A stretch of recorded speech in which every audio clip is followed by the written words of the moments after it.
Have your sports curiosity cured. McKenzie's got unpicked through 2 NHL drafts. Here he is. McKenzie walks it and shoots. A veteran of the sports reporting game for over 25 years. Use check in motion. Still Purdy with a clean pocket. It's complete. It's Jawan Jennings to the pylon. Touchdown. The Niners take the lead. Breaking down Edmonton's favorite teams. Oilers on the power play, working to the point. Bouchard gets it back. Now Draisaitl. One-timer Bouchard scores. This is Sports 1440 and the Kevin Karius Show.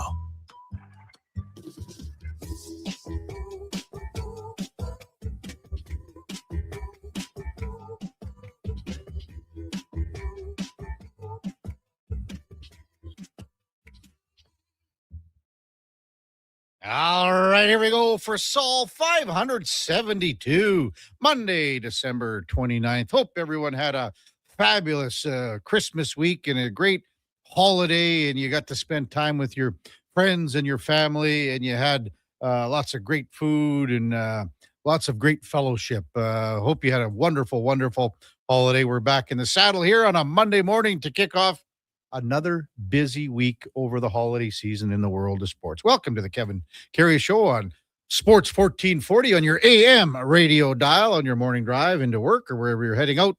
Maybe you're still traveling, going to or fro or whatever. You can also watch us on Sports 1440 AM on YouTube. Drop us a like, a subscription. We would appreciate that. We're also on X, Facebook, Instagram, and the old Twitch. As always, we're streaming on iHeartRadio, the TuneIn app, even sports1440.ca. And if you miss any part of any show, it turns into one of the many, many podcasts that are out there on Apple, Spotify, Google, even Amazon. Please subscribe there. It's free. Select the auto download. You'll never miss a second of any show. Yeah, so glad you're with us here on a Monday morning where, you know, it's just one of those things after the Christmas week. Everyone's maybe settling in. Maybe a lot of people take this week off as well. Hey, let's welcome in our Monday and Friday co-host, former Grey Cup champion, all-decade team with the Double E, Eddie Steele. Good morning, Eddie. Good morning, KK. Hey, put some respect on that name. All-decade CFL, too. Good to see you, baby. Good to see you back in the saddle. I mean, okay. My apologies. My apologies. How you doing, man? Let me rewrite that intro here. Let me rewrite that. Did you have a good holiday season with the kids? It's been good so far. They're driving me nuts a little bit. Well, they probably get the cabin fever too. Cabin fever, overstimulated, all these toys galore. My 6-year-old told me to shut up. Wow. Over the break. Oh, boy. That's where I'm at. The attitude is real, KK. Man. And I wasn't having that, obviously. No, yeah. There's a bar of soap coming right for your mouth. Oh, boy, Eddie. Wow. Yeah. Well, I mean, that's how the kids, they're so excited. They are. They are. You can't fault them. There's so much going on. All the gifts and all the grandparents and still getting presents from people, in the mail and stuff. And that's the thing that, like, we had the same thing with all the grand nieces and whatever. And there's so many of the presents. You're like, okay, how long is this going on for? Yeah, exactly. I was like looking at, thankfully the NFL games were in the back there on Christmas Day. And when I was thinking, I don't know what a guy would have done without those games. Like, there was no sound, but at least there was something you could watch. Get the eyes on. Yeah. Yeah, it would make for a long day if you didn't have that. Honestly, I don't know how I would have got through it. And it's not like it was warm out on Christmas Day either. The other thing that I noticed or felt, Christmas Day now has turned into, like, if you like football, Christmas Day has turned into Thanksgiving. Exactly. Exactly. You see the NBA guys too kind of talking about it. They're not happy that Christmas or NFL is coming to take Christmas over. They're steamrolling them right now. And again, even those, like, the games lost a lot of cachet on Christmas Day because of what happened and injuries and things like that. But all the games were pretty good. Yeah, they worked pretty good considering, right? There was, you would say it was the backups for the most part, especially at the quarterback position. Yeah, no kidding. Derrick Henry on the weekend, he went for 212, 4 touchdowns. 4 TDs, yeah. He was an absolute beast. Like, again, and he says, well, I'm fine with 30 carries a game.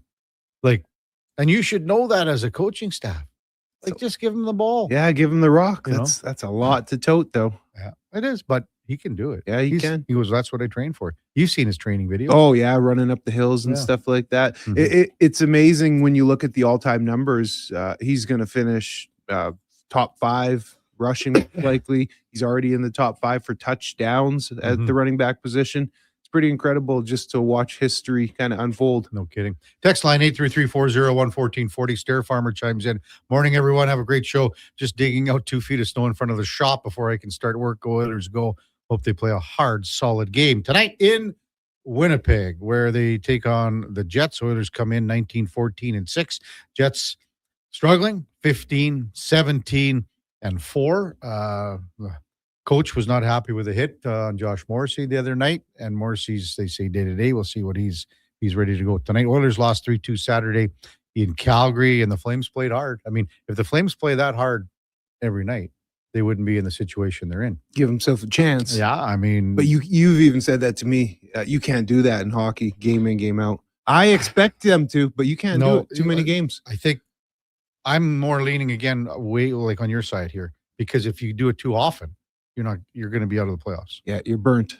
Well, no, you're going to lose too many games. You have to be able to bring it. And when you don't have your best game, then that's when you got to figure it out a little bit. Exactly. But when you don't have that intensity that is through the roof, you're in trouble. Yeah, you will be. Connor McDavid's got a 12-game point scoring streak right now. Had the goal the other night, 13 goals, 19 assists, 68 points on the year. He's 4 ahead of Nate McKinnon. Oilers are 1 point back of Vegas in the Pacific Division standings, but the Golden Knights have 3 games in hand. So, did you watch a lot of hockey sports or? Yeah, I kept up with the sports. Yeah. Like you said, Calgary played really hard. What I'm curious to see tonight, I was just doing some prep for the Jets, and Connor Hellebuck is expected to play. Yeah. In goal. Well, so he's been coming playing on for a while. Has he? Yeah. Oh, I haven't paid attention. Yeah, He's no, been back. He's been back for a couple weeks now. What? Is it 2 weeks probably? Yeah. Okay, 10 days. Okay. That's okay. I haven't been following the Well, Jets, you man. We're in the Oilers market. I mean, it's your hometown. Yeah, I don't. So What do you care about Winnipeg? I'm Oilers ride or die, What do baby. you care about Winnipeg? Oilers ride or die. What, you think I cheer for the Bombers too all of a sudden? Yeah, what do you care? Okay, I didn't realize he had been back then. How's he been looking? I haven't paid attention to him. I think Looking okay. fine, decent. Yeah, okay. I mean, he wants to ramp up, for the next month with the For Olympics. the Olympics coming up. Cal Pickard will start for the Oilers in goal, which I'm fine with. A lot of people think that it should be Ingram still, but I mean, Pickard, this is his hometown. He always seems to play well against Winnipeg. I don't even know what the numbers are. I just go by the dubs. So he seems to. And here's the other thing. Like Pickard goes tonight. These guys got to keep pushing each other for the next couple of weeks when Tristan Jarry, plus that gives Jarry more time to heal. More time. Don't have to rush him back. Yeah, more time. Thoughts on Ingram in his play? I think he's just been fine. I still think his movement in the crease is a little out there. Like he's not that compact. Not as tight and sharp. Yeah, but that's his style maybe more.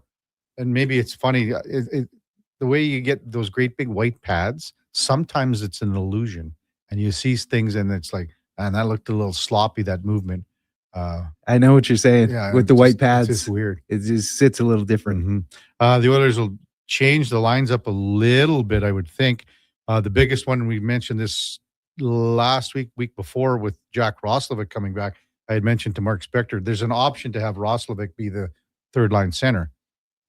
Because right now, there's so many guys in the bottom 6 that stink. Adam Henrique is one of them. He's just not playing well enough to be a third line center right now. Think he's got the boots anymore? As a fourth line center, I think, when you pull him back a little bit, I think his boots are okay. Would you want Jack at third line center? Well, it's either the way things are set up, the way your roster is constructed right now, it's either Roslovic for me or it's Ryan Nugent-Hopkins.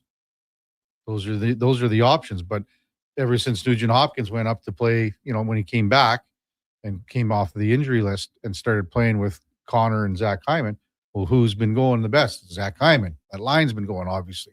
So you can't separate that line. So that gives you what other option? They don't have the personnel right now. Yeah. For 3C, unless you're taking Nugent Hopkins off that line. But then you get into the age-old conversation with Nuge. Can he drive his own line? I think on the third line he can. You think so? Mm-hmm. That I hear you though, but it's tough to take away that production. Well, that's the thing. You got the best line going. You got Best line in hockey. Yeah, you got a line where people are saying, "Well, what this line should be considered to go as a line for the Olympic team." That's how well they're playing. Mm-hmm. You know, going, save the last game where they didn't have create as much as they wanted to. Having said that, they had 4 posts and crossbars. Yeah, exactly. So the opportunity turns differently, man. Yeah, turns differently. Hey, let's welcome in the Duke of Delburne, 7:10 in Edmonton, fresh off the holiday season. Good morning, Duke. You had a great holiday season. I sure did, Kev. Did you? Well, yes. Thank you. It was a lot of fun. Some good time off. The drives back and forth were not the most ideal, heading down the highway on December 24th amidst a snowstorm, and then coming back Friday morning. Fresh dump the night previous in central Alberta, and then it had kind of worked its way north again. But hey, listen, made it in one piece. Give yourself a little extra time. No problems, no qualms or anything. Excellent couple days away. Big Tropics win last night. Awesome day of football yesterday after the stinkers that were Christmas Day. I'm all sunshine and roses, and as is the weather. Plus temps today. True. Kev. Yeah. Things are really looking up here. Hey, Duke, speaking of the weather, rewind back to Christmas Eve when you were driving back home. How hectic was it on the highway? So, yeah, the weather was bad, right? Like the snow that was coming down all day on Wednesday, you could tell. Like you couldn't even see where the lanes were here in the city. I heard the Henday, which thankfully at that point did not have to be on, was an absolute mess. But once I got onto QE2, they were mostly plowed.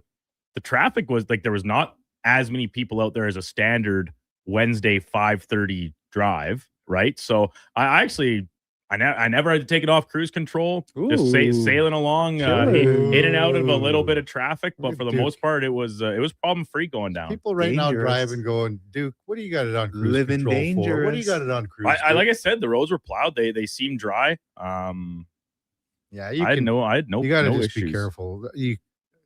You got to be careful with cruising. The cruise can be sketchy. You absolutely have to be careful, but you test it out. You give a little acceleration outside of the cruise control function. You're like, yeah, roads seem good. So you get on there, and as long as I always am of the opinion that as long as you're not weaving and bobbing out of lanes, like you're on a straight shot. See, I'm picturing Duke in a Tesla now with the autopilot. What? Yeah. Duke's autopilot, Anything like but. that's where he's going towards now. I don't think so. Yeah, I self-driving. I don't think I could Self-drive. ever. I don't think I could ever bring myself to trust it. Duke Even if I know it works. It's just something unnerving about sitting there in the seat and having your hands not on the wheel. You're an avid reader. You're the type that would read a book on the highway. I could see that. Yeah. I just went in, like we were in Kelowna, and my buddy Gooley, he had just got a brand new one. And The truck? No, it was the car, but he put it on the auto. What was it like? Well, it was a windy road right along the lake. It was windy, and it was unbelievable. That sucker drove itself? Oh yeah, but the thing is, like a tumbleweed came across the road, and it detected the tumbleweed. And it braked? It braked and swerved just a little bit. Crazy, Yeah. man. Crazy. The technology. See. I'll still stand by this. Let me just gas mine up and hit the road, man. You got that right. Yeah, you got that right. We'll touch on the NFL because there were so many great storylines and so many performances. You mentioned King Henry. It makes a fellow wonder. The conspiracy theorist in me really now. starts to scratch my head. It just aligns perfectly for the NFL in week 18. Just perfectly. You're talking about the two The division yes, championships? Yeah. And And, then- the NFC potentially up for. Well, yes. I mean, you're looking at between Seattle and the Niners, That's a huge The one. Niners, I mean, and I'm going to have to eat the crow here. I owe MTR and Rowdy Roddy. I owe them. Hey, You guys, and I'm I mean, with you. that was a fabulous game last night. To watch offensively. I don't think defensive coordinators would be too No. happy. But it was a masterpiece offensively. And hey, I'm with you, KK. We'll do it together. I'll hold your hand in this Right. one. I'll own it too, because I was saying Christian McCaffrey all leading up to the season. yeah. And look at the Niners, man. They got both of us wrong. Yeah. It's impressive. Led by Kyle Shanahan. I mean, Purdy was amazing last Heck of night. a coach. But, Heck of I a mean, coach. Caleb Williams, he was outstanding. Yeah, those last night. boys. But Everyone, the Bears played great. I am always going to advocate for the players, but even with Caleb Williams, Ben Johnson as a play caller, they put them in such positions for success.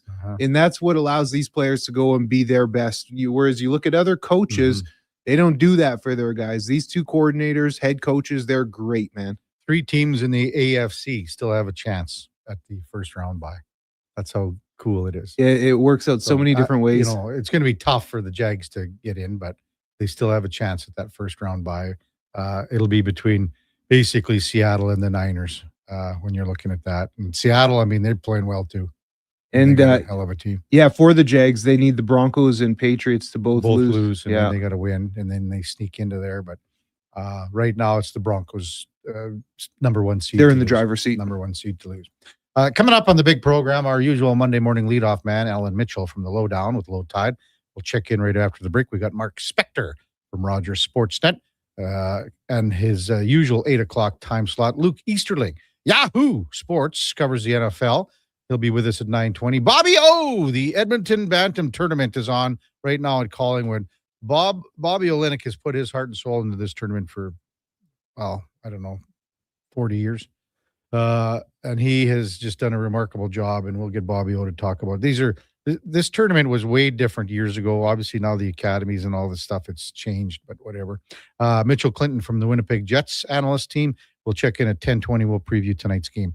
When we come back, Alan Mitchell will check in. It's the Kevin Karius Show with Eddie Steele, Duke of Delburne, Josh Fenwick as well on Sports 1440 AM radio. We're streaming on YouTube, X, Facebook, Instagram, and Twitch. We want orange. Give us the orange. We want orange. Bring back the orange. You got it, Canada. Booster Juice orange smoothies are back by popular demand. The original, the marathon, and orangesicle smoothies are back and bursting with tangy zest of oranges. They're Canadian favorites. Orange, you glad they're back? Only for a limited time. So squeeze the day, smoothie lovers, and head to a Booster Juice near you now. Booster Juice, Canadian born, blending since 1999.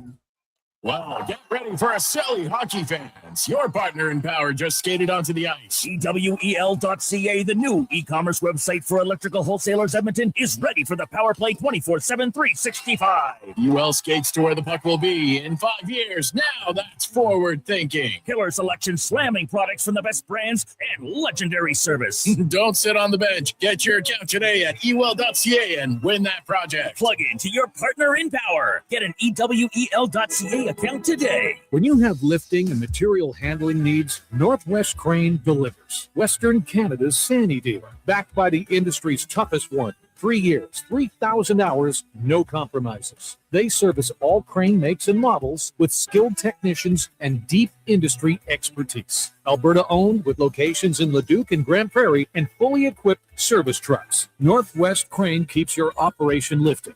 For more information on sales or service, visit northwestcrane.com or call today. It's Andrew Walker, host of the postgame show on Sports 1440. After every hockey game this season, tune in and chime in as we talk about the game. It's all sponsored by Legacy Heating and Cooling. Don't get left in the cold. Visit legacyheating.ca.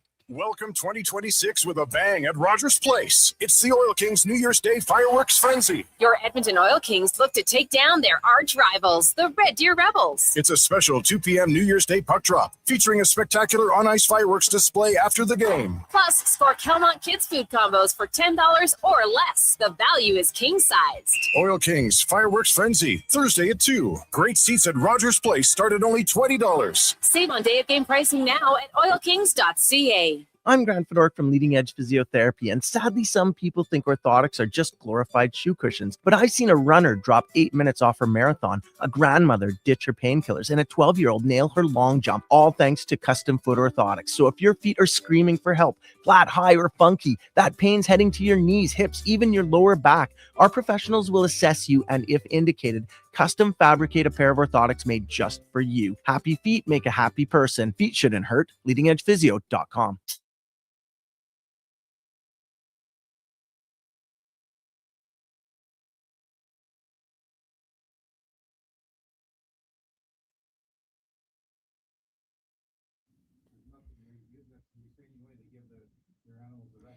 Portions of this hour brought to you by Nectar.io, transforming field data into boardroom insights. Nectar.io is the all-in-one solution for your fleet, safety, time tracking, and materials management needs. Nectar.io, your business made better. Have your sports curiosity cured with the Kevin Karius Show. This is Sports 1440.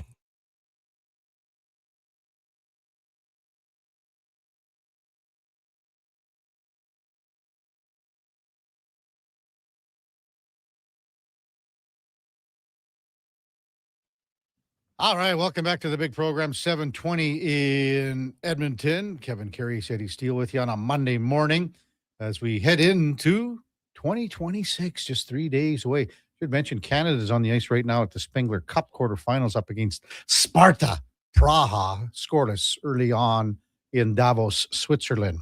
Time now for the Puck Report, brought to you by Fountain Tire.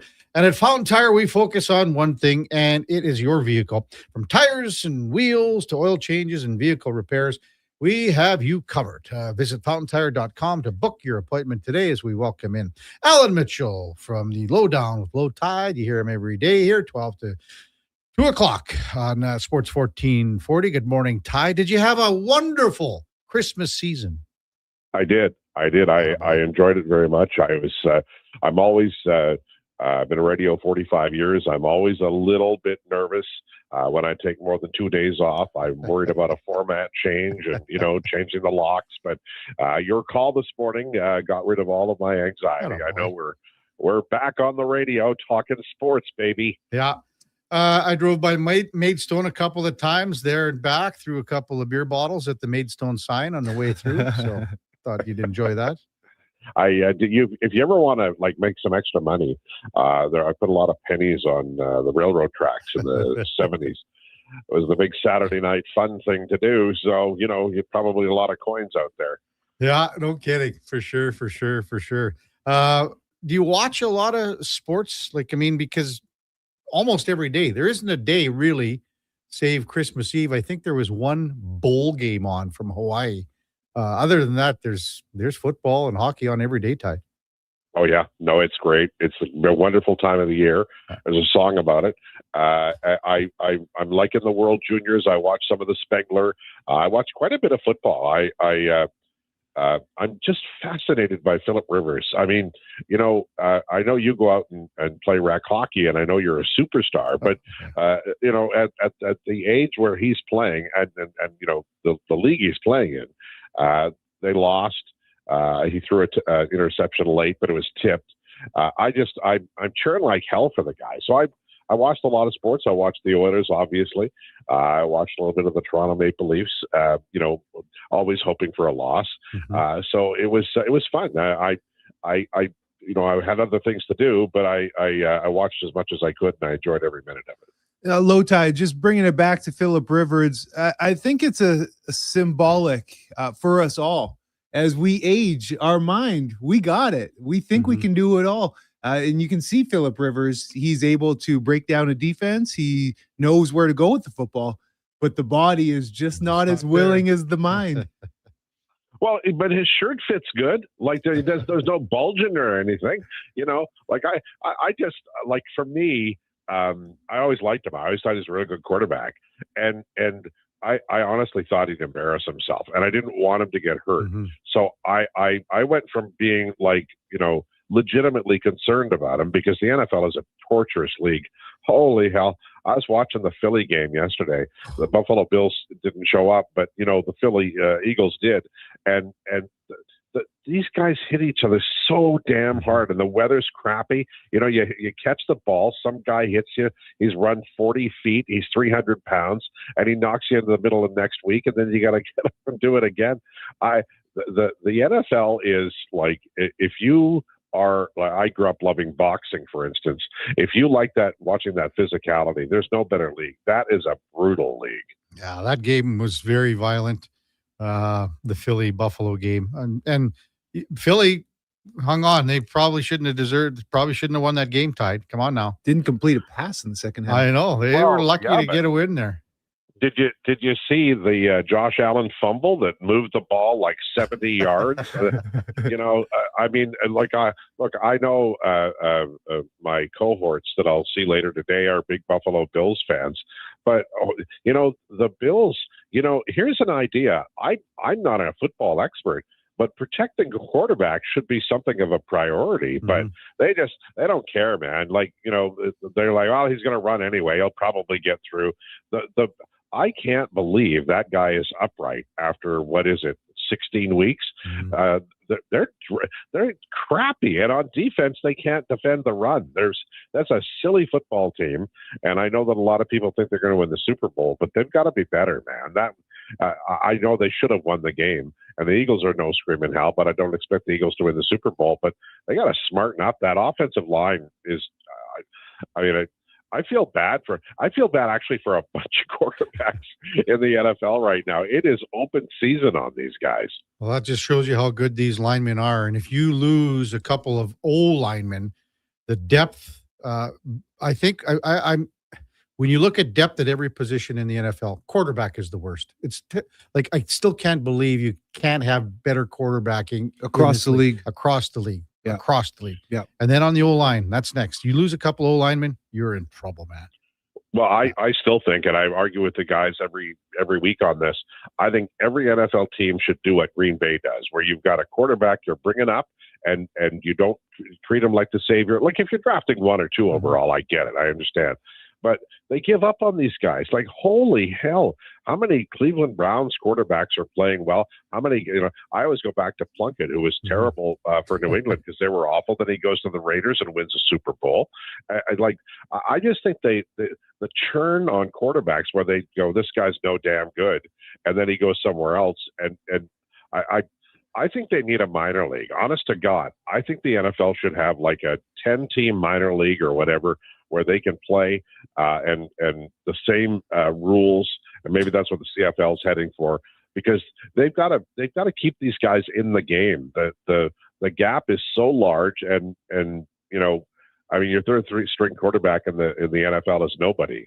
So I think a lot of high picks get churned out of the league too quickly, and you got to give them a chance. Like if they're 24 years old and they're, you're like, oh, that guy's done. Well, probably not. Give him a chance. Let him play somewhere. Well, it's funny you bring up Green Bay because right in lockstep with what you're saying, Malik Willis, the quarterback for Green Bay on Saturday, he goes 18 of 21 for 288 yards, 1 passing touchdown, 60 yards rushing, 2 touchdowns on the ground.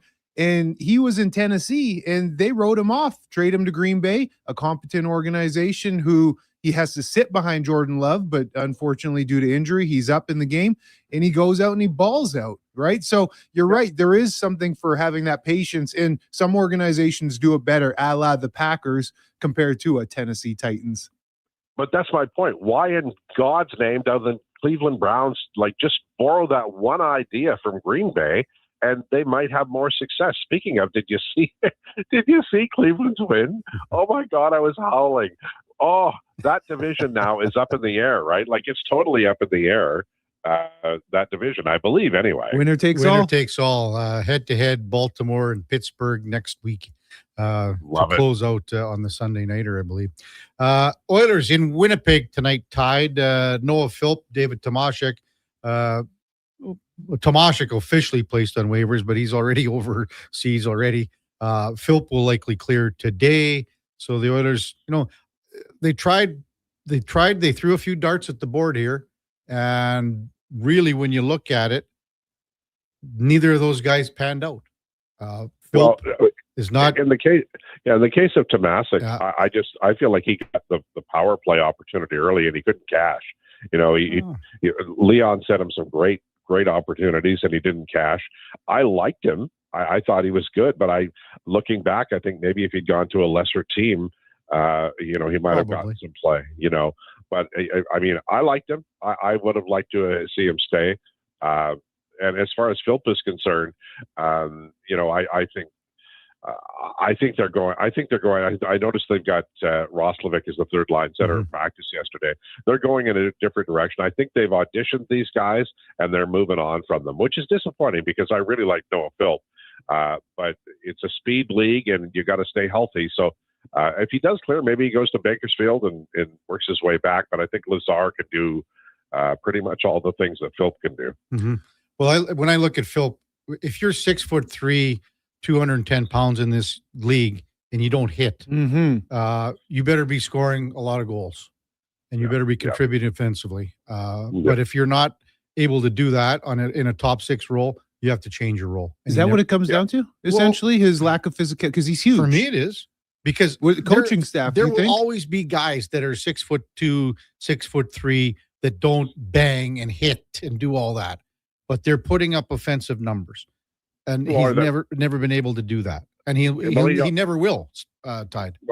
Well, he and he also does a penalty kill, and that's like if you're going to play fourth line center, you got a PK, and he they don't trust him there. But this is a guy who, let's review here. I mean, he came from Alberta Golden Bears. He impressed in the AHL. He made it to the NHL. I'd probably go back to Bakersfield, and maybe he finds his way back. But I think he does need to be more physical. He needs to engage more, and there's a few parts of his game that have to improve. One is I really do believe that he's got to find a way for Chris Knobloch to trust him on the PK. If he penalty killed, I think he'd still be here, honest to God. But they're going in a different direction.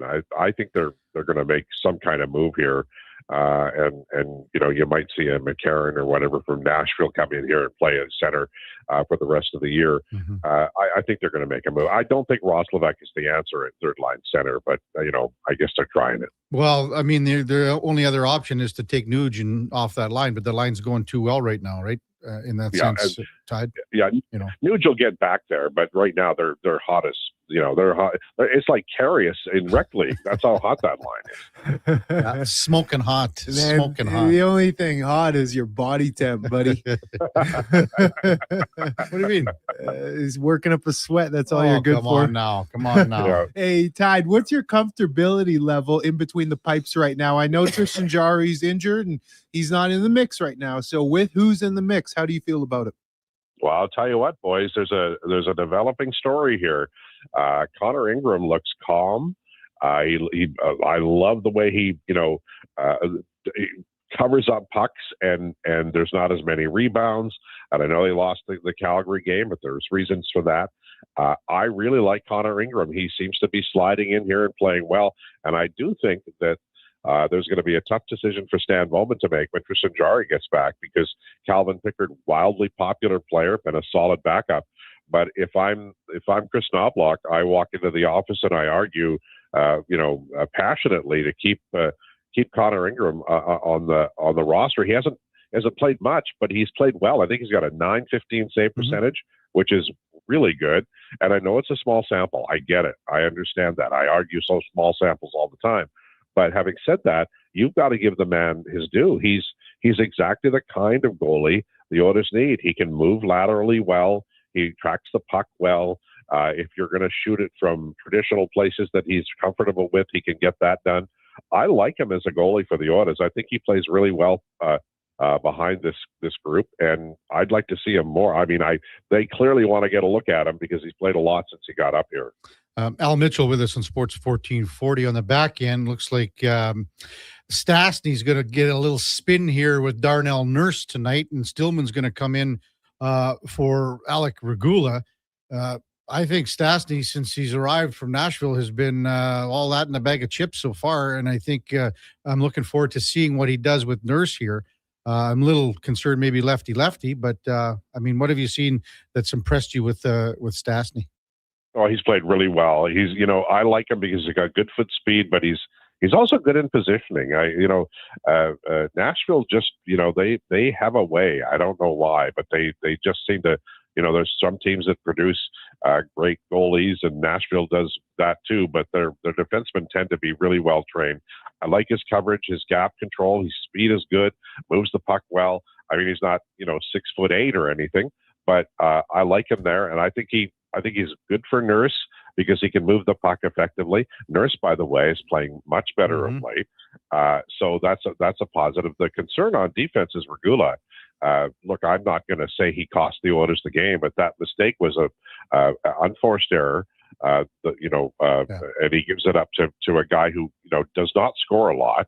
Ends up giving a crucial goal up in a game they should have won, I think. And so Regula probably finding Pine because people always go to punish him. Well, I think maybe when you're watching Regula, you're a little worried that he's lost his confidence. So maybe let him sit for a while, get his confidence back, and then slide him back in on the third pair. And eventually Wallman will settle all family business when he comes back. But I like the idea of Stastny stepping up. I just wish he spelt his name like the other Stastny because I keep forgetting the E.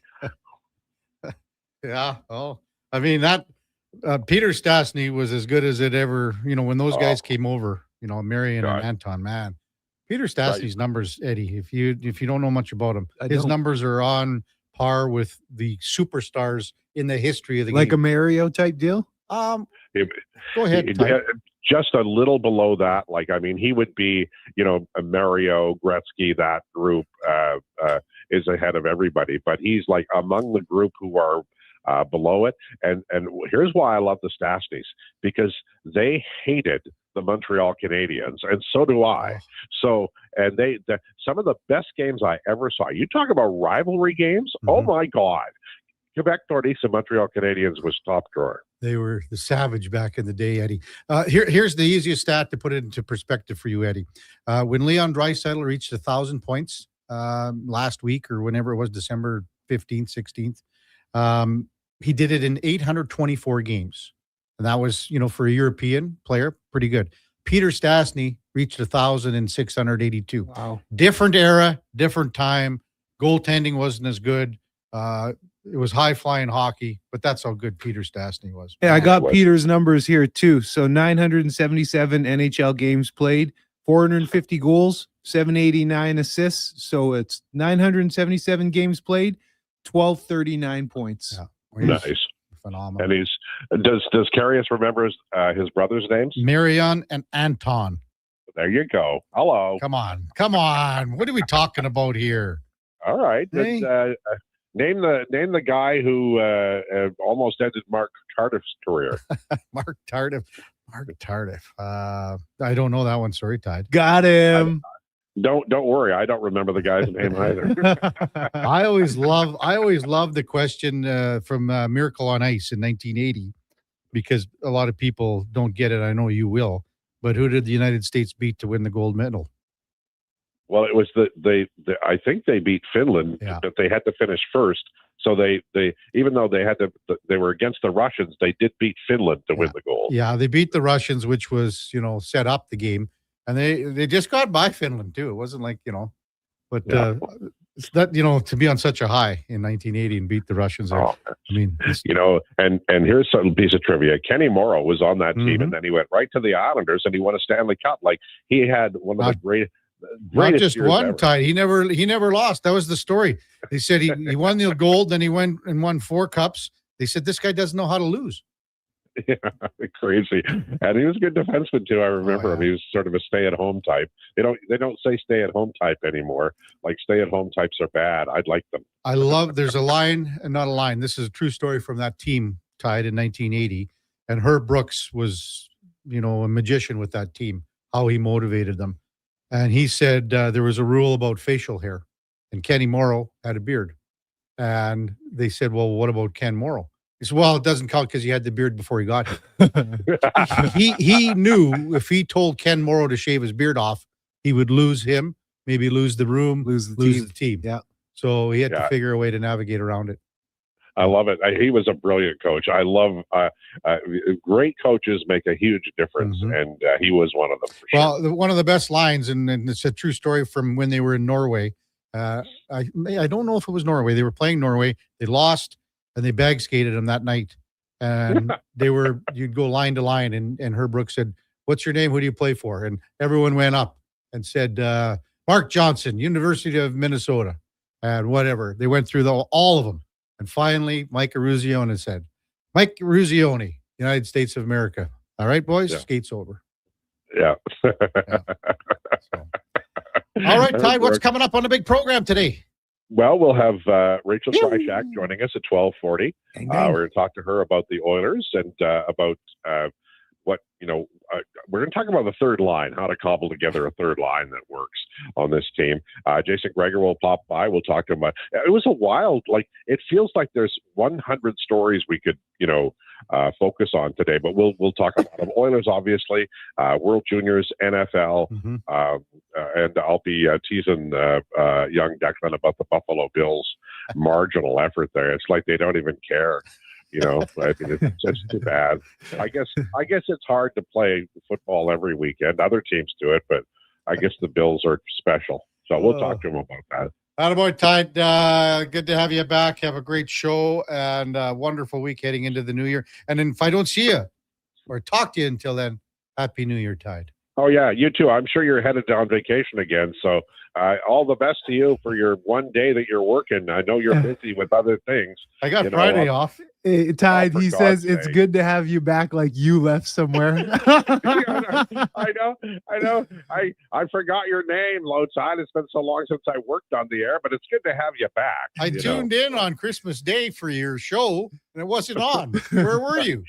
I was in the parking lot with my Mr. Microphone doing a show. They just wouldn't let me in the building. Attaboy. All right, Tide. Have a good one, buddy. Thanks for coming on as always. Alan Mitchell, Lowdown with Low Tide daily, 12 to noon here. And the Puck Report brought to you by Fountain Tire. Once again, all we care and we focus on with you is one thing, and that's your vehicle. Check them out at fountaintire.com to book your appointment today. When we come back, we'll talk a little NFL. Again, the Spengler Cup is on. Canada and Sparta Praha.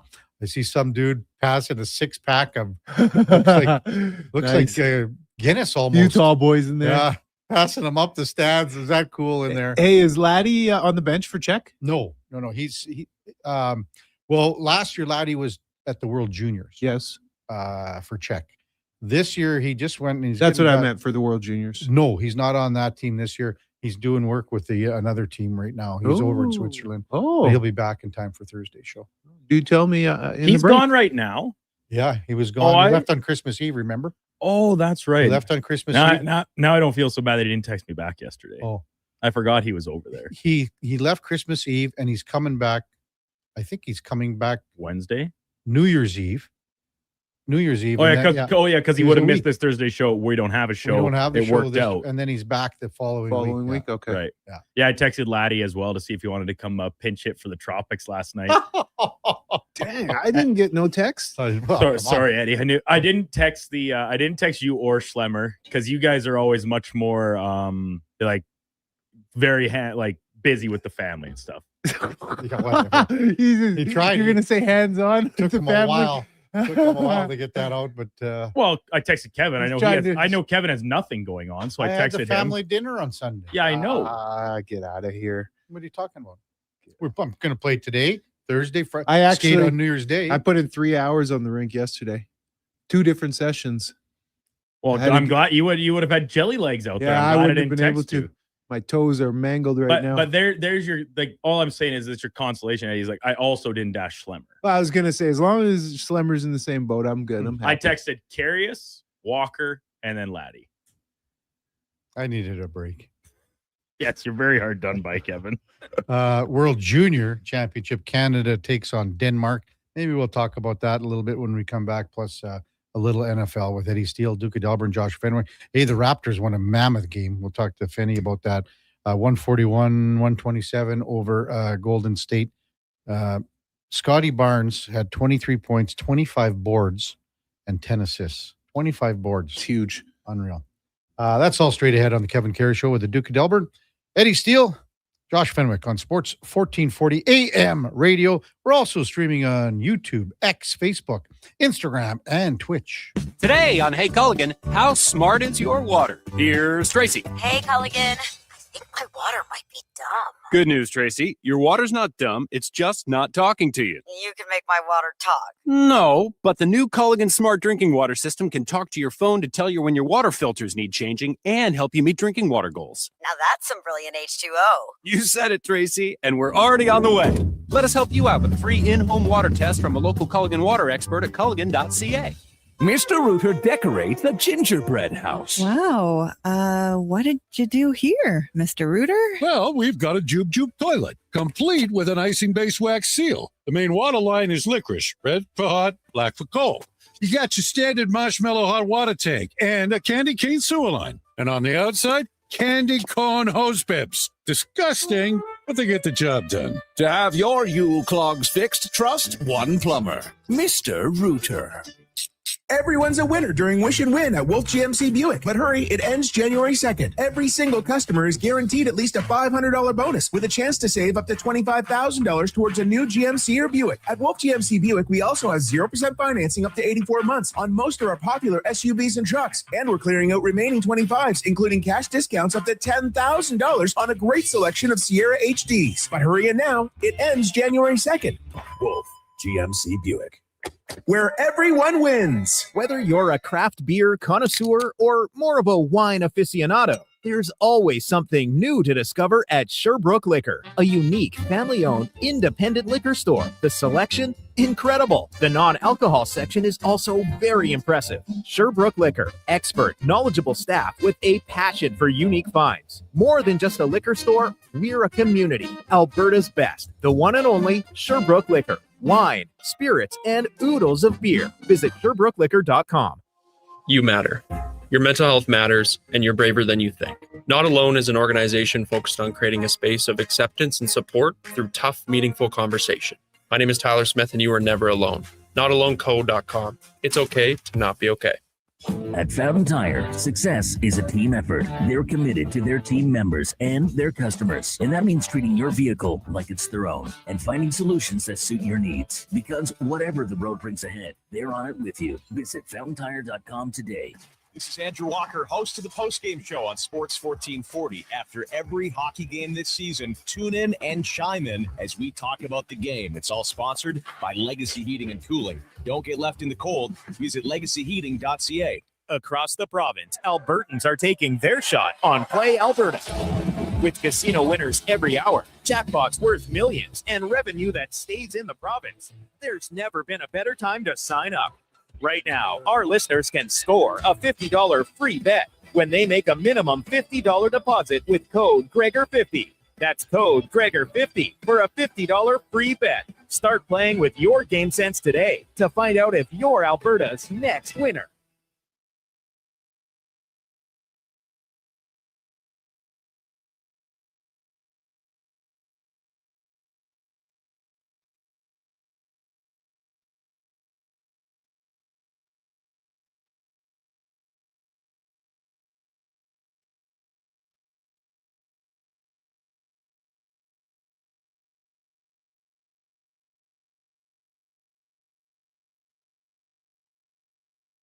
Just in time for the morning skate.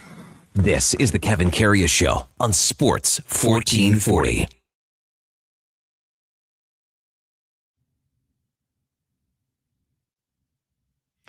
All right, welcome back to the big program, 748 in Edmonton. Kevin Karius, 80 Steel with you. We also got the Duke of Delburne and Josh Fenwick here on Sports 1440 in the palatial West Edmonton Mall studios. That game in the NFL last night was remarkable. Offensively, a lot of defensive breakdowns. Obviously, when you're putting up 80 points on the board, San Fran wins at 42-38. Chicago had a chance on the last play of the game to pull it out, but they were close. I was maybe not surprised, but because it's the Giants, but so many Giants fans not happy with how they played against Vegas, which is a win because a year ago it was the same thing. Same deal. And they won and ended up getting the third pick. Right. And now, if they lost, they would have had the most opportunity to have the number one pick. To me, I don't know what the big deal is because I'm not looking like there's a number one pick here that is going to turn your franchise around. Well, the quarterback out of Indy, Mendoza, he'll probably be depending on how the playoffs shake down, the consensus number one. But then do you need to go and draft another quarterback? Jackson Dart looked like someone you could potentially build around. Thing. I wouldn't want to be them in Oakland too, or Oakland, geez. The Raiders. Vegas, yeah. Vegas Raiders, like, wow. That is a bad team. That is bad. And then Pete Carroll bringing him in, and I'm no ageist, but you bring him in not to rebuild, not in his 70s. You bring in to win now. Can they lose? Brock Bowers is a great player. Genty, the jury's still out for me. Yeah. But their best player for years has been Max Crosby. Could they lose Crosby because of what they've done here and said, we don't want you to play the rest of the year? And he says, I've been playing like this for 2 months, man. Exactly. And then goes and puts up a Instagram or Twitter video of him playing some basketball in his home indoor court. Right. So he's healthy enough to play. Wow. But apparently now he's going under the knife to get some surgery. I don't know what the issue is. Probably just going to clean some things up. Because unless you have a big injury, they'll treat surgeries as we just got to go and, mend you up a little bit, get some scar tissue out of there. And that's what I would imagine is the case with him. Because if you're able to play and putting up the stink that he's putting up about not playing, clearly it's not that huge of an injury. Text 833-401-1440. The shocking matter of it all, MTR finally texted. Wow, finally. What a lovely morning. Hey, Karius, you owe me some beer, pal. Yes. Purdy. I thought it was 13 wins. Dude. Oh. Okay, Commissioner Stuart Johnson. Way to move those CFL goalposts. Danny and YYC texting Happy New Year to you all. Hey, KK, do you think our 49ers, so he's on MTR's side, have a solid shot at a Super Bowl? I'll be honest, I do. Dude, with quarterback play like that and play calling like that, they could win any game. Any game. Like, the crazy part of it all is that they don't have to leave their home if they win against Seattle. They don't have to leave because the Super Bowl's there. That's They cool. don't have to leave at all for... That's really nice for a month. Oh, it's crazy. I'm a believer. I was a hater. I thought CMC was about to be toast, but in their roster, there was some decline in the roster and some issues with Ayuk during the season at receiver. Yeah. But wow, Shanahan has just done a phenomenal job. And Brock Purdy, that one play was probably one of the sickest quarterback plays I've seen all year. I don't... The scramble where he stepped back. He stepped back. I can't remember the defensive lineman for the Bears. Real big guy. The big guy, 97. And he knew that was the guy. And you could just see Purdy going, I know I can tap dance around you, Exactly. I know you're coming at me, but I'm not too concerned about it. Man, Purdy, white chocolate out there. He's got some wiggle to him, man. Yeah. It was unreal. McCaffrey was McCaffrey again last night. But having said that, again, like, you think about it, all the games that Chicago's pulled out, and in the last minute or 2 minutes or whatever, and one-score games, they were right there with a team that is everyone is talking about a Super Bowl, just like we are now. But we have not mentioned Chicago in that breath. We haven't, and it's time to start taking notice and probably talking about them in that same conversation. And they're dealing with some injury issues themselves at the receiver position. It's these coaches. Players got to play always, but when your coaches call the games that they do and put you in the positions to have success the way they do, so like what Shanahan had done and Ben Johnson had done, it's really cool to see, man. And then you look at New England too. And no Kittle last night again. No Kittle. No Trent Williams. Tonkus was good though. Yeah, he was good. He was good. So. I really like Kyle Juszczyk too. Yeah. Undersized fullback, really just good at doing the dirty work. I love ballers the unsung heroes, kind of like a nose tackle eating double teams. I mean, they're just a team that is, and again, if you get the number one seed, man, now you rest up. I mean, Kittle will probably be just fine by then. More time for Shanahan to game plan and to prepare and scheme, because his calls, it's quite something how smart of an offensive play caller he is at the head coach position. Well, the crazy part of it all is that the Niners could go from 5th to 1, like that's where they're sitting in the number 5 hole right now. And they, the NFL's licking its chops with how the schedule is setting up for this last week. It's playoffs. Playoffs start this week, man. That's what the beautiful thing about it is this is a playoff weekend. I watched the one game that I'm going to mention here and a team that, to be honest with you, you can talk about New England. The team that scares me the most right now in the AFC is Duke's Texans. Really? Yep. They scare out of all the teams right now. They scare me the most. And I don't know why I'm saying it, because you think about all the teams, like, I mean, what the Bills can do, the Broncos, yeah, and the Patriots, and like Jacksonville even did what they needed to do. I respect the Texans. I do. I don't think I would put them in the same class as New England. I would put New England in a class of their own, even though Denver Broncos are above them. Yeah. I think New England is the best team in the AFC as a whole. I absolutely love Mike Vrabel as a head coach. Yeah. Just a culture changer, a culture setter. Mm-hmm. And then what Drake May has done in his second year, it's quite remarkable, KK, when you look at his stats and his poise, the way he plays the position. Hey, he looks like a 10-year guy, man. Yeah. How cool are our listeners? Coach L said Rick Jodzio is the guy that hit Mark Tardif and knocked him out. And then I got another text that just came in. We don't have his name, but how about this? He goes, the player that almost destroyed Mark Tardif was Rick Jodzio, Calgary Cowboy, WHA. It was an ugly scene. Believe it or not, our family was listening to that game on the way home from visiting our grandparents in Maidstone. The Stasties were a great line, but the Winnipeg line of Hull, Nilsson, and Hedberg were maybe a little better. That's cool. And then throw in the Maidstone too.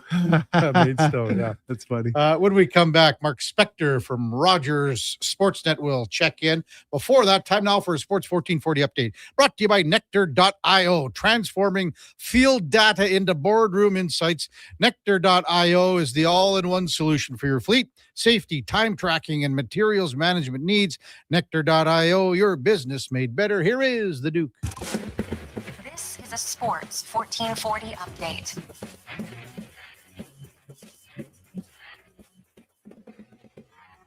Five games across the NHL. Yesterday, the Jackets doubling up the Islanders 4-2. Tampa beat Montreal 5-4 in a shootout. The Leafs meltdown continues after a 3-2 OT loss to Detroit. Penguins win in Chicago 7-3, and the Kraken taught the Flyers 4-1.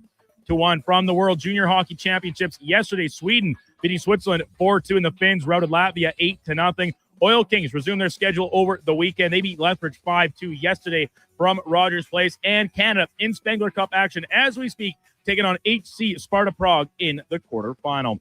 Penultimate Sunday of the NFL's regular season. Some final scores of consequence. Seattle beating Carolina 27-10.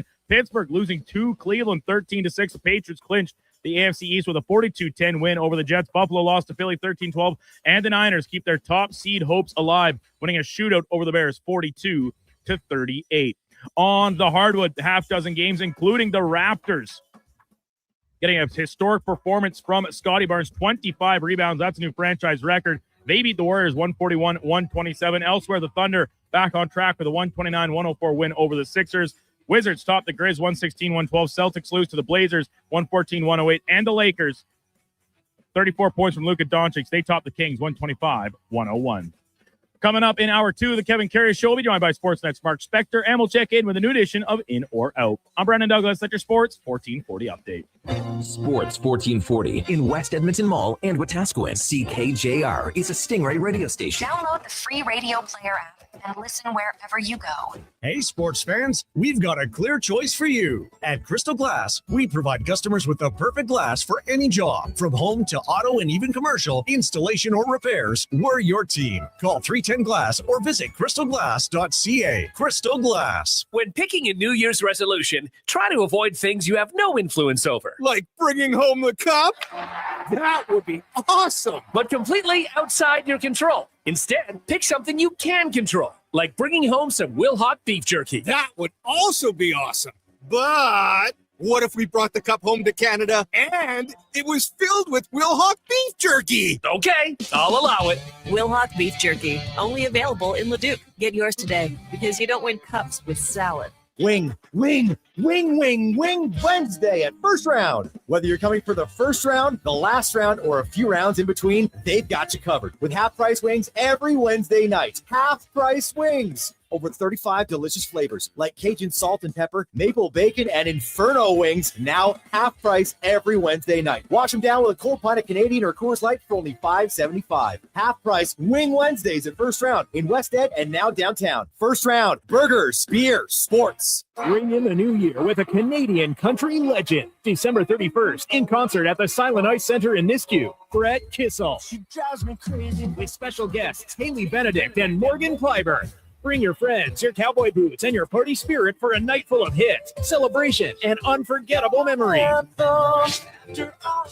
Hosted by Chris Sheets. The countdown to 2026 starts with Brett Kissel live on stage. Get your tickets now at silenticecenter.com/events. Get into the holiday spirit with Stingray's free TV channels. Stream festive music hits, relax to our wellness channels, or enjoy stunning winter escapes. Right on your TV. Search for Stingray on your smart TV to start watching today.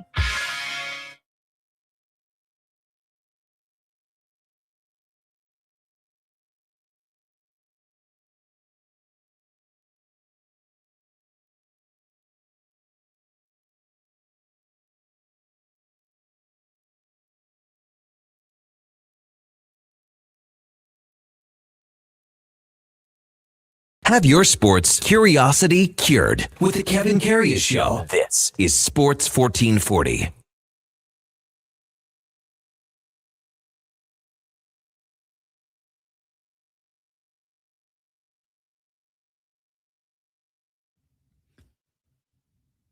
All right, welcome back to the big program. 8:01 in Edmonton. Time now for On the Mark. Brought to you by Northgate Chevrolet Buick GMC. Stop in today and play Wish and Win for your chance to win up to $25,000 towards a new vehicle. 25 grand. Wow. You're guaranteed a $500 prize too, so you will not walk away empty-handed. Play today at Northgate Chevrolet Buick GMC as we welcome in Mark Spector from Roger Sportsnet. Good morning, Spec. What's going on, Kev? How are you, man? Good. We got just a full house here on a Monday morning. How was the old Christmas holiday season for you, Spec? Yeah, it was awesome. I had a great time. Had a little bit of flu run through our house, like I think a few others had. Yeah. But and it was so the whole time. It was a little bit crazy anyhow, but managed to have a good Christmas. Just got out to the lake yesterday. I think I have a whack of shoveling to do out here. Maybe you can come on and help after, Kev. Sure. How's like right at 11 o'clock sound right after we get off the air? Yeah, I gotta, holy man. You're busy. Hey, I'm out there 75 an hour. I'm there, baby. Yeah, I hear that. An hour.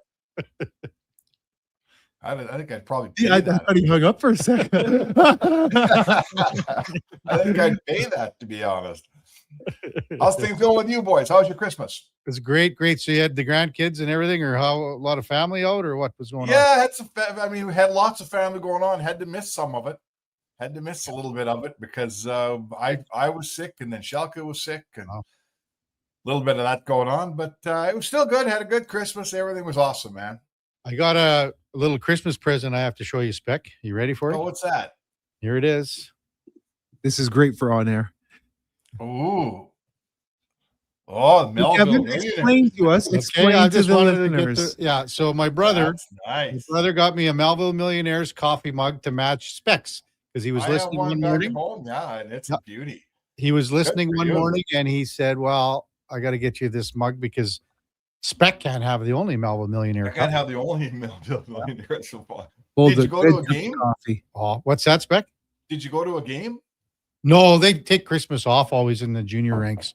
They're always off like for probably a good 10 days. It seems most teams are like, even the Oil Kings, they're off for the 8, 9, 10 games right around Christmas. 8, 9, 10 days, pardon me, right around Christmas. So I know the SJHL has a team at the King Cup. So that would tell me that all their best guys are all together on an all-star team. Yeah, I think there might be the overagers too, or maybe I'm not correct on that one, but yeah, we had the head coach of Augustana on last week, just to kind of, the week prior actually, to talk about that tournament. Man, that was an unreal tournament back in the day, Spec. Oh, the guys. Yeah, that tournament always makes me think of John Short. John Short nobody gave that tournament more coverage than John Short, and he informed us about there were so many great players that went through there. Lots of Czechs. For some reason, the Czechs always sent a team over, right?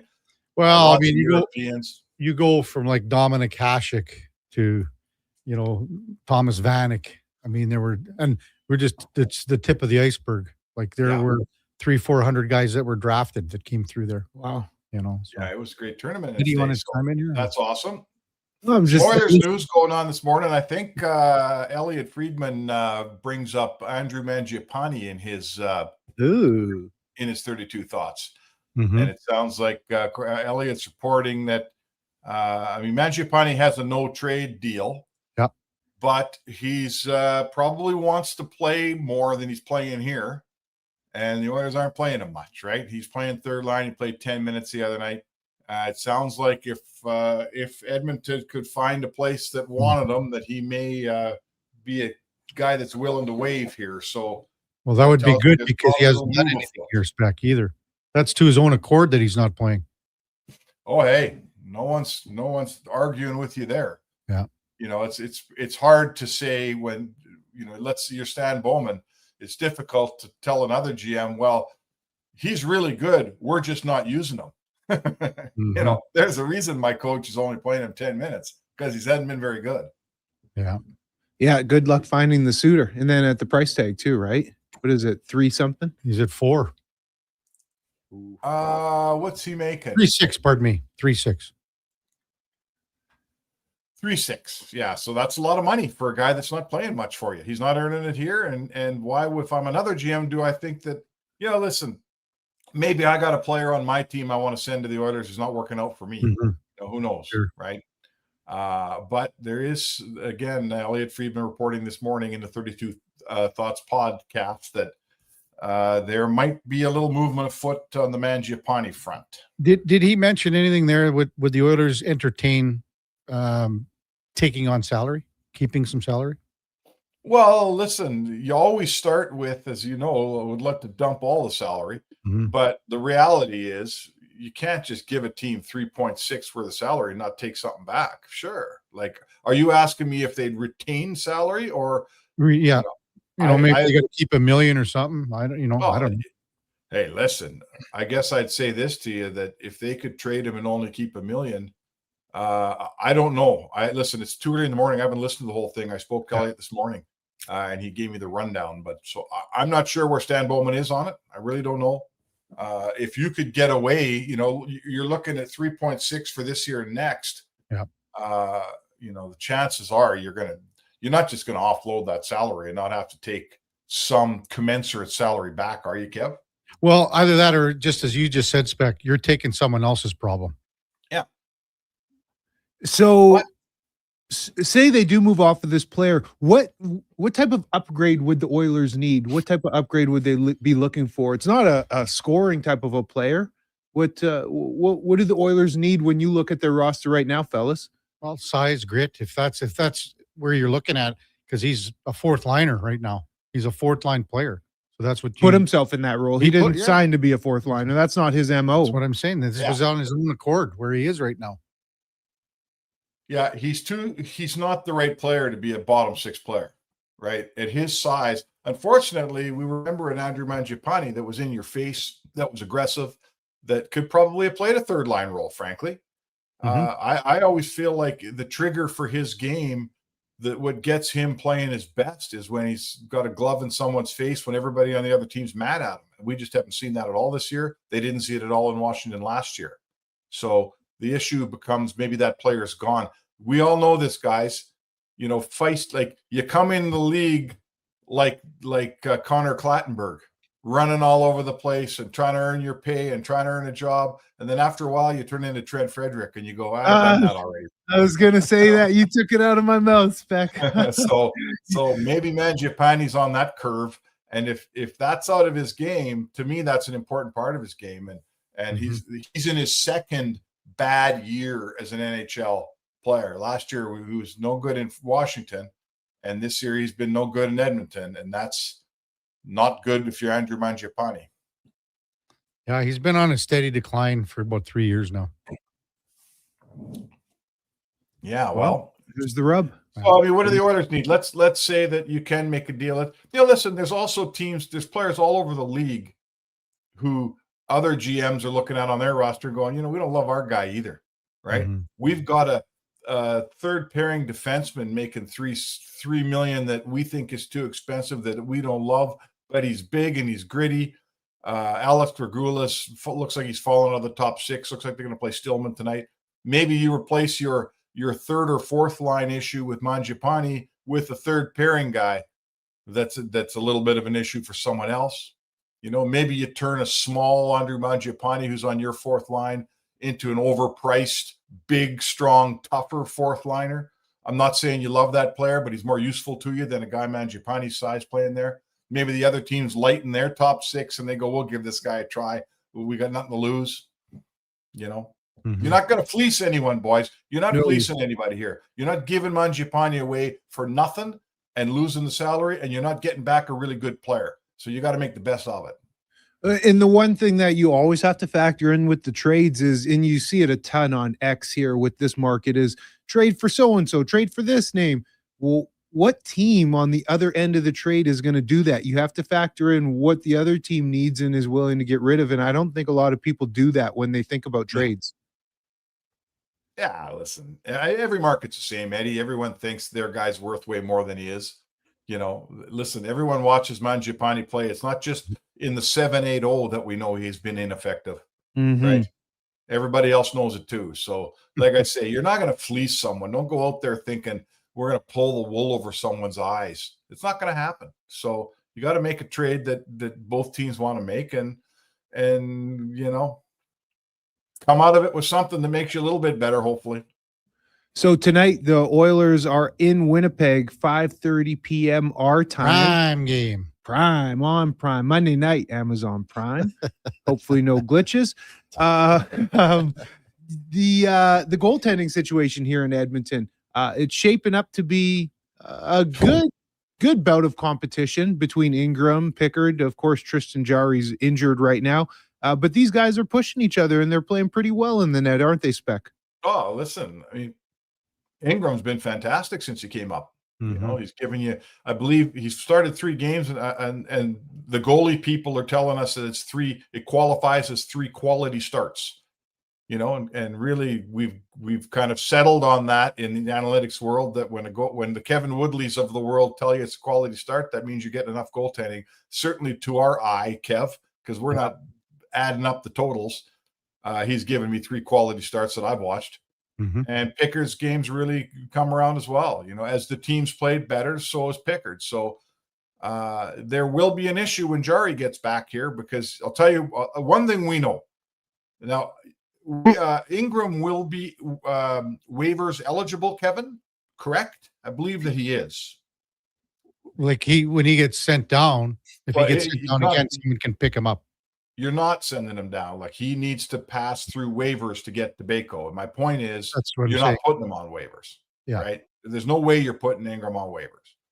So now you consider, are we putting Pickard on waivers? Well, Pickard's still a very functional backup goalie in this league. I'm not sure I'm putting him on waivers. So there's going to be some, Bowman's already got the wheels churning here up in his head, because Jarry's going to come back and he's going to be your number 1 goalie. And I guess I'd say to you guys, if the goal all along, I don't think we ever thought we'd get here like this, but if the goal all along was to make the goaltending situation in Edmonton better than Skinner and Pickard, it just might turn out that you end up with Jarry Ingram. And I think that's better. What do you think? I would say yes. And I think you are, instead of having 3 goalies up here, Spec, I think you're just saying, Cal, sorry, we're going to put you on waivers. If someone picks you, great. If not, you're going down to Bako. But, and hey, I agree with you. Now we talk about the presences in the locker room. Is that going to affect things at all? I think that because of what's happened with the first trade here, that now it doesn't matter anymore. Like, you can talk about what Skinner and Pickard were together, what they mean to the team inside, to everyone else, and Pickard being the backup. I think that dynamics changed. Spec, would you be on board there? Or what do you like? To me, Ingram is not going down anymore. Once Jarry comes back, Cal goes on waivers. It's that simple. Yep. Well, I mean, Cal Ingram, if he can, or Connor Ingram, if he continues to play this well, he will. Let's say this: we'll all agree he'll pass Calvin Pickard in the goaltending ladder. Yeah. Right. If these starts keep rolling out for Ingram here over the next 2 weeks, no one's going to do. I think we all are in agreement that your pecking order goes Jari, Ingram, and then Pickard. Right. So now it becomes a strategical organizational move. Do I feel like I can afford to just put Pickard on waivers and probably lose him if someone's got a goalie injury? Can I afford that? Can I afford to keep 3 goalies for a while? Can I get to the trade deadline? And then after that, it's easier. I think it's easier to send a goalie down month after the trade deadline, because if you pick them up, you can't use them. I'm not sure of that rule with goalies.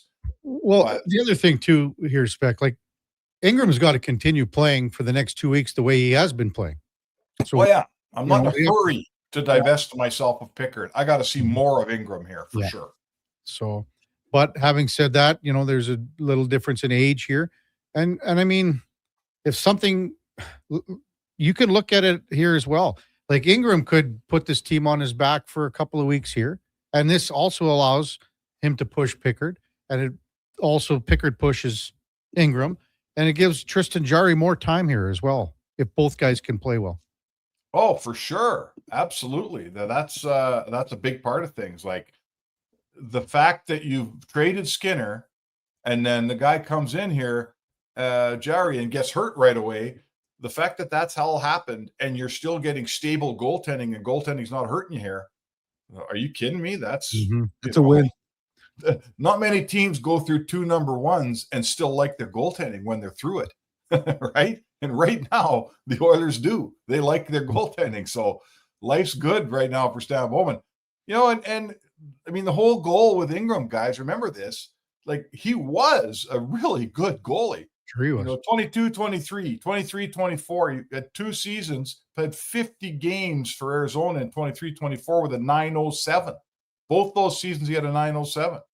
Right now in Edmonton, in 3 games, he's got a 915. I mean, a 915 in today's game is unbelievable. So I know it's only a small sample size, but there was a really top-notch goalie here, right? There's a top-notch goalie here. Who says he can't return? Who says you can't have him back by March? Why not? Again, these 2 guys push each other. They're going to push Jarry, and that's what you need. We haven't had that for a while here. Back in the playoffs when Stu would get hurt, Cal came in, pushed him, and then reversed. So I haven't had that this year. So no. So the question, I think what we see here, guys, is Calvin Pickard clearly again falling to the bottom of the ladder, and the organizational move. The question mark is, you'd rather not deplete your goalie, you might have to. Yeah. Mark Spector with us. Hey, one last one, Spec. Did you think your Latvians were going to upset Canada at the World Juniors the other day? Oh, hey. How about the mighty Lats? Did they give Canada a run the other day? Wow. We're going to talk. I didn't even think that first one was kicked in. We should have won. The refs cost us a game. Well, never mind. How about the 5-minute major? A what? The 5-minute major that was called. Oh, my God. That was ridiculous. That's those international rules are so stupid. Yeah, that was like almost 5 minutes. That's a game misconduct penalty, for crying out loud. It was awful. Anyway, listen, and then they get caved in by Finland the next day. But give those little Lats a credit, man. That they played fantastic. Playing Canada into overtime is listen, it's I always say this, guys. It's like us playing Italy in soccer and almost beating them. What would we be saying? We'd be over the moon with that. It'd be wild. So you haven't shoveled any snow yet? Is that what you've said? I got neighbors out here. I got out here and a bunch of it was done. So that's good. Guys have snowblowers. Neighbors. I got a lot of work to do. They weren't in my backyard. I got a lot of snow back there to deal with and on the roof. And how do you scratch your neighbor's back after they scratch yours? We all help each other out here a little bit, for sure. There's a couple guys that are retired, so they're out here. They fire up the snowblower. They do everybody's driveway. I'm seeing a common theme here. You're not there for the snow removal. You're not there for the deck, the boat. The boat. Not the deck, the dock. The dock. Boat launch. Yeah, I'm out for most of it. Here's the thing too. And then remember all those guys came over and Spec had that little tiny cooler. There was like 4 beers there. Never mind. 16 guys were there and Spec had that cooler that held a 6-pack. Mark, no work, Spectre. Come on. Oh man, you guys are killing me out here. And he's got a wood splitter. This guy can't even chop his own wood. It's probably not even his wood splitter. It's probably the neighbors. Hey, Spec, we'll talk to you tomorrow. We'll bust down tonight's Jets game and then look forward to that New Year's Eve one with Boston. That's always a cool night when the Bruins are here, and New Year's Eve's even better. All right, boys, have a great day.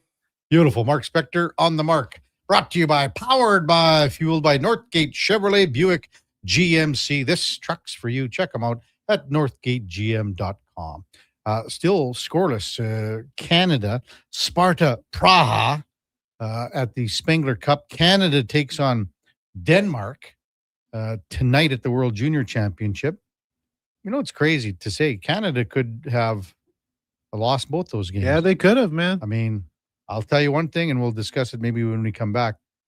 I wouldn't want to play the Czechs in the quarterfinals. They are a good team. Someone's going to play them. It could be like if it could very well be the Americans or Sweden in the quarterfinals. I wouldn't want to have They that are game. a good, tough out. And don't get it twisted. I mean, they knocked Canada out the past 2 years. Yeah, like they are a good team. They were just as good as Canada the other night.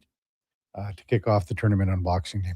We'll touch on that and maybe a little bit more around the sporting world with Eddie Steele on the Kevin Karius Show with the Duke of Delburne, Josh Fenwick on Sports 1440 AM Radio. We're also streaming on YouTube, X, Facebook, Instagram, and Twitch.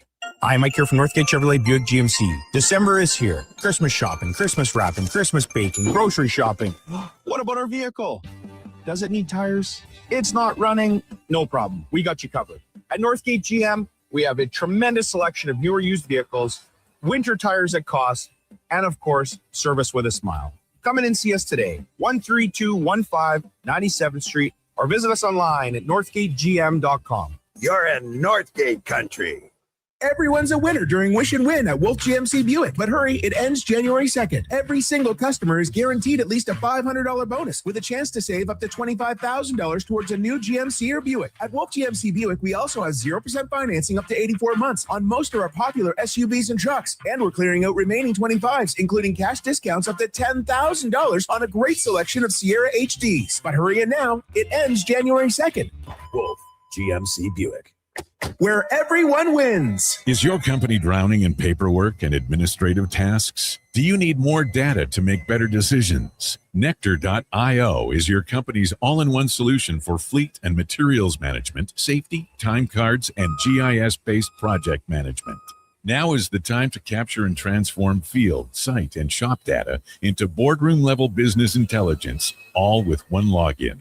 Visit Nectar.io to book a demo today. Nectar.io, your business made better. Send off your holiday break with Oil Kings Hockey at Rogers Place. Family fun that's second to none, starting at just $20 a seat. This Family Fun Sunday, your Edmonton Oil Kings get a rare visit from the Seattle Thunderbirds. Enjoy the Kids Fun Zone with face painting and bouncy castles. Plus, score Calamont Kids food combos for $10 or less. The value is king-sized. Edmonton Oil Kings, Seattle Thunderbirds, WHL Hockey for the holidays. Family Fun Sunday at 4. Great seats at Rogers Place start at only $20. Save on day of game pricing now at oilkings.ca. From the locker room to your radio, Sports 1440 is Edmonton's sports leader. Real talk, big personalities, and your texts. It's interactive. It's fun. It's where Edmonton talks sports. Sports 1440. The job won't wait. Why should you? At AWS Welding Supplies and Repairs, conveniently located in Nisku, we've got everything you need to get it done. From product sales to servicing and calibrating machines, we're your one-stop shop. We're a proud, locally owned and operated business, committed to serving our community with a proven track record of customer service. Don't let a broken tool slow you down. We offer fast repairs and free same-day delivery of in-stock items to Leduc, Nisku, and South Edmonton. AWS Welding. We make it happen. I'm Saxon, and this is my little sister Goldie. I'm Goldie, and this is my little sister Saxon. Wait a minute. I'm the big sister around here. And I'm Rick Showers from No Bull RV, and these are my granddaughters. They like to help with the holiday commercials. It's sort of a tradition in our family. And since they moved from Australia to Nashville, we get to see them more than ever. It's nice to live in the same hemisphere with Grandma and Papa. That's right, Saxon. And at No Bull, the holidays are all about family. And really, that's what camping is all about, too. Maybe I should come work for you at your store, Papa. I can make the Goldie cakes. Maybe in a few years. Papa says used RVs are way better than new RVs. That's right, Saxon. You learn quickly. So what do you have to say to all the people listening on the radio? Happy Christmas to everyone in Canada. And that's NoBullRV.ca.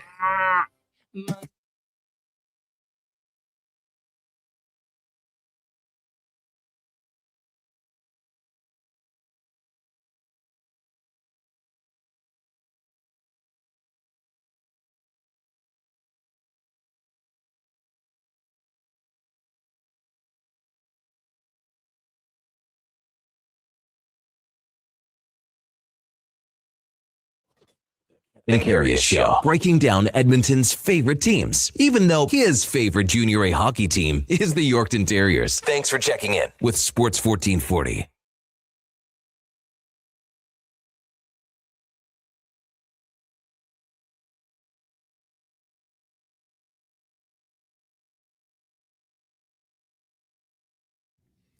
All right, welcome back to the big program, 825 in Edmonton. Kevin Karius, Eddie Steele with you.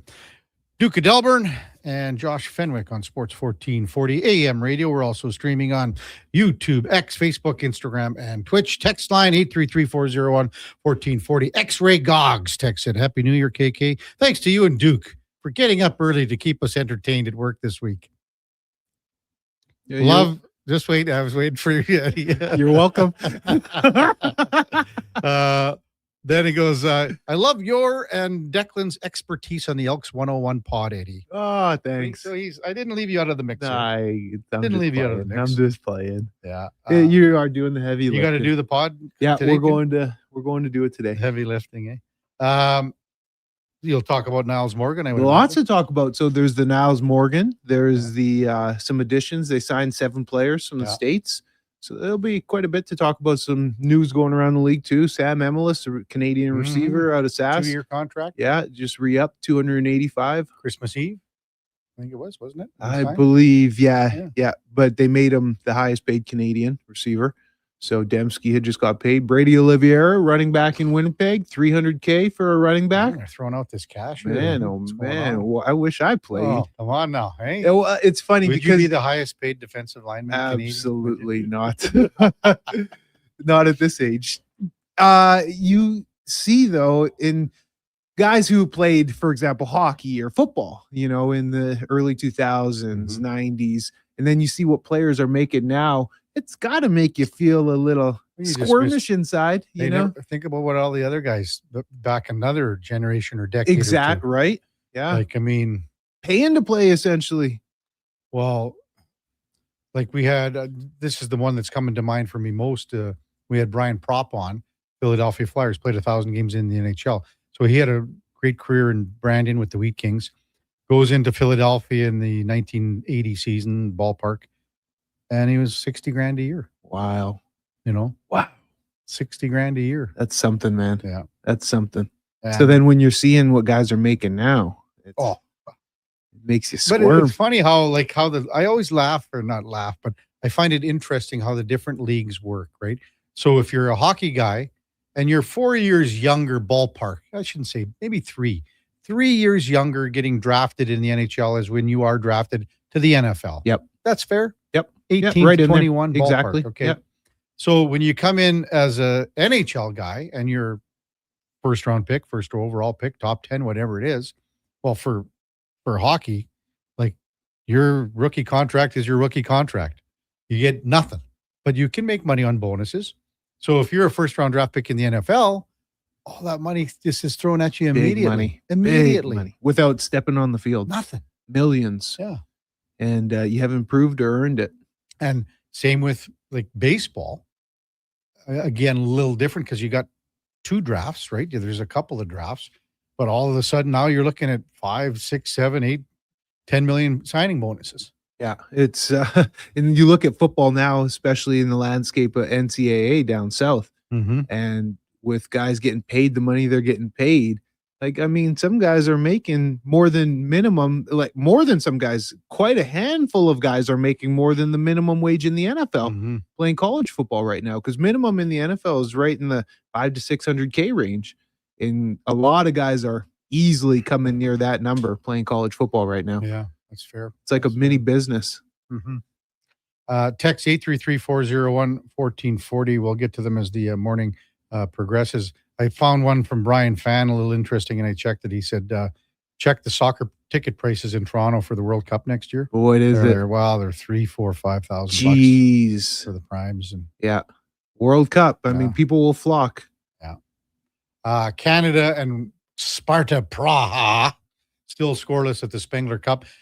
Canada and the Danes take on, that's Denmark tonight. Canada, Denmark at the World Junior Championship. So it was 2-1 Latvia. The Czechs was real close game. And I thought the Czechs outplayed Canada for a lot of parts of the game. They did. Latvia was different, a different type of game. What do you think of how the game ended with the pat on the butt and everything? I didn't find that too big of a deal. No, me neither, Like, considering all the chippiness that had gone on. I mean, like, I'll tell you what, Eddie, if you want to go back, and I guess I'm just an old codger. You're an old fart. I am. But go back and watch some of the World Junior Championships when a guy like Jordan Tutu was playing. And, I mean, Jordan Tutu wasn't just checking guys. He was trying to run them into the third row. Finishing. And he wasn't the only guy. There were dozens of other guys we could talk about that wanted to physically punish other players. Yeah. And they did. And that's, you think about from where they are now to a little pat on the backside and it just blows up. Wow. And I mean, the 5-minute major that the Latvian guy got for hitting Zane Perek. Yeah. Like, come on. Yeah. Like, questionable. Very well. I know the rules are different in AA. But still questionable. Before we get to in or out in our next segment, is there anything that you do? I forget what game it was. I think it was the first Oilers Calgary game when Buddy lost his mind and kept tapping and got thrown out. Am I right, Duke? Is it the first one? Mackenzie Weegar. Yeah. So he was tapping on the glass. He lost his mind in the box, eh? And then he lost it after. And his teammate he tapped the glass the first time, got away with it. Yeah, his teammate patted him on the knee, settled down, and then he just went off. Yeah. That happened here in Edmonton about 2-3 months ago. Duke, who was it here? It was the Montreal game. Yes, for the tapping. Yeah, I remember that. Montreal Canadiens guy. I remember. We talked about it. Josh Anderson, I think. I remember talking about the tap. Yeah, I think it was Josh showing Anderson. up the ref. But yeah, Weegar, and then he gets tossed in his whole way off the ice, tapping on the ice at that ref. Yeah. Sometimes you just blow a gasket, man. I've been there. No kidding. I've been there. But they're like, you can go up to a ref and call him every name in the book, right, and not show him up, and you're just fine. But when you do that, it's perceived as you're showing up the minute you start doing the tap, man. Yeah. Hey, so Niles Morgan, you'll talk about it on the podcast with Declan here. Yeah, but they weren't going to re-sign him. No, I had Hervey made that clear. Yeah, and Joel DeBlanco came on. He did. Mogensen came Brock on. Mogensen came on, and then of course you have Nick Anderson. So they're just fine. Yeah, they have 3 capable guys that can play either of those middle linebacker or will linebacker, weak linebacker. What this is basically it's a right to sign. Like so Ottawa will go. We want to. That's exactly in good management for Ed Hervey, because this player is due to be a free agent. So either he walks and you get absolutely nothing for the asset, or you make this trade.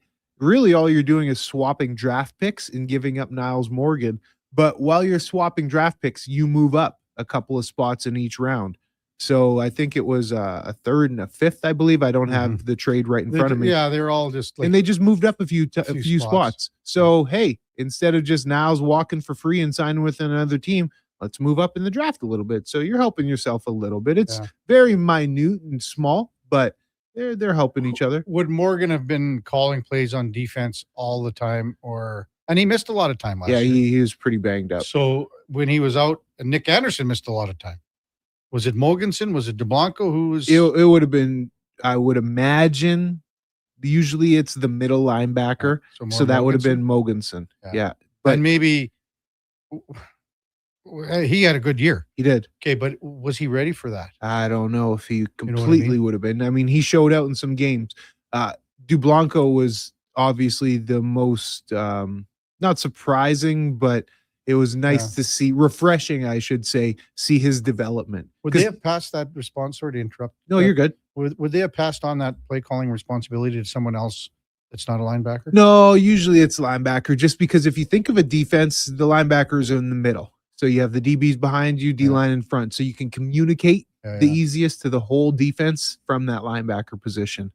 So usually they keep it a linebacker. I've had teams where the safety is, where it's like a super leader, a vet, but I'm just trying to thinking back now and watching just games when either both Niles Morgan or Nick Anderson weren't in there.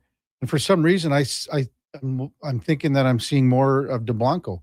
Yeah. Looking back and going and getting the checks and the calls, getting everybody on the same page. As you said, the communication. Yeah, and I wouldn't be surprised by that because DeBlanco is more of a vet than Mogensen. He was here all last year. He would have known in the 24. team better, exactly. Playbook. Sparingly used, and we actually interviewed Joel DeBlanco a couple of weeks back on the podcast.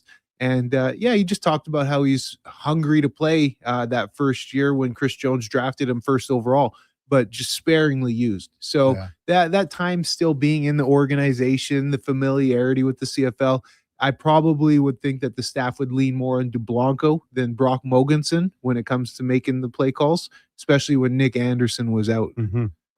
So it's they're going to be in a good place though at the linebacking core. Some good signees. They signed this one quarterback from the States, and boy, he put up some electrifying numbers. I think it was D2 school he came out of, but we'll see how his game can transition and pan out. The one thing people need to be happy, though, is Ed Hervey's not just sitting stagnant. He's out here making moves, trying to improve the roster. In fact, if you look at the activity from the Elks compared to some other teams across the league, they have been quite active. So they're leaving no stone unturned in terms of trying to get this team better. I have to get to this one text. Really good one and good catch by Rob. KK, and probably wrong, but if a goalie is called up as an injury replacement, and I don't think Ingram is going back to the AHL based on his current data, but does that player is he not subject to waivers? Is the real change, or am I out to lunch? So because he's called up as an injury replacement. So good catch.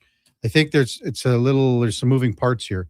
So if a team calls up a player for injury replacement, he does not have to clear waivers when sent down. However, if he stays up a certain amount of time, I think it could be 10 games plus or a month, then their waivers could be required depending on.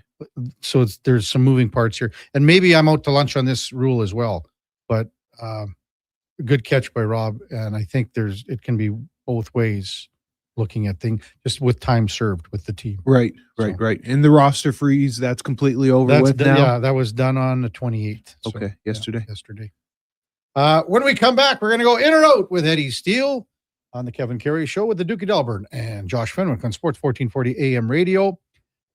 We are also streaming on YouTube, X, Facebook, Instagram, and Twitch. Mr. Rooter decorates a gingerbread house. Wow. What did you do here, Mr. Rooter? Well, we've got a Jube Jube toilet, complete with an icing-based wax seal. The main water line is licorice, red for hot, black for cold. You got your standard marshmallow hot water tank and a candy cane sewer line. And on the outside, candy corn hose pips. Disgusting, but they get the job done. To have your Yule clogs fixed, trust one plumber, Mr. Rooter. Weekly NFL giveaways, quick specials, huge screen TVs. The hits keep coming at First Round, Edmonton's NFL headquarters. Watch NFL football at First Round, and you could win a trip to your favorite NFL city for a regular season game next season. Catch NFL action Thursday nights, all day Sunday, starting with the Pro Bowl brunch from 10:30 to 2. Then Monday night, with half-price boneless wings after 6 p.m. First Round, burgers, beer, sports. Downtown and Bourbon Street, West Edmonton Mall. They're not just a grocery store. They're a butcher, a baker, a cafe, deli, rotisserie pizza, and restaurant, all under one roof. Loca Quality Market does food differently with 2 locations to serve you, Edmonton and Sherwood Park. Visit loca.ca. At Fountain Tire, success is a team effort. They're committed to their team members and their customers. And that means treating your vehicle like it's their own and finding solutions that suit your needs. Because whatever the road brings ahead, they're on it with you. Visit fountaintire.com today. This is Andrew Walker, host of the postgame show on Sports 1440. After every hockey game this season, tune in and chime in as we talk about the game. It's all sponsored by Legacy Heating and Cooling. Don't get left in the cold. Visit legacyheating.ca. Hold up. Are you pulling my beard? Booster Juice has 2 new booster balls for the holidays this year. That's right, Santa. The Eggnog Booster Ball and Caramel Pecan Pie Booster Ball are 2 new flavors to put some extra jingle in your step. So are you a pie guy, Santa, or a nog guy? Both! Good call. That's extra jolly. Happy holidays from your friends at Booster Juice. Canadian born, blending since 1999. The future of female hockey is here. It's season 2 of the Female Super League, the first ever female-only independent hockey division in Western Canada, with teams from British Columbia, Alberta, Saskatchewan, and Manitoba. Featuring 16U, 14U, and 12U divisions, the FSL brings showcase weekends packed with thrilling games, and our 14U and 16U have been pioneering the advanced body checking rule, empowering young players. The Female Super League, where the best in female hockey takes center ice. Details at femalsuperleague.com. It's the Boxing Week blowout at the Brick. Shop incredible deals in every department, like 60% off sofas when you buy the matching love seat or chair. Get up to 25% off dining and bedroom, up to 50% off select mattresses. And buy more, save more, up to an extra $400 off select major kitchen appliances. Plus, get a 10% credit for future purchases when you use your Flexity card. OAC, terms and conditions apply. Some exclusions apply. The Brick, saving you more. Subaru is built for winter. Symmetrical all-wheel drive delivers power with incredible control, stability, and grip. Add 220 millimeters of ground clearance, and you're not getting stuck in snowbanks. You'll drive right through them. And inside, luxurious heated seats and a heated steering wheel. Plus, for 19 years in a row, Subaru vehicles have earned top safety pick status, giving you unmatched peace of mind. Subaru is engineered for Canadian winters, built for real-life confidence. Welcome to Uncommon Standards. 'Tis the season for Sally's. Sally's Sports Bar and Lounge. Take a break from the holiday hustle and bustle. Cheer on your favorite team and ask about the daily game night food and drink features. Plus, there's tons of TVs and Oilers watch parties this December and all season long. Sally's Sports Bar and Lounge at all 3 Century Casino locations, Edmonton, St. Albert, and Century Mile. Check it out. Every day is game day at Century Casino.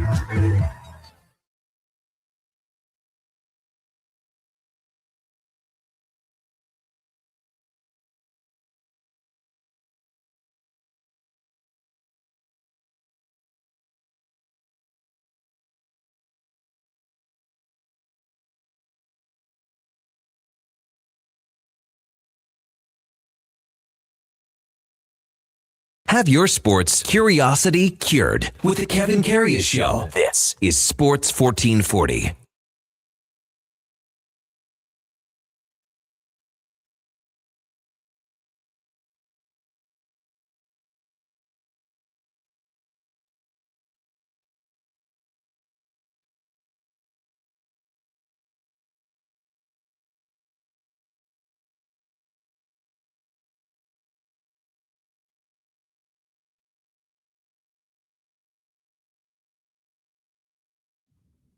Come on, here you go, Eddie. Free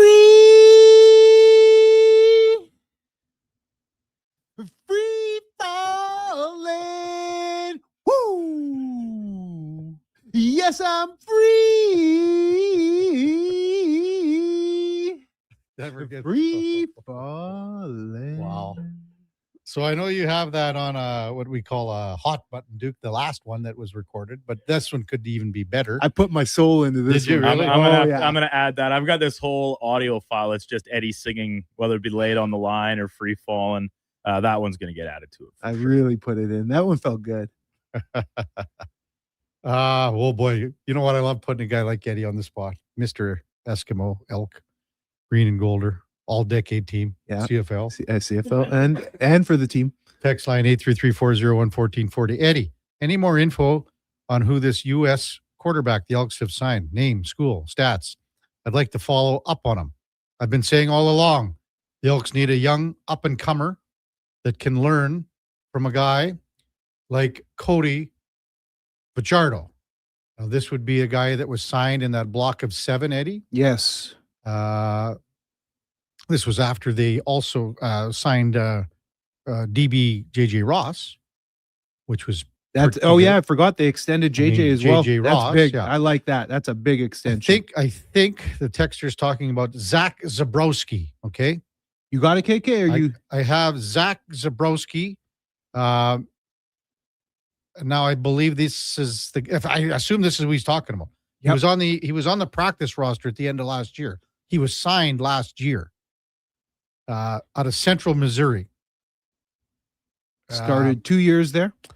Incredible passing numbers. He was 789 of 1,155 for almost 10,000 yards, 101 touchdowns in 25 games. Man, Big 25 number. games, KK, throwing for almost 10,000 yards. Yeah.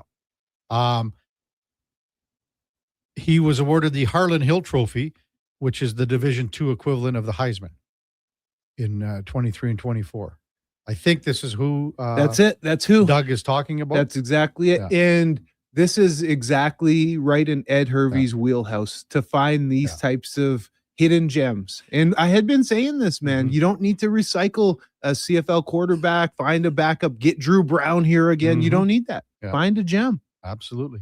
And they're out there. They are. When I watch the college football bowl games over the holiday season, that's all I'm looking for. I'm looking for a guy that someone could come out up here and play, because that's where you're going to find these guys. And you think, oh, if he's so good, why didn't the NFL find him? This and that. Coming out of D2, it's such a unique game, the CFL, where you can use the athleticism, wider field. The NFL, they're looking for their prototypes, 6'4" pocket passers. So, Not Fred Texan. Please don't have anyone sing like that again on the radio. I'm driving down the back road by the Garrison base, and I seriously thought that the air raid sirens were going off and we were under attack. The Yummins are here. Time now for Are You In or Out? Okay, you know what? Moving too fast. Bottom line, are you in or are you out? In or out of what? No time for questions, just action. In or out? Well, then I'm out. I'm sorry, Jet. Actually, you're already in. Are you in or are you out? On Sports 1440. I thought you would go, I'm in, Bob. We would have had a really cool moment, but you kind of ruined the whole thing. All right, Duke, let her buck. Starting with the Edmonton Oilers, who are back at it tonight in Winnipeg after splitting the holiday home and home with the Calgary Flames, each home team coming out victorious for the Oilers. And the news from Spec about the Andrew Mangiapane scuttle maybe adding to this a little bit. Listen, they've had plenty of options when you look at the bodies they brought in, guys available to them. I still think the team, the Oilers as a group, lack a legitimate third-line centerman. We sort of discussed this a little bit, earlier in the show. I'm going to probably go in, even though, I want to see what Jack Roslovic can do. I want to see what he does there tonight. The answer still could be within house with Ryan Nugent-Hopkins, depending on who can go into that slot there. Wouldn't it be awesome to have a line of RNH Roslovic and RNH Savoy and someone else? And Roslovic goes up to play with Leon still in pods, but there's someone that goes up to play with Connor and Zach that's really good. He's not here. No. But there's options. But I'll go in, yeah. I mean, there's nothing. They haven't had one all year. How's that sound?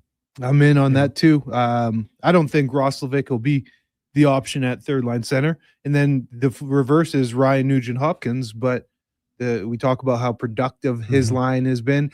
And we've seen this play out for many seasons in the past. Yes, he can play center. Is that where he thrives? Can he drive a line? Don't really know about that. The two guys they brought in that they thought were going to be one guy was the first line for a long time to start the year. But with Frederick and Mangiapane, they assumed that they were going to have enough depth here. Now those guys can barely make the fourth line. Jeez. getting paid too. Yeah. And I just look at it like, sure, Roslovic, this is an intriguing option to test him out here, coming back from the injury, still getting his feet under him a little bit. But you phrase the option of RNH in that spot, Kevin, right? Mhm. So that creates then the gap on the left side of your top line. Okay, yeah, I think we've seen that player to fill that hole does not currently exist on the Oilers roster. Maybe it is Jack Roslovic at times, but I think his looked better along Leon Draisaitl. Mhm. You have to fill that hole. So is the alternative to go find a new top line winger, or is it easier to go find a third line center? Probably a third line center. That's where my thought process is. And Matthew Savoy, I think it would be an excellent third line winger with the right centerman with some offensive contributions from other members of that line. That puts Roslovic back in your top six, and all of a sudden you've got a different looking offensive dynamic through, let's call it, three lines, even if your fourth line continues to be a little lacking and leaving a lot to be desired overall. World Junior Hockey Championships in full swing. Canada 2 games under its belt. They'll take on Denmark today after opening victories against Czechia and Latvia. There's been a lot of talk. You guys discussed it already too about the lack of resounding wins over teams that traditionally you do run roughshod over.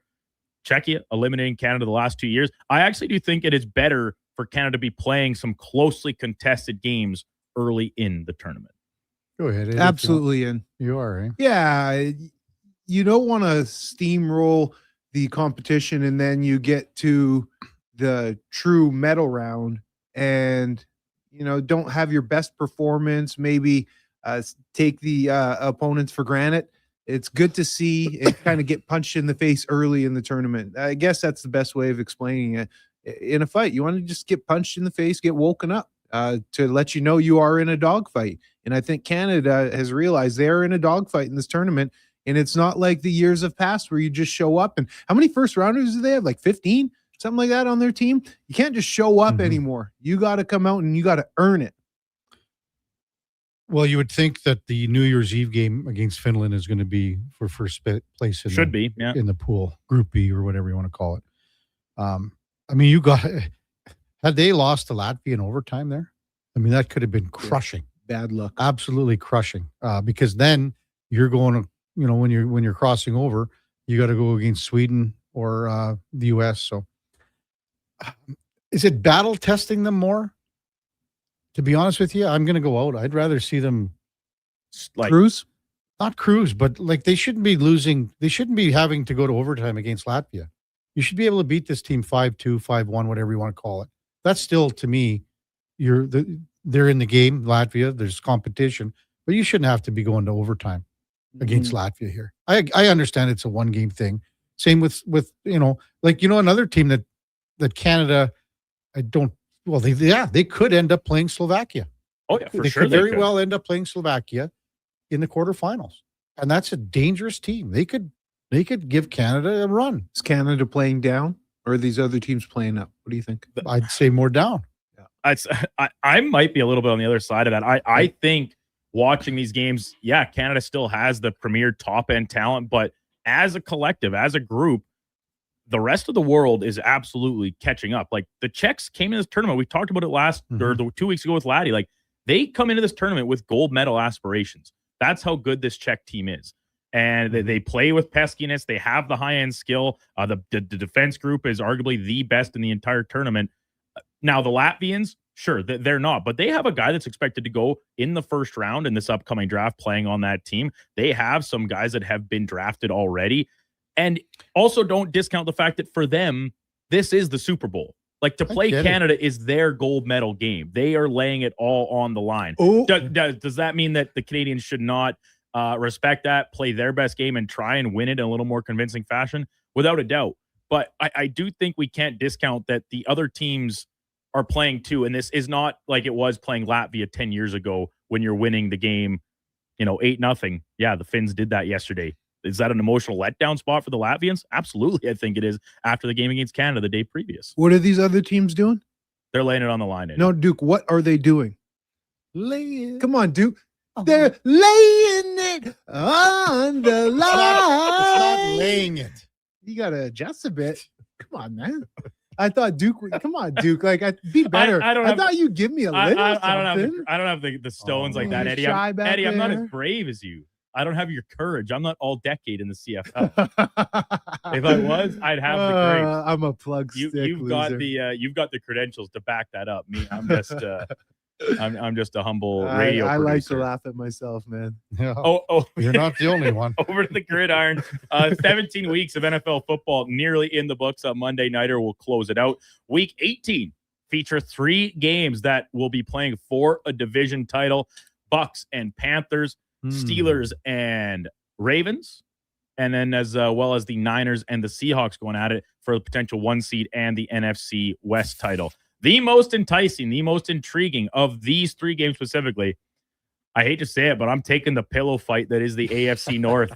Sunday Night Football, Steelers, Ravens. I think that's the one I'm most excited about. If you're calling that a pillow fight, what's the NFC South? It's nothing. Something, the expression was probably not doggy doo-doo. Yeah. Oh, it's bad. I'm so out on this one, Duke. To me, it's Seattle and San Fran, no? The battle for the number 1 seed. Yeah, to me, it's so I think that will probably end up being the best game, but no love lost in the AFC North. These teams don't like each other. Every cliche you want to put in here. Now, maybe this might be a question for later this week or even Friday when we continue to look ahead. Does the loser of this game be looking for a new head coach in a couple weeks' time? Oh, good question. I don't think so. Like, because Tomlin seemed like he'd reasserted his footing, right? You lose to the Browns with a chance to clinch a playoff spot. And now if you go in and lose to the Ravens and Steelers are at home for this next game, I might want to fact check myself on that one. It's all part of the script. Yeah, see, exactly, Eddie. All part of the Pittsburgh's at home. So if the Steelers lose Sunday Night Football at home with a chance to go to the playoffs, I think that seat gets a lot warmer again. And in Harbaugh's case, Lamar Jackson has missed some time, but overall, this team, talent-wise, should not be fighting for a playoff spot in the last day of the regular season. How about what if Lamar's at 50%? You ride Snoop out again or what? I was shocked at how well Snoop Huntley played on Saturday night. Turn around, hand the ball off to King Henry. Yeah, that's pretty. But I mean, he's an athletic guy. Yeah, he had some great runs. What he can do is that the Ravens don't have to change their playbook. He can run the same playbook that Lamar Jackson does with quarterback runs, with RPOs and things of that nature. And that's a big benefit as opposed to Cooper Rush, who we saw earlier in the year, right? I'm going to be with KK. I do like this matchup and the history and yada, yada, yada. But I'm going to go with the NFC number 1 seed on the line. Wow. You guys total cop-outs. Taking the easy option. No. Well, we'll test your mettle again with this next one. In a season without a clear-cut standout favorite for this specific award, the Offensive Rookie of the Year, I think Saints quarterback, Louisville Cardinal alum, Tyler Shuck should be getting strong consideration as the winner. Man, it's weird because there were so many guys that were having better seasons that have dropped off. And like, I know one of them full board, and Ted McMillan was sick again yesterday or whatever, but he was terrible. Trayvon Henderson's been hurt here and there, but when he's been he's been really good. I think you could be onto something here, Duke, that Chuck has vaulted from basically nowhere to being in the top 3, maybe top 2. So how about this? I'm just looking at one specific odds maker. I checked this when I typed this question out at 7:00 this morning. And at that time, Ted McMillan was about minus 105, I think it was. And Shuck was about plus 200. I just refreshed it. They are both now at plus 105 as even odds atop the plus. So I got Ted at minus 105, Shuck at 155 plus. Oh yeah. So obviously on just different books, but the one I'm on specifically has them at dead even odds atop this, and that has changed in the last 2 hours. Wow. It's the Saints. They suck. I get it. They're a bad team. The defense has played a lot better in the last half dozen weeks, a little bit less so yesterday, I guess, against the Titans. But also, when you look at what Tyler Shuck has done since taking over as a starting quarterback, it's 5-3, man. Like the record is there, the numbers are there. He looks like a guy that the Saints all of a sudden might be depending where they pick in this draft, might be saying, Mhm. I don't think we need to go get a quarterback. We'll roll him out for at least one more year and then reassess at that point. Maybe they can still go get their boy Arch Manning next year. Well, if they have one more week to wrap up their case, but I mean, Shucks he's 5-3 and he's passed for 300 yards in back-to-back games.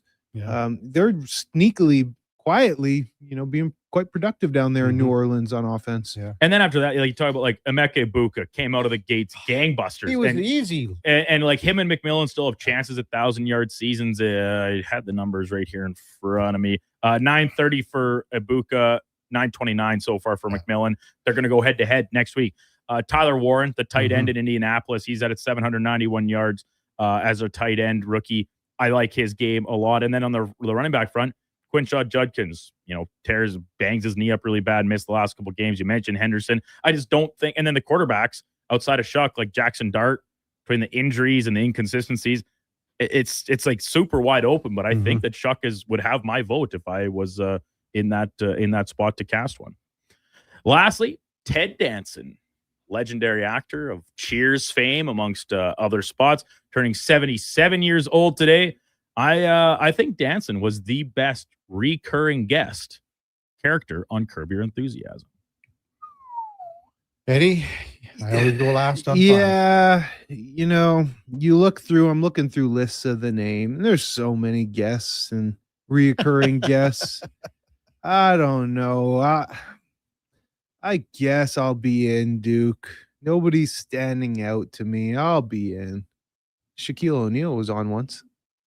Yeah, that was a great episode, actually, the injury. Yeah, I'll be in with Ted. Well, I'll be out because I'm going to go with Super Dave Osborne, Bob Einstein. Okay. Marty Funkhauser. Yeah. Only because the one joke that he That told he tells to Jerry Seinfeld. Seinfeld, Yeah, that's pretty good. it's an unbelievable, like, first of all, it's kind of ad lib and like he kind of threw it in there. And Jerry, I'm sure, had never heard it before. And you can tell by his reaction when Bob tells the joke and it's about the guy that got married. And yeah. If you know, we cannot say it. We cannot say it on the radio. I'll look it up. Well, forget looking it up, Eddie. As soon as we get into this update here, I'm sure Kevin will tell it to you verbatim. Yeah, maybe he'll escort you over to the bathroom and tell it to you while you're on the can here. Whoa! But the look on his Don't dive me out like face, that, you Duke. can tell that like, and very little of all this is scripted as it is, right? That's how it goes. But when they play off each other and Bob, and like, did you ever watch Super Dave Osborne? No. Oh, okay. So now here's another thing you got to find. I don't know what cable setup you got, but they've shown these reruns of Super Dave Osborne. It's just called Super Dave. He was a guy. It was called. They had these two shows, Super Dave and then Bizarre, and they ran in Canada. This is 45 years ago. But the Super Dave Osborne would do stunts. It was like Evel Knievel. Yeah, and he would just get pounded, and like things like.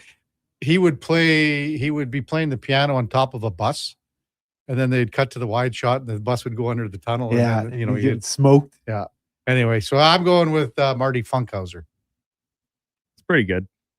Who else is up for? Well, debate? so I just checked the list, and like, listen, I thought like Jason Alexander, Frank, George Costanza, and his it was kind of just one season that he was part of the whole arc. A lot of people say Michael J. Fox, but that was just one episode, right? When he's Larry's upstairs neighbor, and then the Pepsi, he shakes it, and it's there. Rosie O'Donnell, David Schwimmer when they're doing the play, right? What is the Mel Brooks play? When he's he's a playwright is the character. You can't remember, but anyway. Is Leon too much of a character? Yeah, like I think he's a main member of the cast, right? And once he does join the show, but yeah, the David Schwimmer thing, and then about how his dad invented like the nut package, and he's scamming out on not enough almonds in it and stuff. There's so many. What so about many really Richard good. Lewis? Does he fall in, or is he? Too Yeah, much that's of a an regular? interesting. That's a tough one because I do think he's really funny, but he's in so many episodes. Yeah, but I think he would be right up there as well. He's great. Everything that he does is like him, and they're best friends essentially, but they disagree on absolutely everything. And he hates all of Richard's girlfriends and all this. Oh, it's good. Yeah, Tiger text and Jerry is surprised he had a good laugh. Super Dave and Bizarre were fantastic from the ring. So those are two shows. Well, Bizarre I haven't seen for a long time. There's a guy named John Biner who was the host of Bizarre, and it was sort of a Canadian show. Okay. Super Dave was. I'll look up Super Dave. Super Dave was you, and there's like he's jumping off buildings and stuff like that. And I'll look him up. he's a pretty funny guy. Good stuff, Duke. So Eddie, what's on the go today? For you? I gotta head down and shoot Elks 101 with our boy Deck. Talk about all these transactions. Ed Hervey's a busy boy. Absolutely. Bobby texted, morning, gentlemen. Is it normal for blood to be coming out of the eyes when listening to someone sing on the radio like that? Asking for a friend. Only when you listen to Sports 1440. There was also one other one. Triple C in a truck. What Triple C said? Where is it, Duke? I don't know. Do you have it up? Oh, there it was. Yeah. Was streaming on Instagram, and all of a sudden, all the dogs in the neighborhood started howling. Stop, Eddie. I am part wolf. So you're going to do the pod. So I'm off Friday. Somehow I got. Oh man, do you ever work around here? So I only took. Now on Christmas Eve there was no Gregor show, right? This guy. No Gregor show, so he took actually one more day off than I did. So where are you going on the weekend? Oh no. How do you figure that? One Kev? day, I only took one day off more than Gregor. Where are you going Yeah, now that's this a little weekend? better. Well, here's what why would you want to come in on the 2nd, right? The 2nd should be a holiday as well. So where are you going, So, Kevin? so Kevin's trying to convince me to come to his little drop-in skate on Thursday on the holiday, where he's like, "Oh, everyone's hungover. Just get out there and sweat it out, and then we'll have some beers in the dressing room afterwards too." And this being said by a guy who's not coming to work on Friday morning. It's an early skate. Why not? I love it. I love it. Good stuff, Eddie. Great Good singing. show, man. Good show. Good luck with the podcasts. Happy New Year to you, Steph, and the kids. Yes, We likewise, will, KK. Guess I'll see you next week. See you I'll be in Monday. Yeah, next week. See you in a week. I'll be in Monday. Time now for a Sports 1440 update brought to you by First Round. And you know what? Tonight is the night. You could win an NFL jersey tonight at both locations, too. You get 50% off boneless wings. That's First Round, Edmonton's NFL headquarters. Here is the Duke. This is a Sports 1440 update.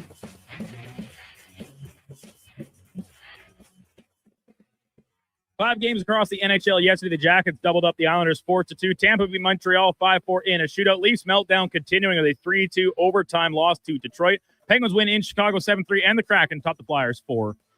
From the World Junior Hockey Championships yesterday, Sweden beat Switzerland 4-2, and the Finns rout Latvia 8-0.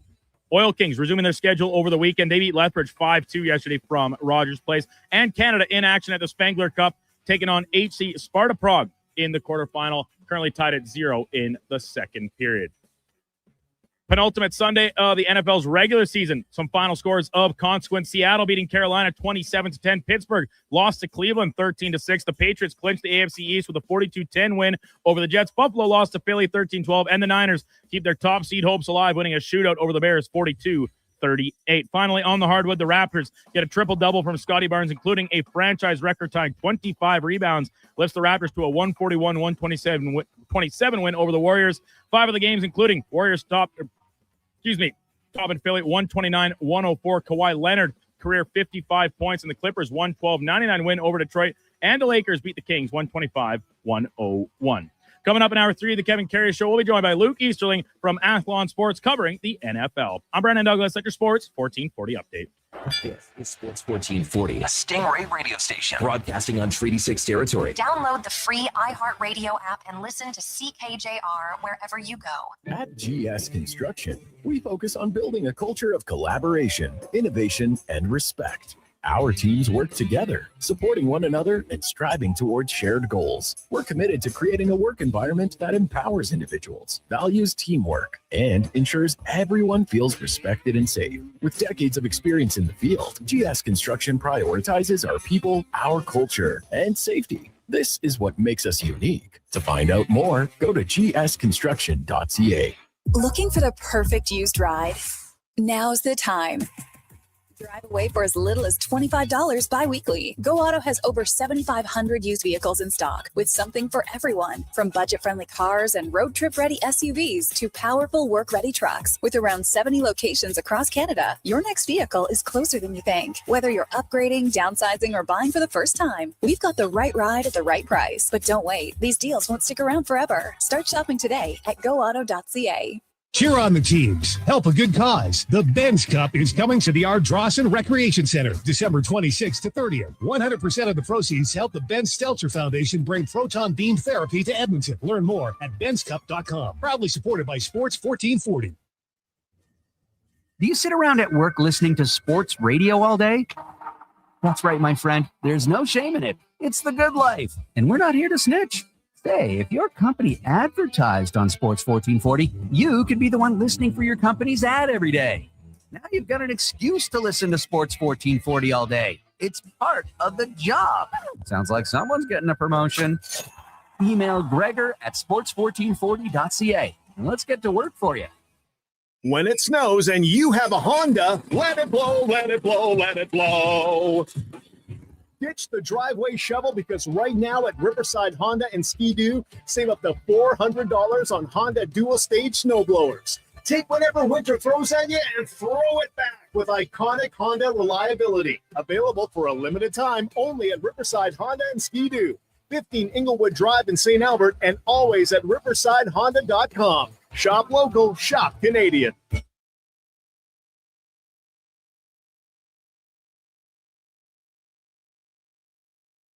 Just in time for the morning skate. This is the Kevin Karius Show on Sports 1440.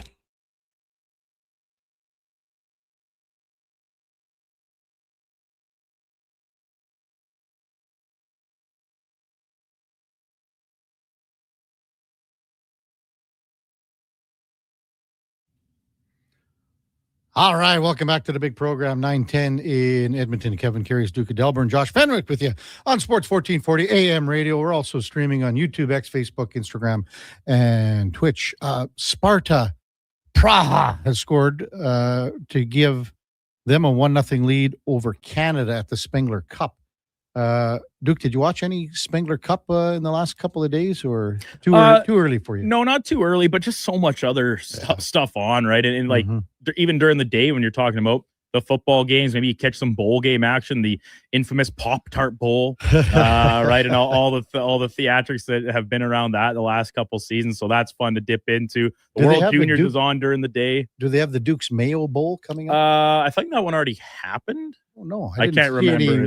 I didn't see any mayonnaise. Any mayo dump. Yeah. I've seen the French fry dump, the Pop-Tarts getting cooked.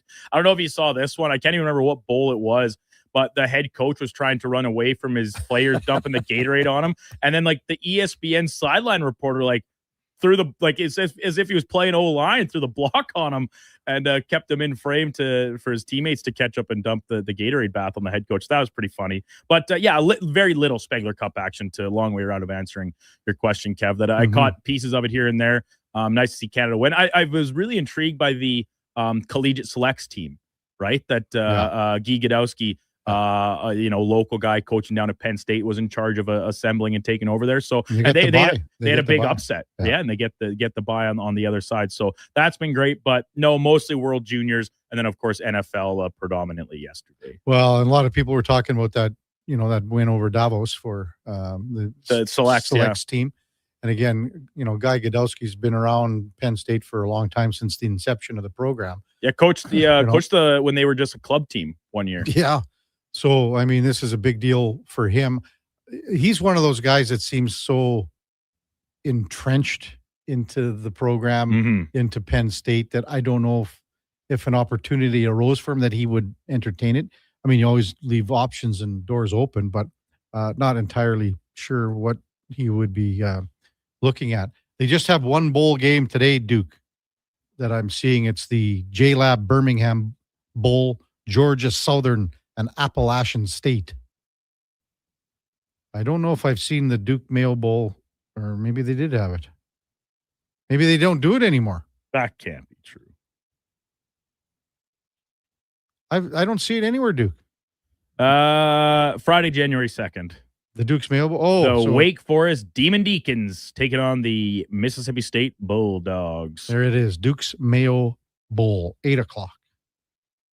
There you go, Kev. You just finished another nice day off work. You can tie into that one on a Friday night. Let me see what's on the second to make sure that. Yeah, during the day. What are you going to be watching during the day while some of us are here? We got the Armed Forces Bowl, the Liberty Bowl, the Duke's Mayo Bowl, all during the day. Might as well just enjoy myself. Eh? Yeah, of course. Why wouldn't you? Why wouldn't you?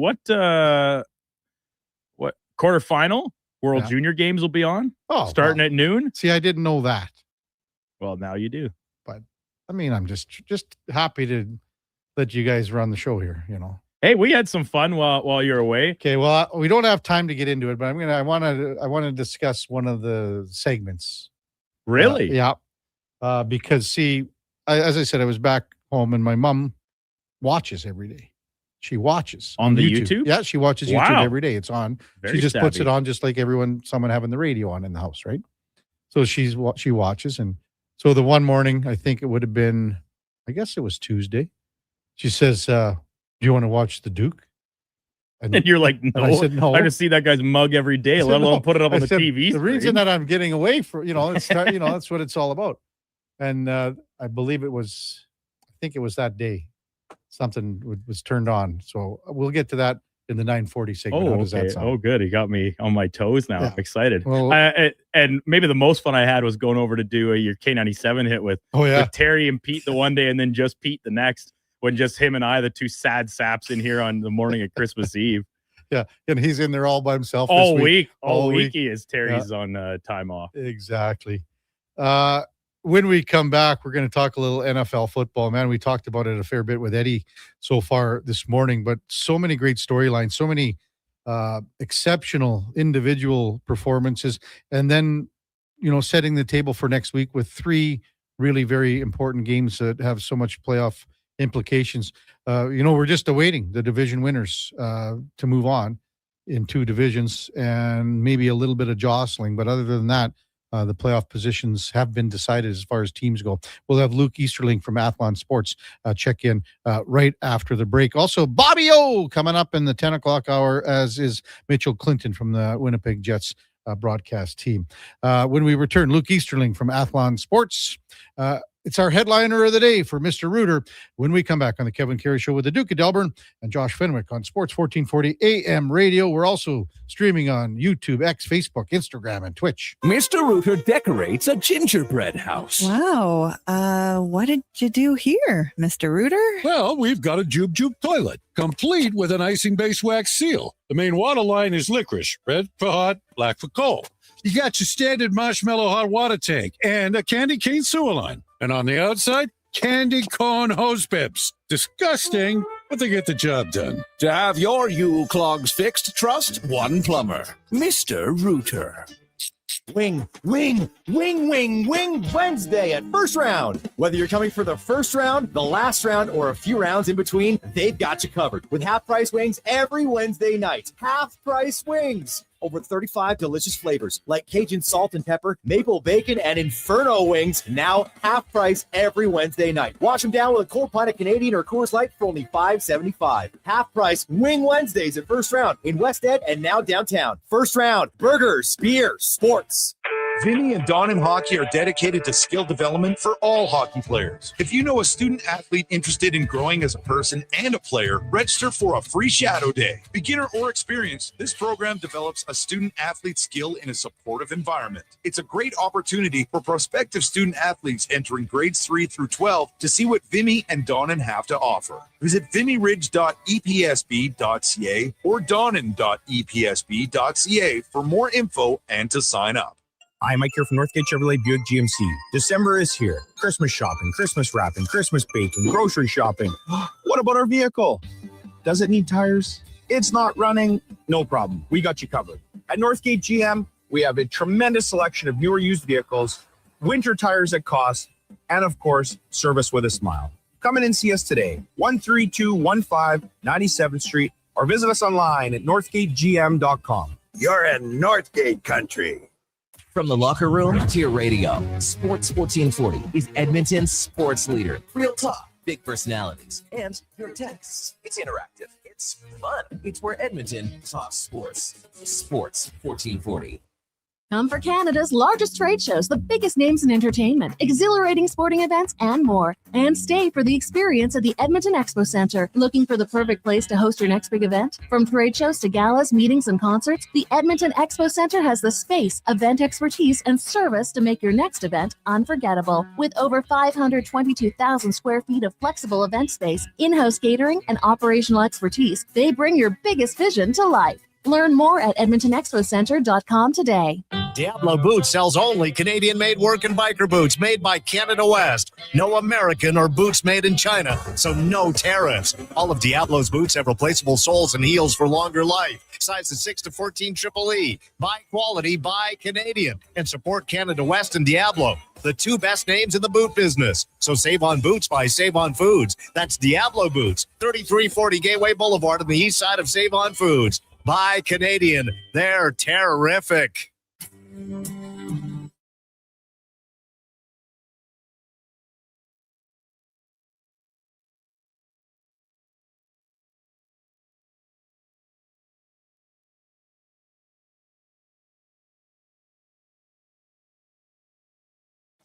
Stories, guests, and insights. This is Sports 1440 and the Kevin Karius Show.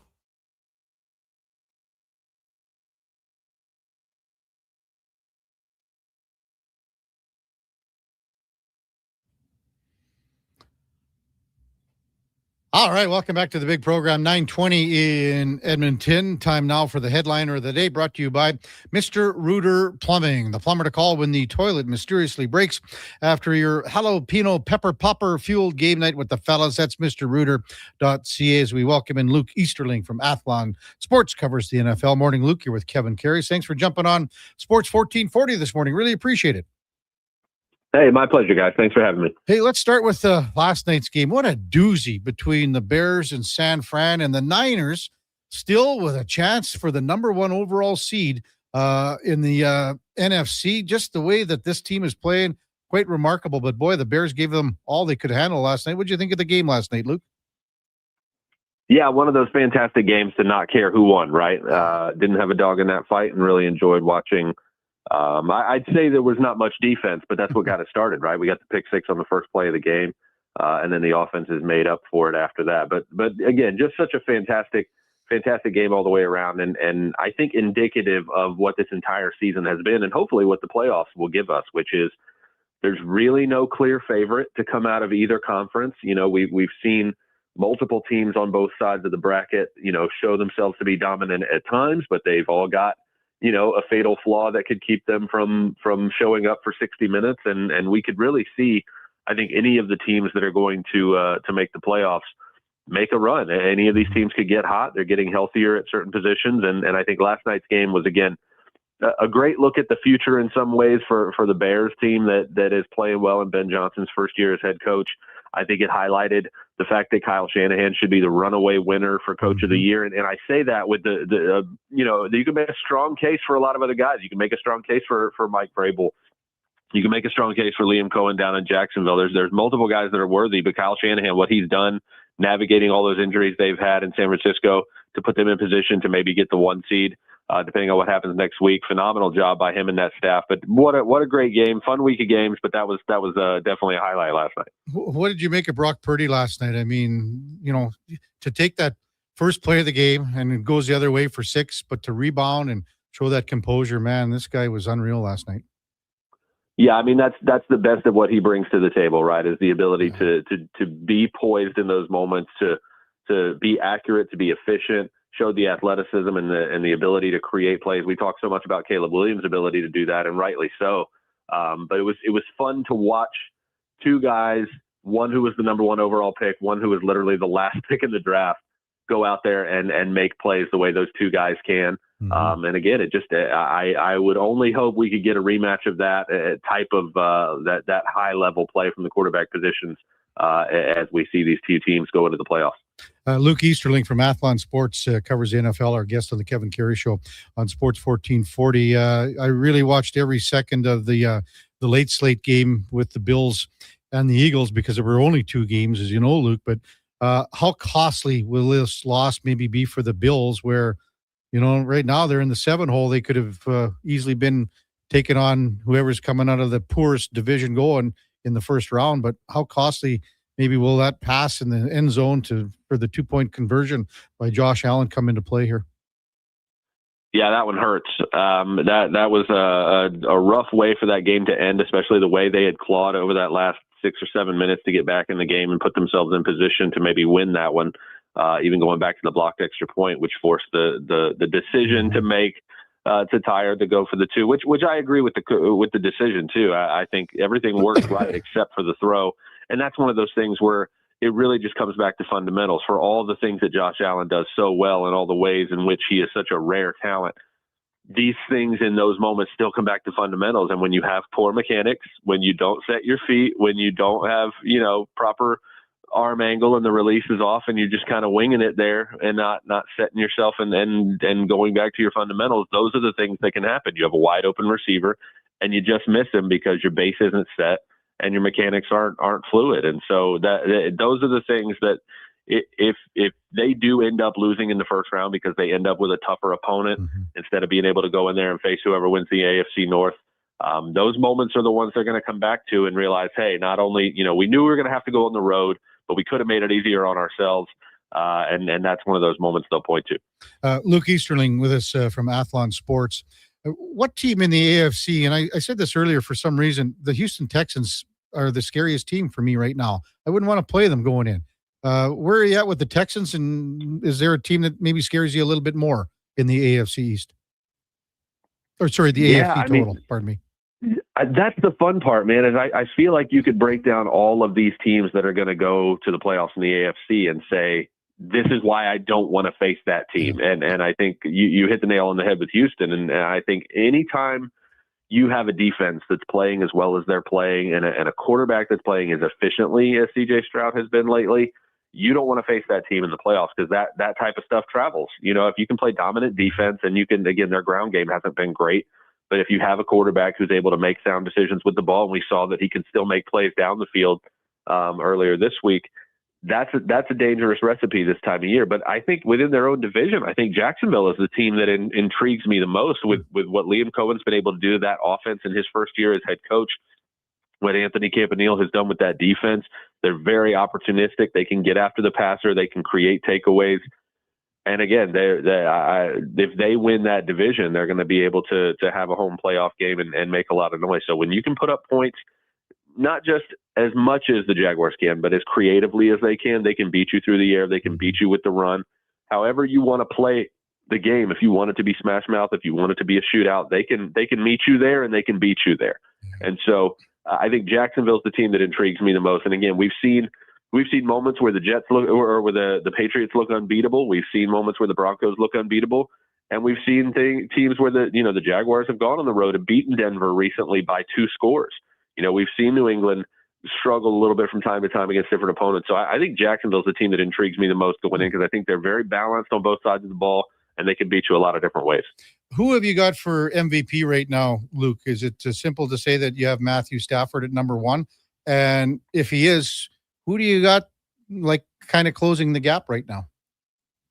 Yeah, I think it's really developed into a 2-horse race here. I think Jonathan Taylor over the first half of the season was admirably in that conversation, even though we know that usually goes to a quarterback. But I think over the course of the second half of the season, Stafford remains number 1 for me.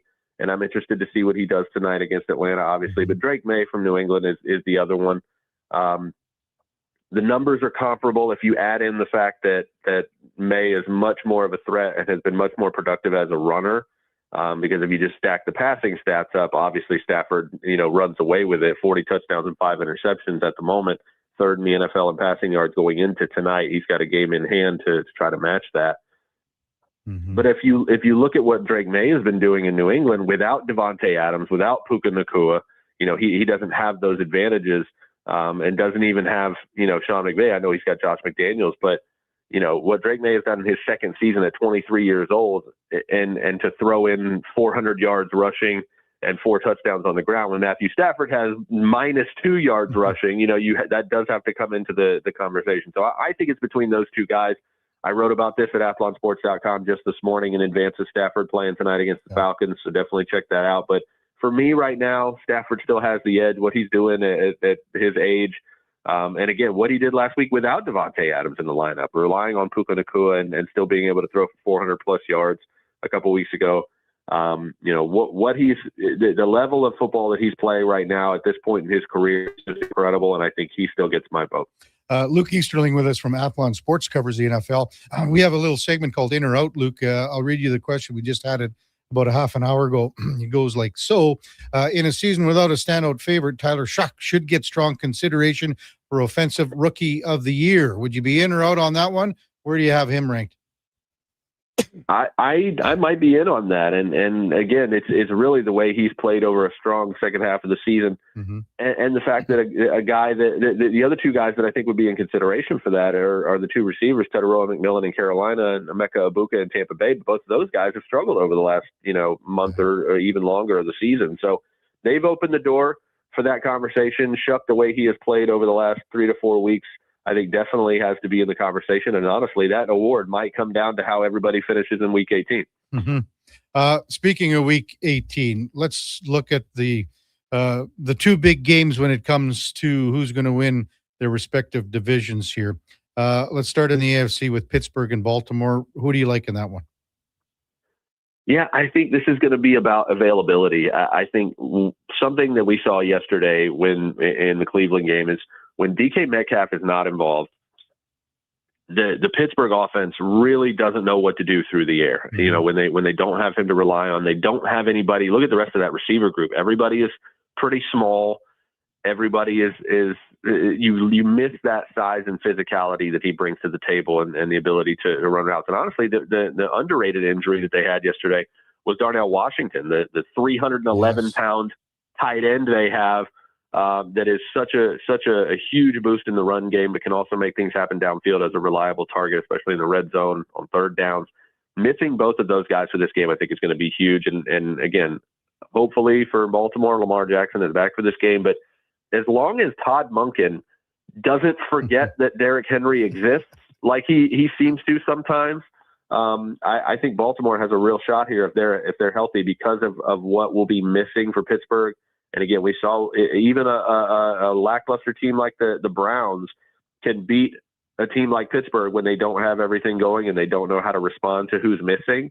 And I think Baltimore's got an open door here. We also discussed the coach of the losing team in this game. Luke, would you really think that one of these coaches, whoever loses this game, could get fired? I think if we're just looking at the data, I think you could make a strong case, but I think you have to go back to who are making these decisions and whether or not the ownership of each of these franchises is actually going to move on finally this time after underachievement. I don't know how many years of underachievement it's going to take, but both of these teams appear completely content to roll with their guys and stick with them and hope that personnel changes can fix what's wrong, and they want those guys in those leadership roles because they trust them and they have for 2 decades now. So to be honest with you, I'll believe it when I see it. Yeah. You can make a strong case again, and fans really have that it's time for a new voice. It's time for a change in both of those organizations. But until you convince the ownership of that a new leader is necessary and that they are the problem, again, I'll have to believe it when I see it with both of those teams. What about the Tampa and Carolina game here, Luke? I mean, we were talking about Baker Mayfield in the MVP conversation here, 7-8 weeks in. Now he can't do anything. The Bucs can't do anything. Who's going to win this one, you think? Yeah, just a monumental collapse by Tampa Bay this season. I don't know how else to put it. This team was 5-1, 6-2, and now they're 7-9. And they were supposed to be better over the last month or so because they were finally getting healthier, right? They got Mike Evans back. They got a couple of guys back from injury. They finally, the last few weeks, have had all 4 of their receivers, Evans, Godwin, the rookie Ibuka, and then Jalen McMillan back from a scary neck injury from the preseason. They finally had them all on the field. That was supposed to open up the offense, make it more explosive, and it just hasn't. And so the Bucs are a great example of why football is such a great team game, because everybody wants to blame Todd Bowles. Everybody wants to blame Baker Mayfield. You can blame those guys to a certain extent, but everything is connected. Everything, why is Baker Mayfield playing so poorly? Well, he's been playing with multiple injuries for most of the season. He's also been playing, he played without his star left tackle for 4 or 5 games this year. The Bucs haven't had their entire starting offense for a single game this season. They just haven't. They brought the entire offense back on paper from last year from a group that was top 5 in both rushing and passing, and they've never been on the field together. He's been missing both of his starting guards for most of the season. And again, all the injuries at the skill positions, he was, Bucky Irving and Mike Evans missed 6 or 7 weeks each. All of these things, combine to create what we've seen over the last few weeks. But I think the biggest problem for the Bucs is their defense. Todd Bowles has been a head coach for 3 or 4 years now, but he's been the defensive coordinator here since 2019. And they're still struggling with communication issues. They're still struggling with fundamental assignment and communication problems on that defense. And that's just inexcusable. And again, when you start 6-2 and you have an opportunity to play the Saints and the Falcons and the Dolphins and you lose all those games, how can you go into this game when you got to have it at home? How can you have any confidence that they're going to be able to bounce back because they just continue to lose to bad teams? And eventually you have to admit you're one of them. No kidding. The game of the week is going to be Seahawks and 49ers. What do you make of what San Fran, and we touched on it off the top, but I mean, Seattle at 13-3, a phenomenal season. Both teams have had great years. This is going to be a heck of a game. Yeah, I can't wait for this one. I'm not going to lie. It's such a potentially great matchup. But again, this season has been so weird where we've seen teams play so well in certain phases and so well at certain times. And then, I mean, if you watch the first half of that Seattle-Carolina game yesterday, the Seahawks couldn't do a thing on offense. And then they finally opened it up in the second half. Again, it's whoever shows up for that 60 minutes. And so I'm really hoping we get the best versions of both of these teams for 60 minutes because, I mean, both of these teams have proven – look at just the coaching that we're going to see. Mike McDonald's defense has been absolutely out, like lights out this season. But, Kyle Shanahan has put on a clinic on the offensive side of the ball. You flip it the other way. Clint Kubiak has been so fantastic with that offense in Seattle. He's got to go against Robert Saleh and that defense in San Francisco. So many reasons why this should be such a fantastic matchup. I'm hoping both teams show up both on the field and on the headsets and give us what we should have to close out this season. Should be a great one. Oh, it's going to be a good final weekend. And as you said, a good one tonight. What do you make of this one tonight with Atlanta and the Rams? I think the key, honestly, if the Falcons are going to have a shot here, which if anybody's not aware, the Falcons have a part to play in that NFC South race, by the way. If the Falcons pull off an upset tonight and they beat the Saints next week, it doesn't matter who wins that Bucs-Panthers game because the Panthers will win the division whether they win or lose based on a 3-way tiebreaker at the top of that division. So the Bucs can still win that game, but if the Falcons win tonight and next week against the Saints, the Panthers can lose and still win the division with a losing record, which is just absolutely ridiculous. So anyway, if they're going to get a win tonight, if the Falcons are going to beat the Rams, it's going to be the pass rush. I mean, the Falcons are 3rd in the NFL right now with 50 sacks this season. They've gotten 14 sacks out of their 2 first-rounders total, and James Pierce Jr. and Jalen Walker. Those 2 guys have been huge for that unit. So they're going to have to get after Stafford. They're going to have to put consistent pressure on him. But the problem is when you blitz, you leave those one-on-one opportunities. Stafford is so good at making you pay for it. That defense is young and feisty. They've got some absolute dominant players on the Rams side of things for defense. So the playmakers have to come to play. Kirk Cousins has to distribute the ball. Let the offense take make sure you're running the ball as much as possible to keep the ball out of Stafford's hands. There's a playbook to do this, but you have to be darn near perfect to beat the Rams at their best, and that's what Atlanta will have to be tonight. Oh, it's going to be a great night tonight and a great final week. Playoffs right around the corner. Hey, Luke, thanks so much for your time. Really appreciate it. Have a great Happy New Year and take care. Hopefully we'll talk to you in 2026. Thanks for coming on. Hey, sounds great, guys. Same to you. Luke Easterling from Athlon Sports covers the NFL. And our headliner of the day brought to you by Mr. Rooter Plumbing, the #1 overall pick in your fantasy plumbing pool. That's mrrooter.ca. Spengler Cup Canada is going to lose in the quarterfinals here to Sparta Praha. They scored an empty netter. I think they had another one, but I'm not sure. It's 4-1 with under a minute to go. So the Canadians will lose in the quarterfinals. Praha moves on to the semis. When we come back, we will get to a segment last week that the Duke, him and Fonzie here and whatever they were doing, whatever. We'll talk about that when we discuss a few other things with fantasy football our lines. Josh Fenwick did an amazing job with some selections this week, I'm told. We'll get to all that when we come back. Kevin Karius Show with Duke of Delburne and Josh Fenwick on Sports 1440 AM radio. We're also streaming on YouTube, X, Facebook, Instagram, and Twitch. As 2025 comes to a close, GS Construction would like to take the time and thank our crews, our partners, and our communities for another successful year of teamwork and growth. Together, we've helped keep Edmonton and the surrounding area moving by building and maintaining the underground infrastructure that keeps everything running smoothly. It's been another year of dedication, pride, and hard work the team has put in to make it all possible. To learn more about our people and our projects, visit gsconstruction.ca. At Fountain Tire, success is a team effort. They're committed to their team members and their customers. And that means treating your vehicle like it's their own and finding solutions that suit your needs. Because whatever the road brings ahead, they're on it with you. Visit fountaintire.com today. This is Andrew Walker, host of the postgame show on Sports 1440. After every hockey game this season, tune in and chime in as we talk about the game. It's all sponsored by Legacy Heating and Cooling. Don't get left in the cold. Visit legacyheating.ca. The Hockey Super League is proud to launch its 9th season, delivering independent, borderless hockey. This year, over 125 teams will compete across Alberta, Saskatchewan, and for the first time ever, Colorado, USA, with showcase style action, cross-province rivalries, and a strong commitment to player development. The HSL is the premier destination for families seeking balance and athletes chasing the next level. The Hockey Super League. Hockey without limits. For athletes born in 2013 to 2018, visit hockeysuperleague.com to learn more.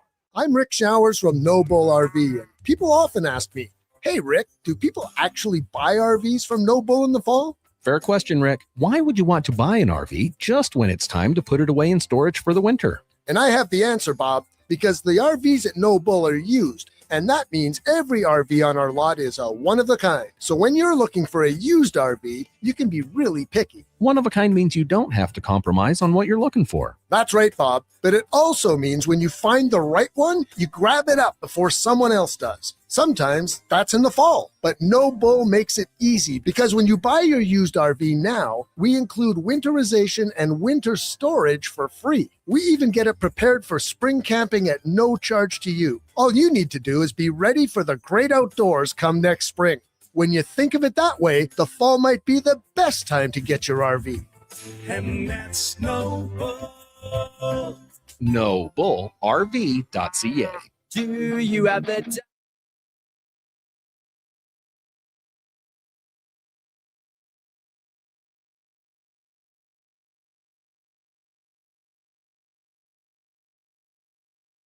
Have your sports curiosity cured with the Kevin Karius Show. This is Sports 1440.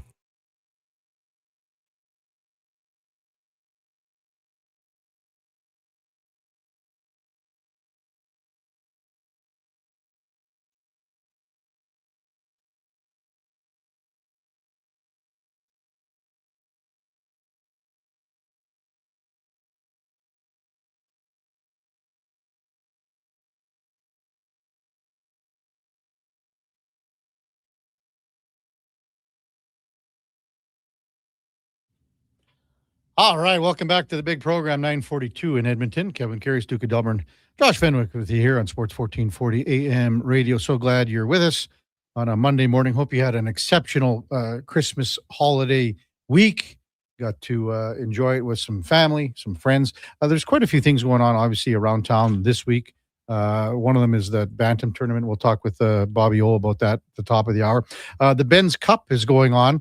It has been going on since Boxing Day out in Ardrossan. They got the under 7 teams, under 11 teams. One of our loyal listeners, Scott, texted in and said that it's the Battle of St. Albert in the Ben's Cup final Tier 1.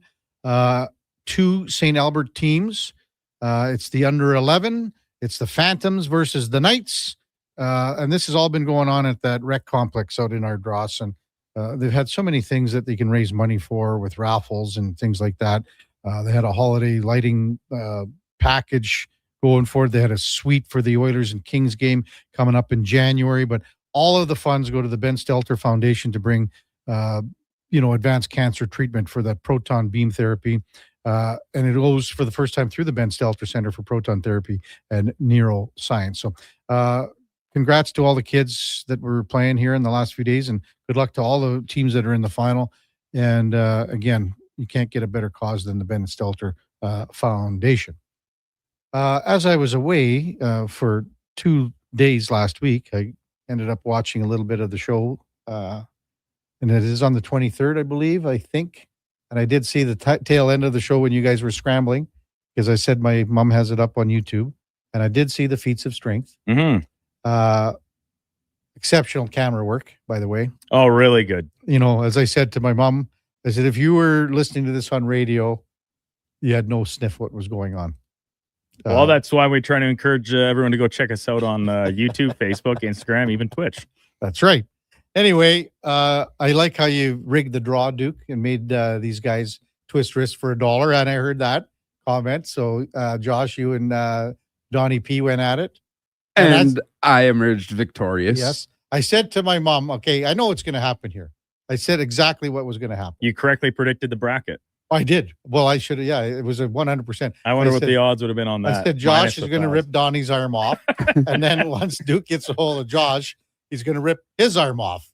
Because, you know, you don't throw bales and, you know, pull tits for a living as a kid to not be able to take a city boy like yourself down. Yeah, I'm not. Hey, listen, like I said, farm strength. Incredible. I thought Josh, if he had come in with a little more confidence, I would have liked his chances more. Technique, Josh, I was disappointed in your technique. Oh, really? I twisted the wrist and everything and put the whole arm into it. Well, listen, I pushed off the leg. I'm not a strong guy, but like if you look at the arm wrestler guys, a lot of them will they will let their wrist lock the other way. You know, really? Yeah. Interesting. You know, and then they'll have that. Sounds like it would hurt. Well, that's Sylvester Stallone, Duke, over the top. Well, so I didn't have a hat. I would have thrown it backwards when I was wrestling with Donnie. Now, the other thing that I was thinking about, because Duke, you're a left-handed hockey player, right? Mm-hmm.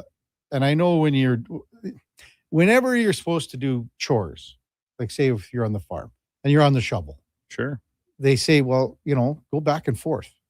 So I would assume your left arm is stronger than your right arm, Duke. No, it's not. No, I do like, and like I said, at the farm, you're doing a lot of things with both arms all the time, whether it be like carrying pails, throwing bales, right? Like you're tasked with both at the same time. Shoveling, I switch, I go both ways, depending on what side of the bin you're on, to funnel things down in, and also to give your arms a break on each side, because one is obviously doing the lifting as opposed to the guiding. But no, and this is something I've actually really noticed since not being at the farm full time anymore, is that my left arm has really it's losing strength. It's losing its juice. I don't know what it is. I need to start just doing purely left arm bicep curls in the gym.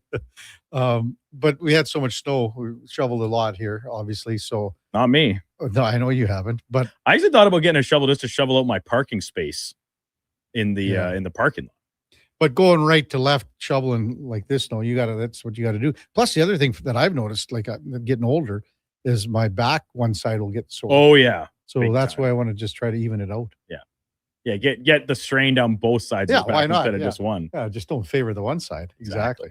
Now, then I also noticed you guys did your picks, and Josh, you picked for me. And now I don't have the list. I'm Duke. I've got it right here, yeah. So I didn't have the opportunity. I should have.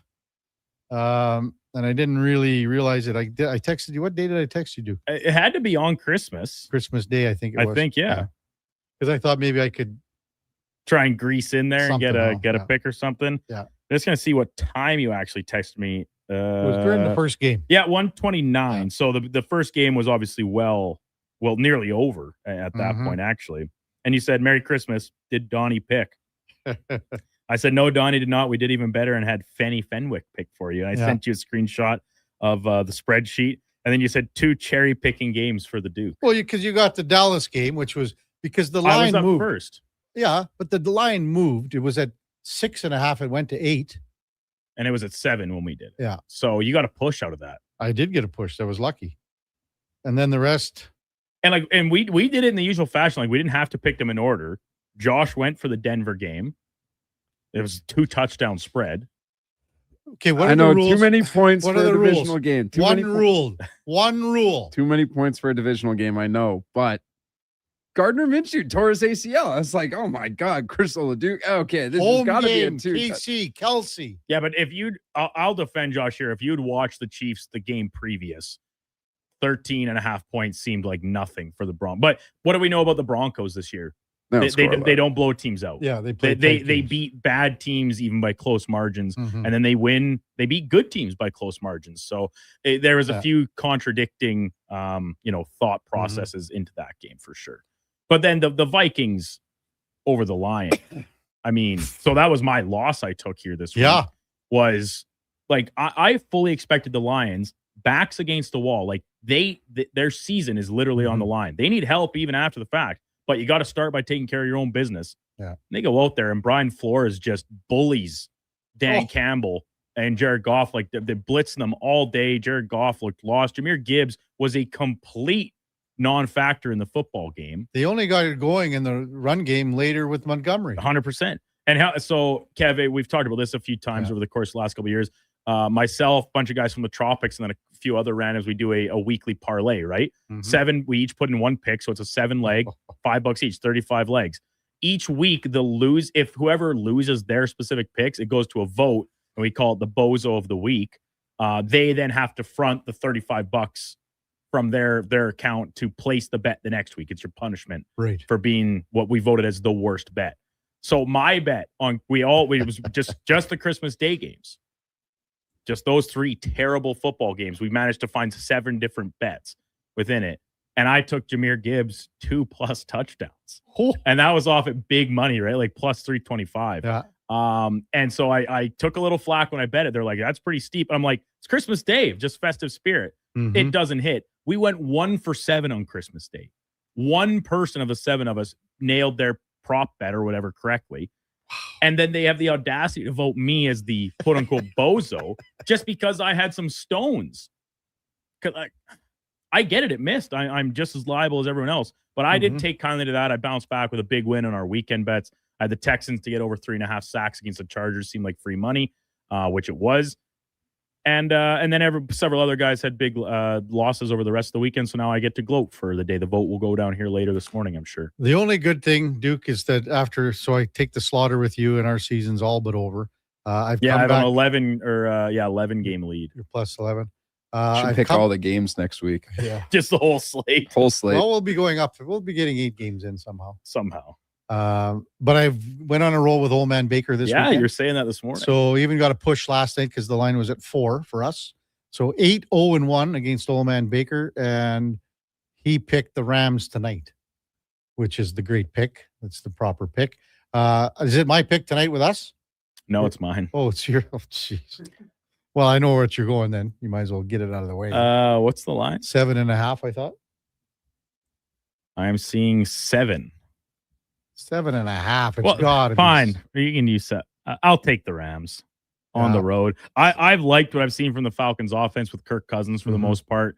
We talked about their defense and particularly the front, the ability to get after the quarterback. We chatted about that with Luke, their last segment. Those 2 rookies really can't give them enough credit in Pierce and Walker. But yeah, I think the Rams, with everything that they have at stake here, they put their best foot forward on the road. Yeah, I mean, I can't disagree with you. But if I were picking, if it were my pick, I would. You would take the Dogs? I would take Atlanta at 7.5 only because, and it's something we haven't discussed here, because the fantasy finals are on this week. And you were in the finals for your Duke League. In the finals. Is it going to come down to Monday Night Football? It is coming down to Monday Night Football.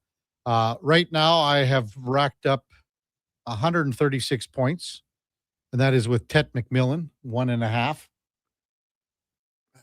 He's just had a tough go. But if I would have had the choice, I would have put Waddle in for McMillan. He got hurt anyway. He got a 0 burger. Yeah, 0.7 he got. So it wouldn't have mattered. That's who I would have put in for him. So I am up at 136. I'm playing the Jeff Jackson, and the Elf, and he's at 97 right now. So I've got a 40-point lead. That's a lot of points. 40. However, there's always a little caveat. There's always a but. He's got Matthew Stafford and Puka Nakua, and I've got Kyron Williams. So I need that pass rush to. You need some sort of split here that the touchdowns come in on Williams' ground, hands, and Nakua can move the ball downfield, but keeping him out of the end zone will be paramount. I think like a Stafford to Nakua touchdown. It's tough for you. That's and I mean, those guys put up. What? And are you guys passing touchdowns 4 points or 6? 6. Ooh, yeah, that 6. Yeah, so, that is dicey. To me, it's probably he's favored to win. I think. Like again, as you said, I'm hoping for some, like even a catch down to the 1 yard line, and it's Kyron. However, now Blake Corum's taking a lot of carries away and time away from Kyron Williams, but I don't know. Still, second place, not bad, Duke, where we were 2 years ago. It's been quite the turnaround, Kevin. It's admirable. I'm sure Gregor is more than willing to give you your flowers. No, he's not. Now, Kevin, you just have to text in to the Gregor show this afternoon to make sure that Greg's brings it up. He will, because here's the even a better one. Because for years, it's been a standing $100 bet, Gregor and I. Just whoever finishes higher? Points. Total season points? Total season points. Including playoffs. Including playoffs. Right now, in the total points between Gregor and I, Gregor, so I'm at 26.7. Gregor is at 26.17. So I'm up about 10. Mm-hmm. So I got Kyron going tonight. He's got Bijan Robinson. Wow, what a great finish. Isn't that great? Yeah. What do you think of that one? Who's gonna? Well, Kev, I'm rooting for you here tonight. I mean, how could I not? I've given you my fair share of flack for that historically bad season a couple of years ago, but you've obviously been listening into Fantasy Frenzy in the last couple seasons and got things back on track. Taking the sound advice of the likes of myself, Connor Halley, all the great guests. Well, it would be I just want a good finish tonight, and Chef's mad at me already because I sent him a note and said, congratulations, Oh, you're one of those guys. Well, eh? but I sent it to him way earlier. Like, I came back at the end of yesterday because Baker had a touchdown, Mayfield. Right. And McBride had a late touchdown. So I was out of it until. Yeah. But it does seem like every league, and maybe it's just a certain personality type that they, in a spot like that, there's a guy that a lot of the guys on the Tropics are on a league together. Yeah. And one of the outside guys, they were talking about this last week or the week previous, saying it was like the first play of the morning games. Yeah. It's like 11:10. And he texts the captain of the Tropics, Noel, be like, well, congrats on the victory. I'm sunk. It's like, we're 10 minutes into the slate. What are you talking about? You're sunk. Chef's going to be mad at me again. So, hey, when we come back, top of the hour, we got Bobby Olenek. It's a fabulous Bantam tournament going on right now at Collingwood Twin Arenas. It's been going on for an awful long time. Bobby will check in to discuss what they've been doing, and they got great scholarships, things like that for the kids. Also, Mitchell Clinton from the Winnipeg Jets broadcast team will check in at 10:20. Before that, time now for a Sports 1440 update brought to you by AWS Welding Supplies in Nisku. Product sales, servicing, calibrating, and free same-day delivery of in-stock items to Leduc, Nisku, and South Edmonton. Your one-stop shop for all things welding. That's awswelding.ca. Here is the Duke. This is a Sports 1440 update.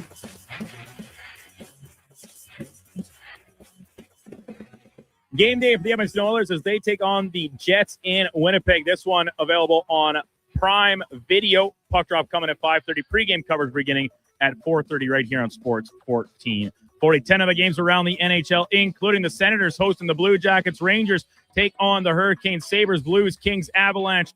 Bruins down the highway in Calgary. And in the nightcap, Seattle Kraken welcome in their cross-border rival, Vancouver Canucks.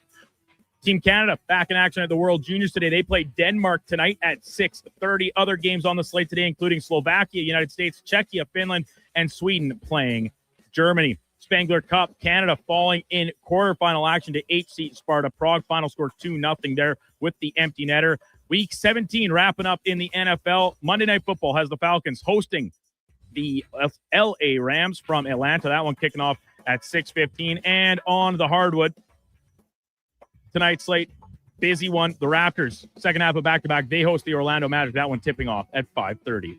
Coming up in hour 4 of the Kevin Karius Show, we'll be joined by Bobby Olenek covering the Edmonton Bantam Hockey Tournament, as well as Mitchell Clinton from the Winnipeg Jets broadcast team. I'm Brandon Douglas, Center Sports 1440 update. Sports 1440, Stingray radio station. CKJR broadcasts from West Edmonton Mall and Wetaskiwin. Download the free Stingray music app and listen wherever you go. Hi, Mike here from Northgate Chevrolet Buick GMC. December is here. Christmas shopping, Christmas wrapping, Christmas baking, grocery shopping. What about our vehicle? Does it need tires? It's not running? No problem. We got you covered. At Northgate GM, we have a tremendous selection of newer used vehicles, winter tires at cost, and of course, service with a smile. Come in and see us today, 13215 97th Street, or visit us online at northgategm.com. You're in Northgate country.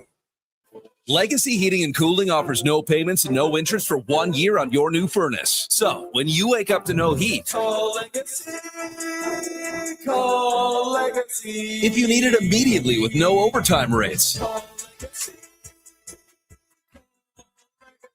If you need it immediately and want to combo it with AC. Call Legacy. Call Legacy. No payments and no interest for 1 year on your new furnace. It could only be Legacy Heating and Cooling. After 20 years, Canada's most prestigious international hockey tournament returns. The Camrose Viking Cup, December 28th to January 4th at Encana Arena. Tickets at vikingcup.ca. Brought to you by Sports 1440. This holiday season, unlock a world of free entertainment with Stingray. Stream festive music hits, relaxing wellness channels, and stunning holiday escapes. Just search for Stingray on your smart TV to discover your new favorite channel.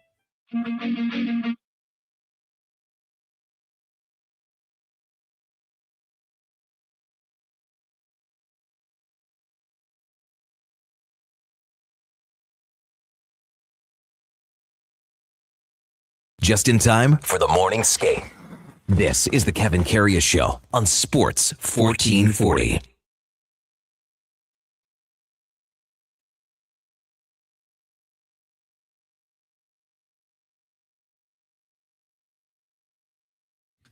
All right, welcome back to the big program. 10 o'clock in Edmonton. Kevin Karius, Duke of Delburne with you here, as well as Josh Fenwick on Sports 1440 AM radio. It's been a busy few days already at the Collingwood Twin Arenas for the 45th Annual Edmonton Invitational Under 15 AA Tournament of Champions. And that's where we're going to go next on the big show. Is we bring in Bobby Olenek, long-time organizer of this tournament. Bobby O, good morning. Thanks for jumping on the Kevin Karius Show. Really appreciate it, big guy. I have to kind of chuckle before we get going here. My son is on it's a one-on-one tonight, the finals for his NFL draft, and he's got Williams and the other guy's got Puka in London. So you're kidding. He's in the same, he told me this morning. He's up 12 points. So he says, hopefully Puka doesn't get in the end zone and Williams runs it up and gets a couple TDs and it'll be over. So it's all about the coin. Oh, well, he's guaranteed some money anyway. Yeah. You know all about it. That's, isn't it something that we're in the same boat or predicament? Yeah. Good stuff. I laughed when you said that. I laughed. I couldn't believe it, but it's all good. It's all good. Yeah. But we're here to talk about the hockey tournament. Yeah. Well, we go back a long ways, Bobby, into the late 90s, and you've been involved in this tournament even well before that. For me, you know what? For me, it's still tough to say the under 15s. I always want to say Bantam. I know. Bantam. I know. You're like the Bantam midgets, peewees, mites, Tom Thumbs, the old school stuff. But they wanted to be politically correct, and somebody jumped all over it. You and I both know that. And hey, life goes on. It is what it is. And I still say it sometimes. I even gave a speech someplace, said midgets. That's the way it goes for sure. Oh, yeah. So, 45 years, this tournament has come a long way, and it's had to change. It's had to evolve, and it's had to do a lot of things just because of how hockey's gone from, as you know, with the minors hockey programs to academies and things like that. Maybe just touch on the history and of this great tournament. Well, I'll tell you, I will. I appreciate that. This tournament actually started in 1966. Oh, okay. So today's modern version is the 45 years, which started in 1980. But in 66, in the city of Edmonton, there was 4 athletic clubs. There still are. Mm-hmm. Canadians, Southside, KC's, Maple Leafs. And each of those 4 organizations had a house league. So the Maple Leafs only had a 6 team, but their 6th team was for Saskatchewan, and then the South Side, because there was no bridges like we have today. Right. So they basically played at home. So John Gattens, who is a life member and a long-time Maple Leafer, long passed away, and Wayne Myers, who was a scout with the Pittsburgh Penguins and with the Portland Winterhawks when they went to Portland, and the Edmonton Oil Kings, started the tournament in '66. So the first year, the top 4 teams in the Maple Leaf Athletic Club played a tournament, played off, and there was a winner. And we still have the trophy, the Henry White Trophy, is what we give out. It recognizes Henry White, who founded the Maple Leaf Athletic Club in 1931, and they are the oldest active athletic club in Canada. And Henry was a city clerk for the city of Edmonton and a Boy Scout leader. So that's where that history goes back to all that. So over the years, like you say, the next year, each of the 4 associations, their top team as of December 1st, played in the tournament. So it was a 4-team tournament. So the 4 teams played each other twice between Christmas and New Year's, and they got a winner. And then it gradually escalated to a lot of versions where we had Bantam A, we had Bantam AA, we had Bantam AAA, we had Bantam Major, we had Bantam Minor. And so the tournament changed so many times. Like there used to be 24 teams, then there was 16. We've had 12. It's crazy what's gone on over the years. So more and more teams played. We had teams from Alaska, California, Vancouver, all over the place, Seattle, over the years. And, I can't even remember the name of the kid that played for the Calgary Royals, but he ended up making the New York Islanders, and now he's a color guy on one of the networks in the States. He's a defenseman. I can't remember his name, but Thomas Hickey? Is it Thomas Hickey? Thomas Hickey. That's who it was, and he was a top defenseman in the tournament. Yeah, that's the Duke. The Duke rattled that off just like nobody's business, Bobby O. Well, you're just a a walking encyclopedia. Not me. The Duke is. Okay, whatever. So, but those things have escalated over the years. Like the Edmonton Oil Kings found young Bauer out of Alaska, and he played with the Oil Kings for many years and got drafted. So, there have been players, I don't remember them all, that have come through this situation. Like a lot of guys say, 15 AA, nah. You know what? Kids play hockey to have fun, and if you develop and become better long-term, hey, you may make it. Never say never. I'm sure you remember Harold Steps. For sure. Couldn't skate. Yeah. But he played 13 years in the show. Mm-hmm. These things happen. And we have, that variety right now. And, we have a nice little tournament. The killer's been the snow on Christmas Day and Boxing Day, but the city had the park, and the guys out there cleaning the parking lot and doing the best they could. And then the cold, but now we're getting into a situation where whatever it is today, nice. It's one above, and we're going to get a few days, and that's good. Any teams, Bobby, that had problems, with the travel getting in and things like that? None. That's good. Amazing. We had a team come from Strathmore, which is Strathmore, Chestermere, and Calgary team said it was just windy blowing on the highway. That when their bus came down the highway. And you got BC teams too, right? You got BC teams. They flew in on Boxing Day. Okay. So they flew in, and ironically, they had issues in BC because of the floods, and they were in Chilliwack 2 or 3 weeks ago at a tournament, and before their game ended, 15 minutes before, they closed the highway, so they had to spend an extra 2 hours driving on back roads to get home from Port Moody. So, in the entire world right now, it's crazy, the weather. It's the Edmonton Invitational Under 15 AA Tournament of Champions. It's going on right now at the Collingwood Twin Arenas. Things wrap up on New Year's Eve in the afternoon with the championship games. I think besides the players that come through, and there's some great ones that you've mentioned, Bobby O, the scholarships are such a big thing here. Maybe touch on that and let our listeners know all about the scholarships that you guys give out. Absolutely. In 2003, I said to the guys, we had a meeting, I said, we should start a scholarship fund. So the first year we started it, we had 3 scholarships for $500. So we interviewed a player from every team, me, Larry Prokop, and I think Dick White, the illustrious Dick White, interviewed the guys. And, we had some questions that I used from the U18 AAA stuff from Hockey Canada, la-da-da-da-da. And I tell you the story, the kid won the scholarship, and I said to him, I says, what do you want to do when you get older? He says, well, I want to be an embryo transplant specialist. I says to him, what is that? Could you give me that in, like layman's terms? He said, I want to artificially inseminate cows. I said, you're kidding me. So his dad's name was John Heaven, and they're from Whitecourt. And the scholarships are good. The letter that they receive is good for 8 years. And so it was about 6 or 7 years after he got it, I get a call from his dad, and he starts telling me about his son, and he has this letter, and he's got the scholarship, la-da-da-da-da. So I tell him the story about his son, and we did the interview.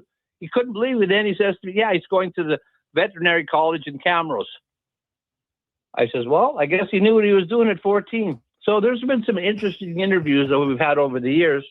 But today's version, we have 3 independent businessmen that come in. Mm-hmm. Basically, they're all retired now, but they have no skin in our tournament. And they interview these kids. And yesterday was the interviews, and they interviewed 16 kids in 3 or 4 hours. And they sit down and they beat it up. It never is easy to pick the winners, and kid gets $1,000. Today, the $1,000 doesn't even cover the books, but it helps. And we give each of the 4 associations in the city $1,000, and we even give the referees $1,000. Oh, great! Yeah. And they all have to apply. And I have another committee of people that do the spring ones that read all the applications and reasons why they deserve a scholarship. And it's worked out pretty good. We've probably awarded close to $300,000 plus since we started this program, and it doesn't hurt and it helps. And I think it's one of the key things we have at this tournament. Like most tournaments that are around, are fundraisers for teams. We got a few older gentlemen here, the senior citizens, retired guys, that we basically run this tournament. Yeah. It's got such a great template. Probably one guy could run the whole show and sit on his computer the way electronics are nowadays, technology. But, we have a little bit of fun. We help and we do what we have to do. And, you get the parents. There's lots of parents out there that are up and down and don't appreciate referees and think the referees are supposed to be perfect. And I mean, let's face it, the referees, the players, and the coaches are all learning every day to try and move up that ladder in the game of hockey. For sure they are, yeah. And so and we have supervisors, like 2 or 3 every game supervising these kids to adjudicate them to see who's going to move on to do the finals. And as the year goes on, they get adjudicated for the playoffs. Mm-hmm. So people think that everybody just sits around, the referees are bad, you missed this call, or, the guy got slammed in the back of the head with an elbow. You can't see it all. The National Hockey League is no different. Western Hockey League is no different. World Juniors, no different. Doesn't matter where you go. Referees do the best they can in the situations, and if you don't see it, you don't see it. Well, I'll tell you one thing. Bobby Olenek with us from the Edmonton Invitational under 15 tournament. There I went again, Bobby. It's going on right now at Collingwood Twin Arenas. This is for these kids that are playing in here, I always go, if you were a scout, a good hockey scout, this is where you find those hidden gems. And you mentioned the needle in the haystack. Yeah, that's right. And a lot of these players are good enough to play at academies or wherever, where you got to spend a whole whack of money. And it's the difference. Yeah. It's changed. Everyone knows that. But these players, some of these players are just as good as those guys that are getting, that type of training and one-on-one and all that stuff that everyone knows about at the academies and you pay for. But these kids, absolutely, some of these kids are pretty damn good. I'll tell you that. Absolutely. I mean, there's some great little players out there. I mean, and little is an understatement. I can't believe how small some of these kids are. Yeah. I thought I was shrinking, but they're shrinking, or they're not growing fast enough. I haven't figured out, because there's some teams there. They got some kids that are not even 5 feet high, 90 pounds soaking wet, but they play like tigers. They They got more guts than gainers. Some of these kids are phenomenal. Hey, you don't remember that saying? Hey, that's an old one, buddy. When's the last time you used that one, Bobby? More guts than gainers. I can't even remember. It just rolled out. More guts. Another good one is, smart as a bag of rocks. It's all good, but the tournament's good. The teams are very competitive. I mean, we have one weak team out of 16, and that's going to happen. It's very unfortunate. That's St. Albert, right? St. Albert Bucks. The Bucks, yeah. Yeah. And you know what? They were a filled team because I had a team full of pin. Wow. And so you have to find a team. So I dug deep in the barrel, and I got convinced these guys to come, and they're there. At least they're there. Fun. They're having fun, and they're learning something, and they're not disillusioned, and the coaches are encouraging them, and that's important. Yeah. What would be a couple of the top Edmonton teams, Bobby O? Well, I think the Edmonton team that's the best one right now is CAC Imperial Equities. Yeah. I mean, they're undefeated so far. KC Voyagers, they meet them today, and they're both undefeated. So all the teams play tomorrow. So there's 4 divisions. So one plays one, like the blue and the red play each other. The green and the gold play each other. So 1 plays 1, 2 plays 2, 3 plays 3, 4 plays 4. Yeah. Tomorrow. So you can go into tomorrow's game 0-3 and win, and then play in A, B, C, or D on the last day of the tournament. And it's happened about 3 or 4 times. Yeah. CAC and KC played today, 1:00 at Collingwood A. Yeah, and that's going to be a barn burner of a game. And I think another good game today is going to be, I can't remember who Port Moody's playing today. They're playing Strathcona, the Warriors. Yeah, that'll be another interesting game because they're here to win, and you don't come that far and spend that kind of money. You come from BC, so that could be a tough game. The winner of that's going to finish first. Wheatland Warriors, that division. If Wheatland loses to St. Albert Bear, how does this work? Wheatland loses to Think Green, and St. Albert Bears beat the Bucks. We got a 3-way tie. Mm-hmm. So then we get into the old formulas: goals for over, goals for and against stuff, percentages. So I don't know about that one. I mean, it's interesting. There's a Calgary team here. The coach says they play some days, they don't play some days. And they're in the middle of the pack out there. I mean, I can tell you a story here. We had a team come from Spruce Grove one year. They came here. They were 0-16. They had a tough year. They get to day 4, and they play another team, and they beat them. So that means they play into the final of D. Guess what? They won D. The rest of the year, they went crazy because they got some confidence in themselves. So that's some of the good things that happen with these young fellows. Well, Bobby, great job by yourself and all the crew there, all the volunteers. You guys do it every year, and you got your mitts in a lot of things. But congrats again. And at this time of the year, how about a little Christos Rosdaitsia, Bobby? I'll say back to you in Spanish. Gracias. Oh, you're supposed to. In what? No. It's supposed to be Slavitio. I know, whatever. I'm a bad Ukrainian. No, you're not. Bobby, thanks for all you do for minor hockey and everything in town. Appreciate it. No problem. It's a pleasure talking to you, Kevin. Have a great day. Good luck tonight in the NFL pools. Yes, thanks, Bobby.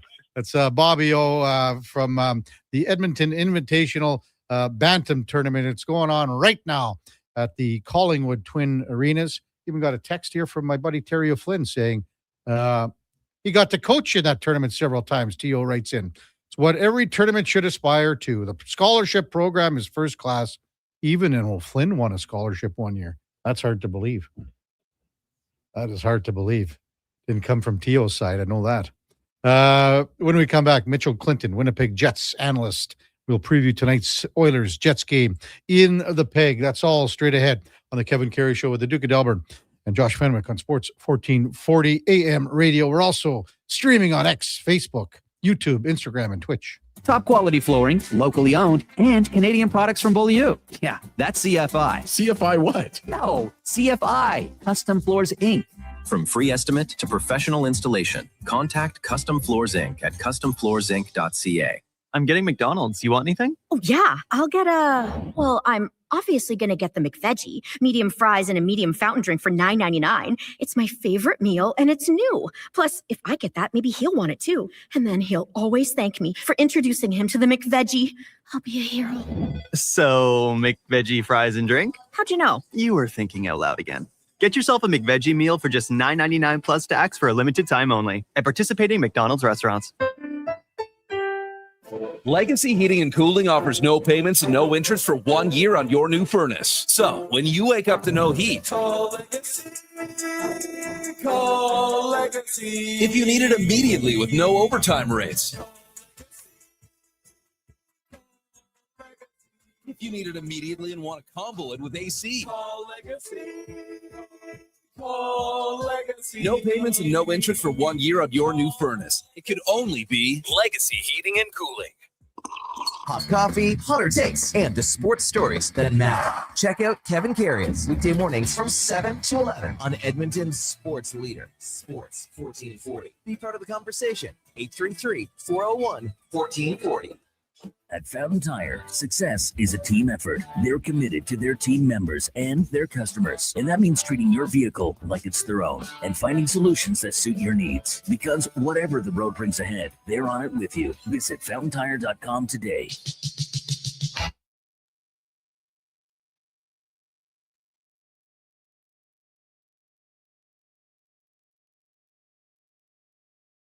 Just in time for the morning skate.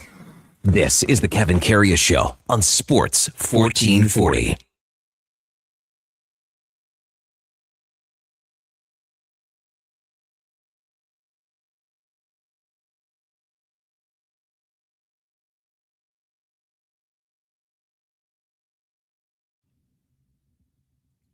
All right, welcome back to the big program.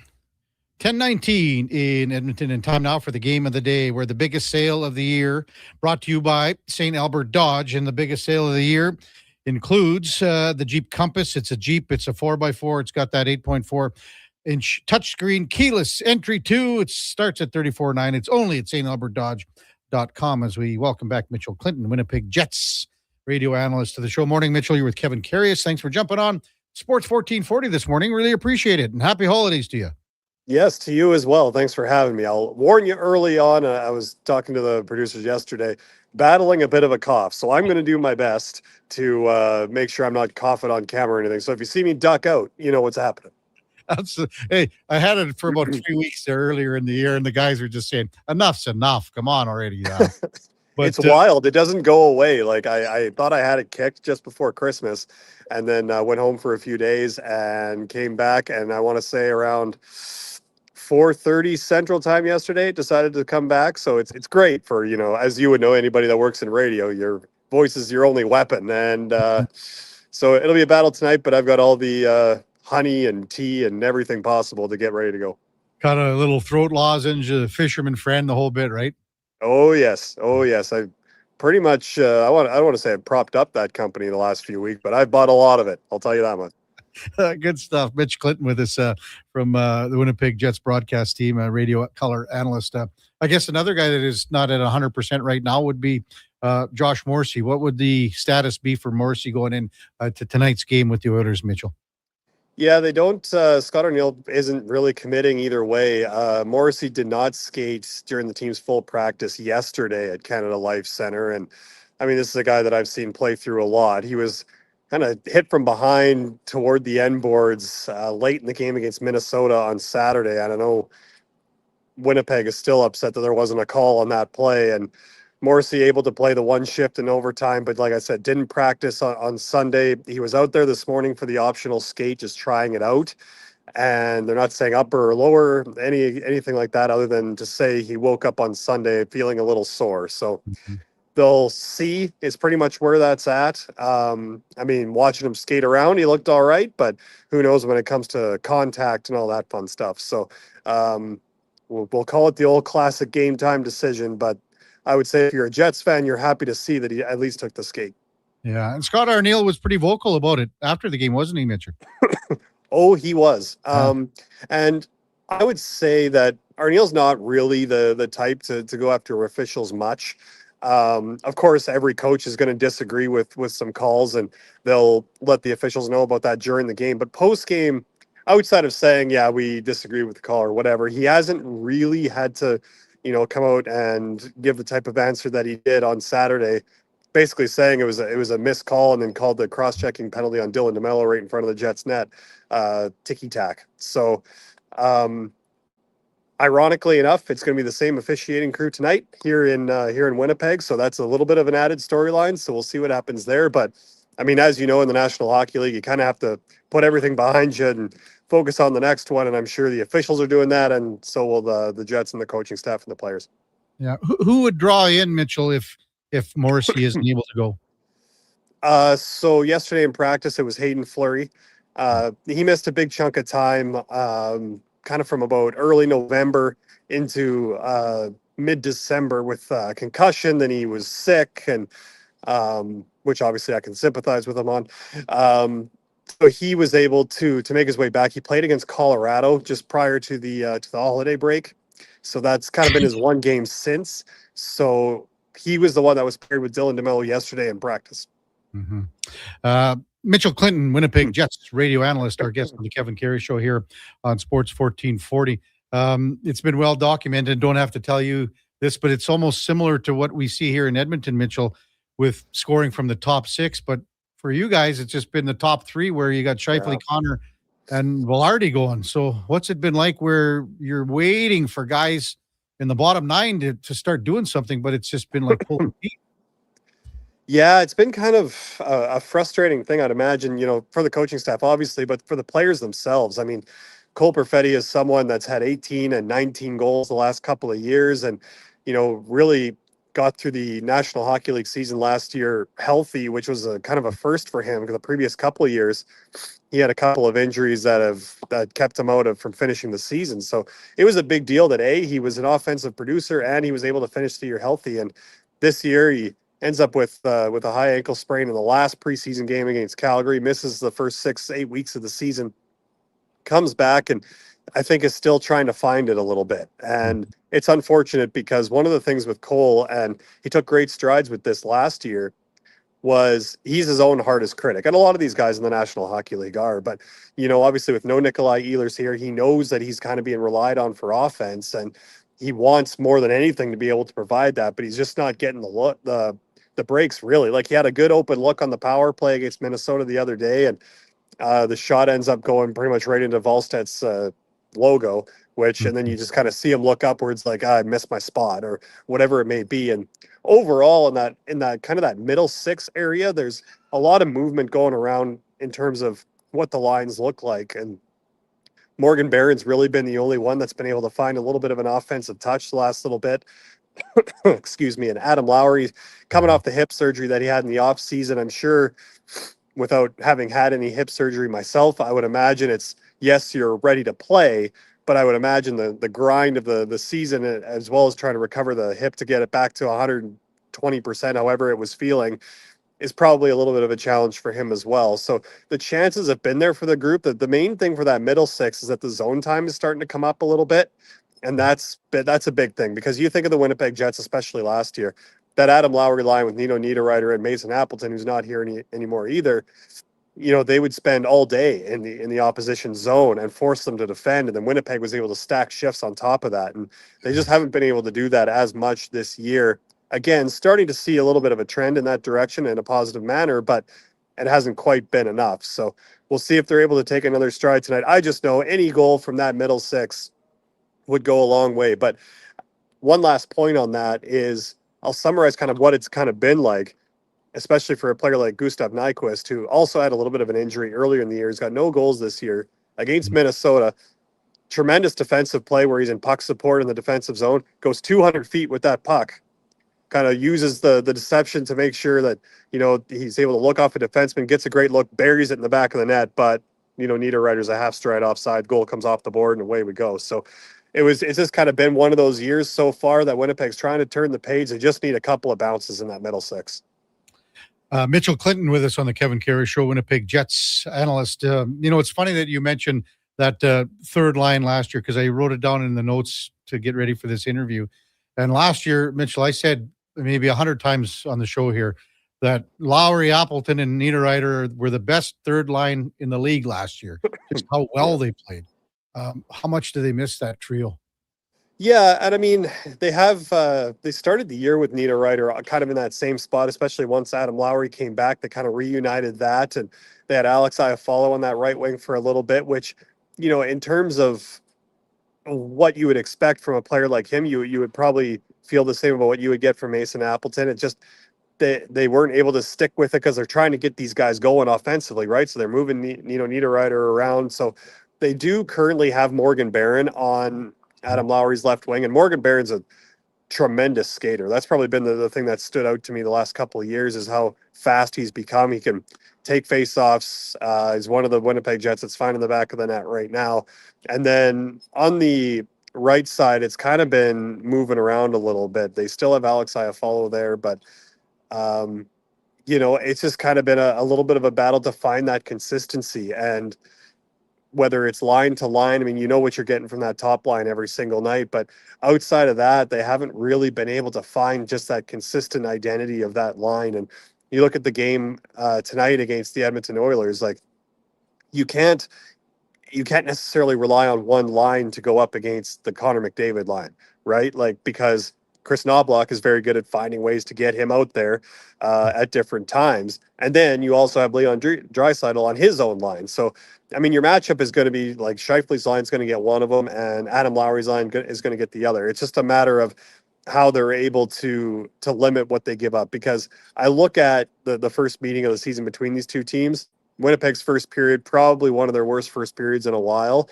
And they just gave up so much in transition. And that's not Winnipeg, right? Like, if you're going to score in Winnipeg, usually, you're getting a net front tip or you're spending some time in the O zone and creating off of that. Winnipeg typically is a little bit better in transition than what they showed in Edmonton.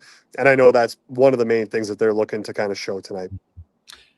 Maybe a two-parter with the goaltending here, Mitchell. How has Connor Hellebuck looked in your eyes since returning from injury? And then, I mean, Eric Comrie is what he is and covered this guy since he was, a young guy here in town.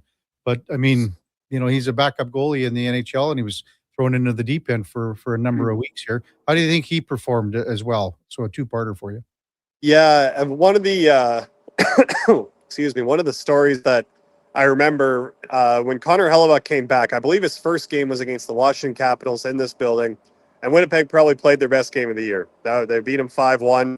Wasn't really close. Hellebuck had to make a couple of saves to, keep the momentum rolling, but every goaltender has to do that.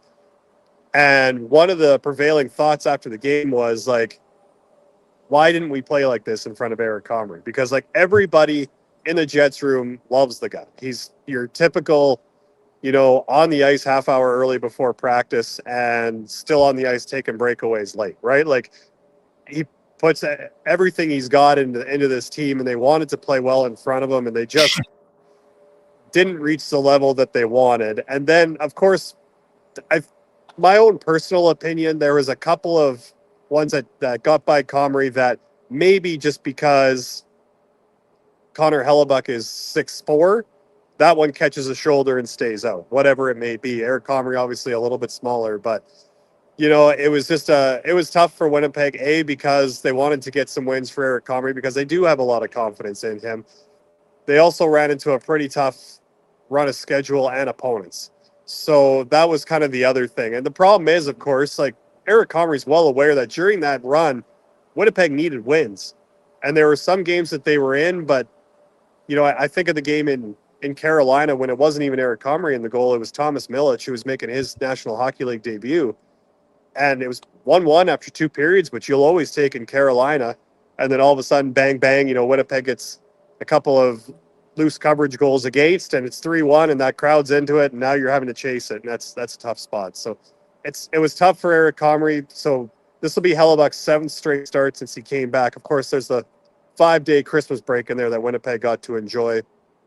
So it doesn't really feel like 7 straight starts, but I think Connor Hellebuck's been Connor Hellebuck since he came back. It always just comes down to what Winnipeg is giving up. And, they gave up 1 breakaway goal to Minnesota last game that I know they, wouldn't want to give up, but it was just kind of a miscue after an offensive chance. But yeah, Connor Hellebuck's been himself. I don't think I've noticed any difference. I mean, the first couple of games he came back, I was watching, the up downs and everything like that. Cause you have the arthroscopic surgery. You always wonder about goaltenders and limbs and everything, and everything seems fine. And he hasn't, no routine has really changed that much either. Yeah.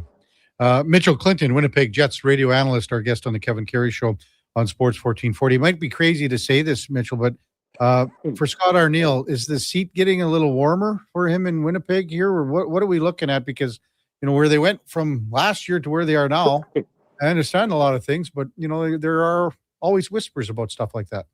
Yeah, I would say no, only because I think one of the things that I think you always look for in that situation is, are the players still playing, right? Have they kind of tuned out the message? And I would say that hasn't been the case, especially because you look at all the one-goal games that Winnipeg's been in, and last year, Winnipeg finds a way to win those games. They were 19-4-4 in one-goal games, right? And this year, I believe it's 4-8-3 after the overtime loss to Minnesota. Right. So Winnipeg's been in a lot of games, and I know early on in the season, there was, you didn't have Adam Lowry, you didn't have Cole Perfetti, and at the same time, now you have all those guys.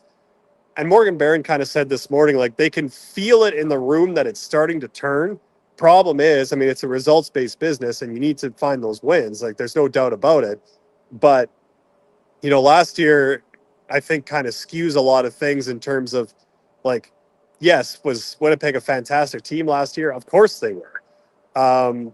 But I remember talking to people in the offseason, just, general fans and everything, and being like, if Winnipeg starts 6-4, it's going to feel so weird after a 15-1 start. Mm-hmm. And so I think sometimes the measurement of this team is kind of based on last year. And I know nobody in the room really wants to talk about last year because it's done, right? And the team's entirely different.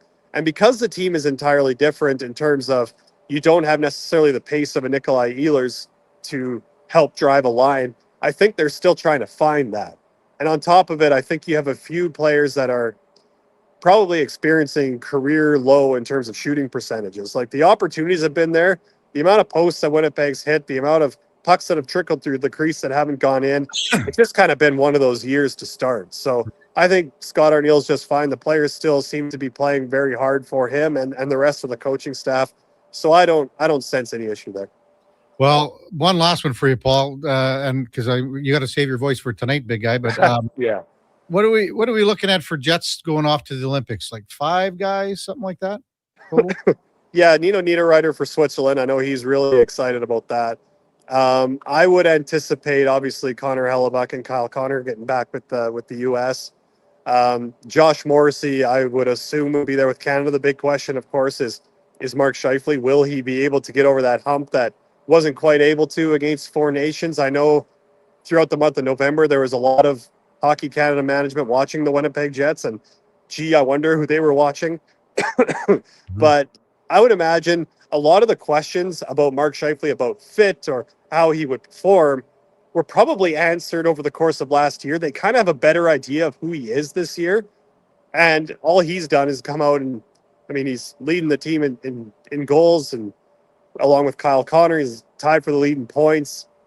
And defensively, he's been very good, even in the Minnesota game. A number of backtracks to break up plays. So my guess is 5. Yeah. And I guess we'll find out on Wednesday when that announcement comes for Hockey Canada. Mitchell, thanks so much for gutting it out here, playing hurt. You might have to get Paul to maybe take over more of the broadcast tonight, or what? There's going to be, we have a joke that if I'm ever short of breath, all I have to say is, "That's right, Paul." And he takes it from there. That happens around here all the time. Thanks so much, Mitchell. Have a great call tonight, and Happy New Year to you. Take care, man. Yes, of course, to all of you as well. Yeah. Mitchell Clinton, Winnipeg Jets color analyst for radio. That game, 5:30, puck drop for TV. It's on Prime. So if you don't have Prime, you're not going to be able to watch it tonight. That's the game of the day, brought to you by St. Albert Dodge, where the biggest sale of the year continues on with the Jeep Compass starting at $34,900 only at StAlbertDodge.com. When we come back, we'll wrap up the big program. Kevin Karius, Duke of Delburne, Josh Fenwick on Sports 1440 AM radio. We're streaming also on YouTube, X, Facebook, Instagram, and Twitch. Seriously, another door knocker? I really want to go solar, but these high-pressure tactics are exhausting. And their prices are unbelievable. Before we do anything, let's call Great Canadian Solar. There's a better way to go solar. Great Canadian Solar provides honest advice and fair pricing to save you from overpaying. They're easy to deal with and will never put pressure on you to buy. As a trusted local business for over 15 years, Great Canadian Solar will support you in your solar journey. Visit greatcanadiansolar.com and call today to get started. Get ready, Edmonton. Glow Christmas Festival returns to light up the Edmonton Expo Center from December 4th to 31st with dazzling activities for the entire family. Wander the glowing trails, meet Santa in his sleigh, and shop from over 30 local artisans and vendors with handcrafted gifts and holiday treasures, perfect for everyone on your list. Get your tickets and learn more about what's on this season by visiting the calendar of events at edmontonexpocenter.com today. At Fountain Tire, success is a team effort. They're committed to their team members and their customers. And that means treating your vehicle like it's their own and finding solutions that suit your needs. Because whatever the road brings ahead, they're on it with you. Visit fountaintire.com today. This hockey season, before every game, check out the pregame show with Andrew Walker on Sports 1440. It's brought to you by Titan Supply, your only source for rigging, lifting, and hauling products. Visit titansupply.ca.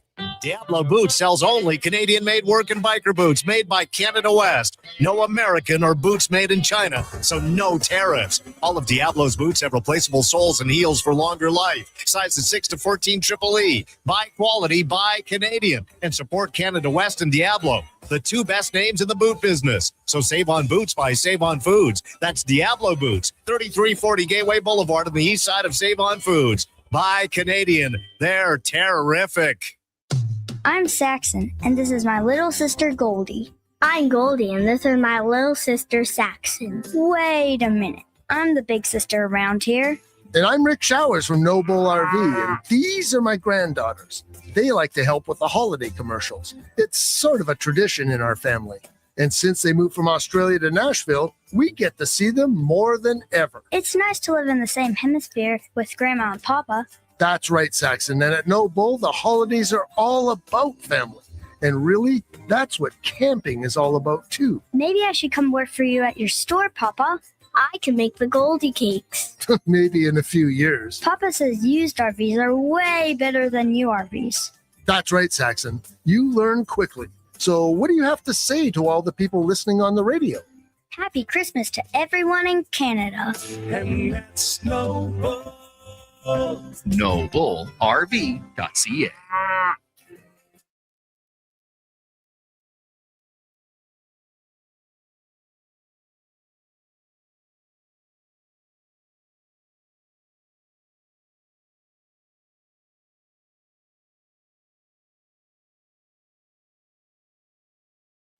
Stories, guests, and insights. This is Sports 1440 and the Kevin Karius Show.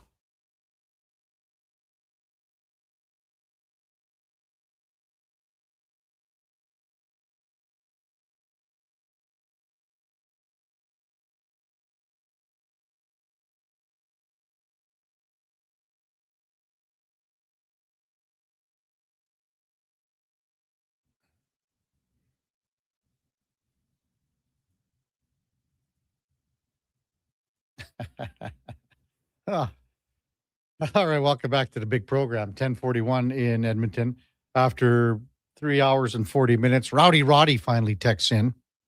Good morning, boys. I missed all the fireworks this morning. All but over. But the bragging, hey, KK, I'm still willing to pony up on our bet. Well, he's being way more, there's about 100 words you could put in here, than MTR.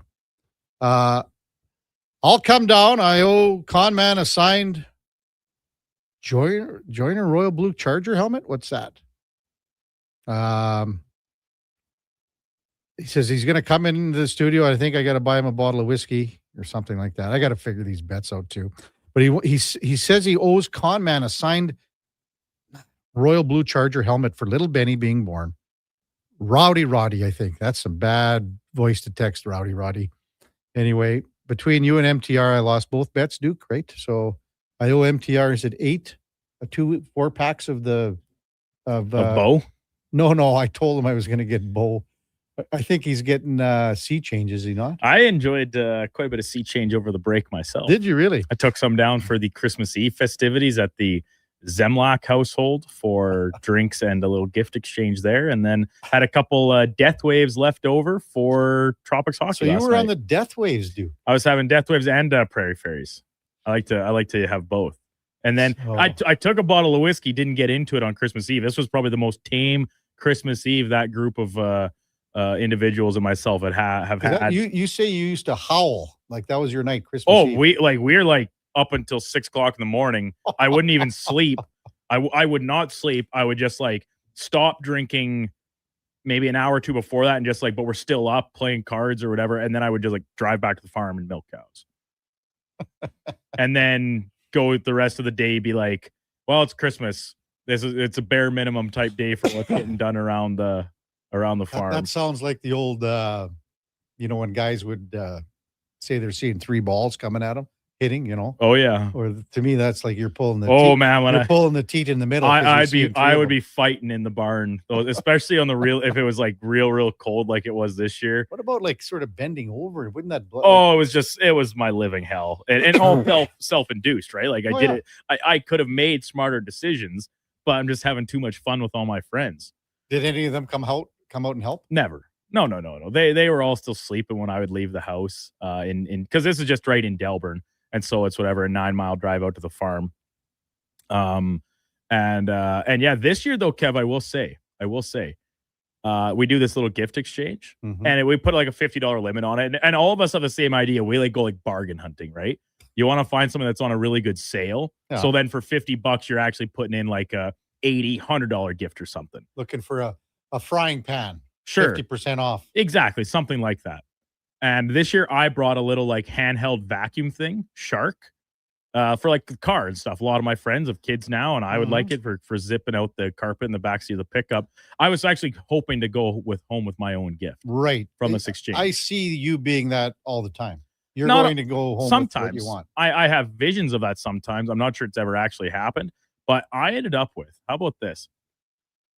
A triple crock pot. So a crock pot is one of the few appliances I do not own or did not own. And now I go home with, it's got to be like a full yard plus long. Really? And it's all one thing, but 3 separate bowls. So and in each one with its own like dial, temp, like cook, warm, slow cook, whatever, right? Is it a crock pot or is it a warmer though? No, these are all crock pots. Okay. They're actual crock pots. So you did pretty well here then. I made out like gangbusters. And I was the first person that was on my mind when I ended up with the gift because I'd already had a couple things stolen from me in this White Elephant gift exchange. I was thinking of our own Josh Fenwick, who on the 23rd, this was all happening during our Festivus celebrations. We had grievances. You mentioned you got to watch us do feats of strength. He in the corner of the studio is just cooking meatballs in a crock pot for the lunch, for the potluck. Yeah. And he's just got it on the floor in the corner here. And it was smelling good. By the end of it sure was. Yeah. What kind of meatballs were they, Josh, your boy? Were they the sweet and sour, or what do we look? Mushroom, probably. I picture you as a mushroom guy. No, they were just Angus meatballs with Diana sauce, honey garlic barbecue sauce. Diana sauce in the jar there. Yeah, in the little bottle. We've been having that sauce basically my entire life since we've been cooking meatballs in the old Fenwick household. Now, how big were these? Like, golf ball size meatballs or smaller? A little smaller than that. Didn't matter. I bought 3 boxes and put them all in there. You bought them? I bought 3 boxes of meatballs. These are frozen meatballs. Oh, so you didn't make the meatballs? He prepared the meatballs. I prepared the meatballs. You opened the package and poured them into the... Kev, I was not spending $80 on ground beef to make meatballs. No disrespect to anybody at Stingray, but I was not putting that kind of effort in. And Kev, you know what else you missed? What? I made cookies. Yeah, he did. They were quite good. Homemade from scratch cookies. So I don't believe any of this. You have to ask Con Man. Were they what kind? Just chocolate chip. So I kept it as simple as possible. It was the first time I've ever done it. Where'd you get the recipe from? The internet. My sister took too long to text me back. Your sister or mom send you? I texted my sister like when we were on air in the morning, and she kept saying, "Oh yeah, I'm outside. I'll get them to you later." I kept following up. She's like, "Oh, I'm over at the in-laws for supper." So all of a sudden it's 8:30 at night. I'm watching the Monday Night Football game, and I'm thinking I can't wait any longer. So I just looked a quick one up online. They turned out quite well. But now I've got my sister sent me a whole bunch, some like oatmeal ones, variations, some combination recipe, whatever. Wow. So I'm looking forward. This might be one of my new things. I might just be like the cookie man. They were quite good. They were quite good. There 2 dozen? There was some room for improvement. 2 dozen? Not quite 2 full dozen. Okay. The batch that with the ingredients. It was 2 batches on the cookie because I only have 1 cookie sheet. Is this the first thing that's ever been in the oven at your place? No. Like what else has been in there? What have I cooked in there? I've cooked a little small roast in there. I don't use the oven super often anymore because I have the air fryer now. Well, there you go. And that's where, like, listen, I'm a big frozen food type guy. Love the chicken tenders. Make some chicken wraps out of those. Well, had that last time when I got home from Tropics. World Junior tonight. Canada plays Denmark. You had it in or out. I think Canada, they got to win by 4, 5, 6 goals. This is the game that you look at. You say, all right, you've had a couple tougher enough. tests against the Czechs and Latvians, who are good teams. Like, you have to appreciate the way that they played in those games. Czechs are a good team. The Czechs are a really good team. Latvians played hard against Canada, blocked a ton of shots, whatever. The goalie played well. You got to win by a half dozen. This game tonight, like, they played them in preseason or pre-tournament, ran them out of the building. I would expect to see a similar result tonight, or at least hope to see a similar result tonight. I got to get all the bets from Rowdy and MTR, what I owe these guys. Got to get squared up. Well, I just got to figure out what it is first. Talk about going bargain hunting for Roddy's bottle of whiskey. We're talking. It's too bad. I had this I had a brand new bottle of Crown Royal that I took with me down to this Christmas Eve ordeal. Never even got into it. Didn't even crack it. You know what? So instead, I cracked it. I was taking a page out of the Low Tide playbook and just enjoyed a couple whiskey gingers Saturday night watching juniors, Oilers, football, the whole shebang. Christmas Eve is the only day of the year where I drink whiskey. Only day. Pretty well, yeah. Oh. How much are you drinking? You know, I drank less this year than probably any other year for Christmas. Probably a good thing too, based on the sounds of how your Christmas morning went when you were just jonesing for that football game to get on. You couldn't stand hanging out with your family anymore. No. The whole family was in the room, Duke.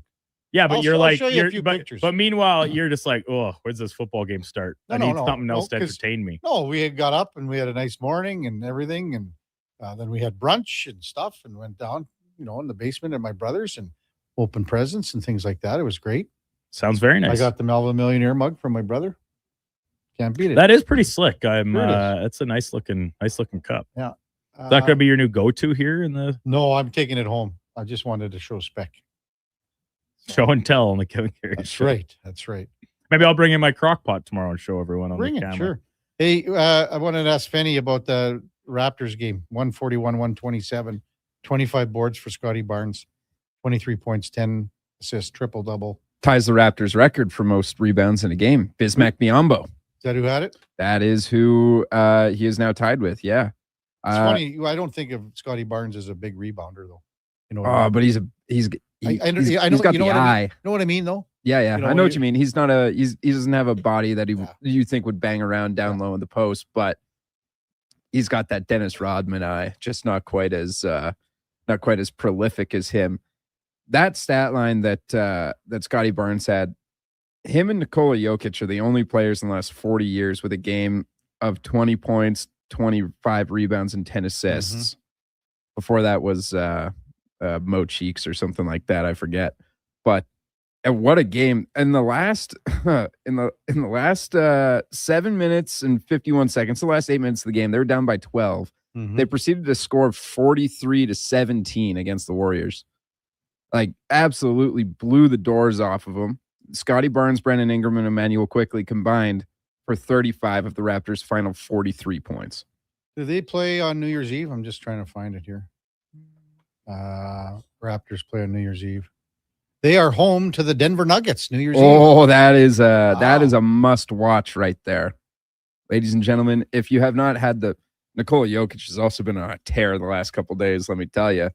But that is going to be an all-time game. I'm looking forward to sitting down and watching that. Jokic is averaging just under 30 a game. Yeah, he's averaging more points right now than Shaq did in his best season ever, which was his MVP season. Like the stats that he's putting up are better than all-time greats' best ever in a season. He's averaging them all. Ludicrous. He is beyond good at basket. He set the NBA record the other night for most points in an overtime with 18. That is the MVP far and away. I don't want to hear any discussions about SGA or Cade Cunningham. World Junior again with Canada playing Denmark. Looks like Ethan McKenzie's got a role now on this team. Duke, I mean, he's one of the few players that have actually impressed me. That there's been a couple players that have disappointed, a lot of just mushy middle, and then a couple guys that have stood out. I have really liked Ethan McKenzie's game. He's had a couple of turnovers, but he does move the puck well, jumps up, and that one time, this was after he scored that goal too. I think it might have been the game against Latvia, to be honest with you. He jumped up in the play, and it was almost like he was thinking, okay, I did the right thing here, but I think I got to get back. Yeah. I think, you know what? Don't be such a riverboat gambler when you know that you are defenseman number 6. You know what I mean? So on the note of defenseman number 6, after the way the first 2 games have went, bit of a lesser opponent tonight, do you want to see a little different change in the lineup? I absolutely agree. I think Veerhoff comes in. Veerhoff should be playing in tonight's game. Who's the guy that's coming out? What's his name then? He comes out, starts with the C or not? Carson Carroll's. He's the other draft eligible kid. Have thought he's been fine. I've actually been really disappointed with the defensive play of the top pairing. Parake, the way he moves the puck and can shoot it is unbelievable. Cameron Reed has really been one of my top disappointments. Reed is the guy I'm thinking of. Maybe he comes out. I don't know if he does because he's playing the most minutes, like up there with Parake. But if it were up to me, I think he would take a seat because he's really disappointed me through. It's funny how, when you have guys that come back from the NHL teams, they seem to struggle a little more. They seem to struggle and they get way more rope. Yeah. Like right now, think about it. If your name was different than Michael Misa on the back of your jersey, you would not be getting the same minutes, Not even close. power play looks, etc. Nope. And that's just the way it is. So coming up at the top of the hour, it is Fantasy Frenzy with the former Raw Ship T-Bird, Connor Halley, and the Duke of Delburne. At 12 o'clock, it is the Lowdown with Alan Mitchell till 2 when Jason Greger drives us home with the Jason Greger Show till, well, it will be 4:30 tonight, I guess, the pregame show because of the 5:30 puck drop. 4:30 pregame show till 5:30. Postgame to follow with Andrew Walker, Donnie P., and Landon Ferraro. Fox Sports all night after the postgame show. We'll be back with you tomorrow morning at 7 bells. Before all that, time now for a Sports 1440 update brought to you by Riverside Honda. 59 years and counting as St. Albert and surrounding areas, premier Honda and Can-Am dealer. Man, almost 60 years. Does it get better than that? It's your dream. Ride it at riversidehonda.com. Hey, thanks everyone for listening. Thanks for being a part of the show. Hope you had a wonderful holiday and hope you're going to have a great week leading up to New Year's Eve and New Year's Day coming up on Wednesday night and Thursday. We will be back with you tomorrow at 7. Again, thanks for listening. Thanks for being a part of the show. Until then, here is the Duke. The Sports 1440 update.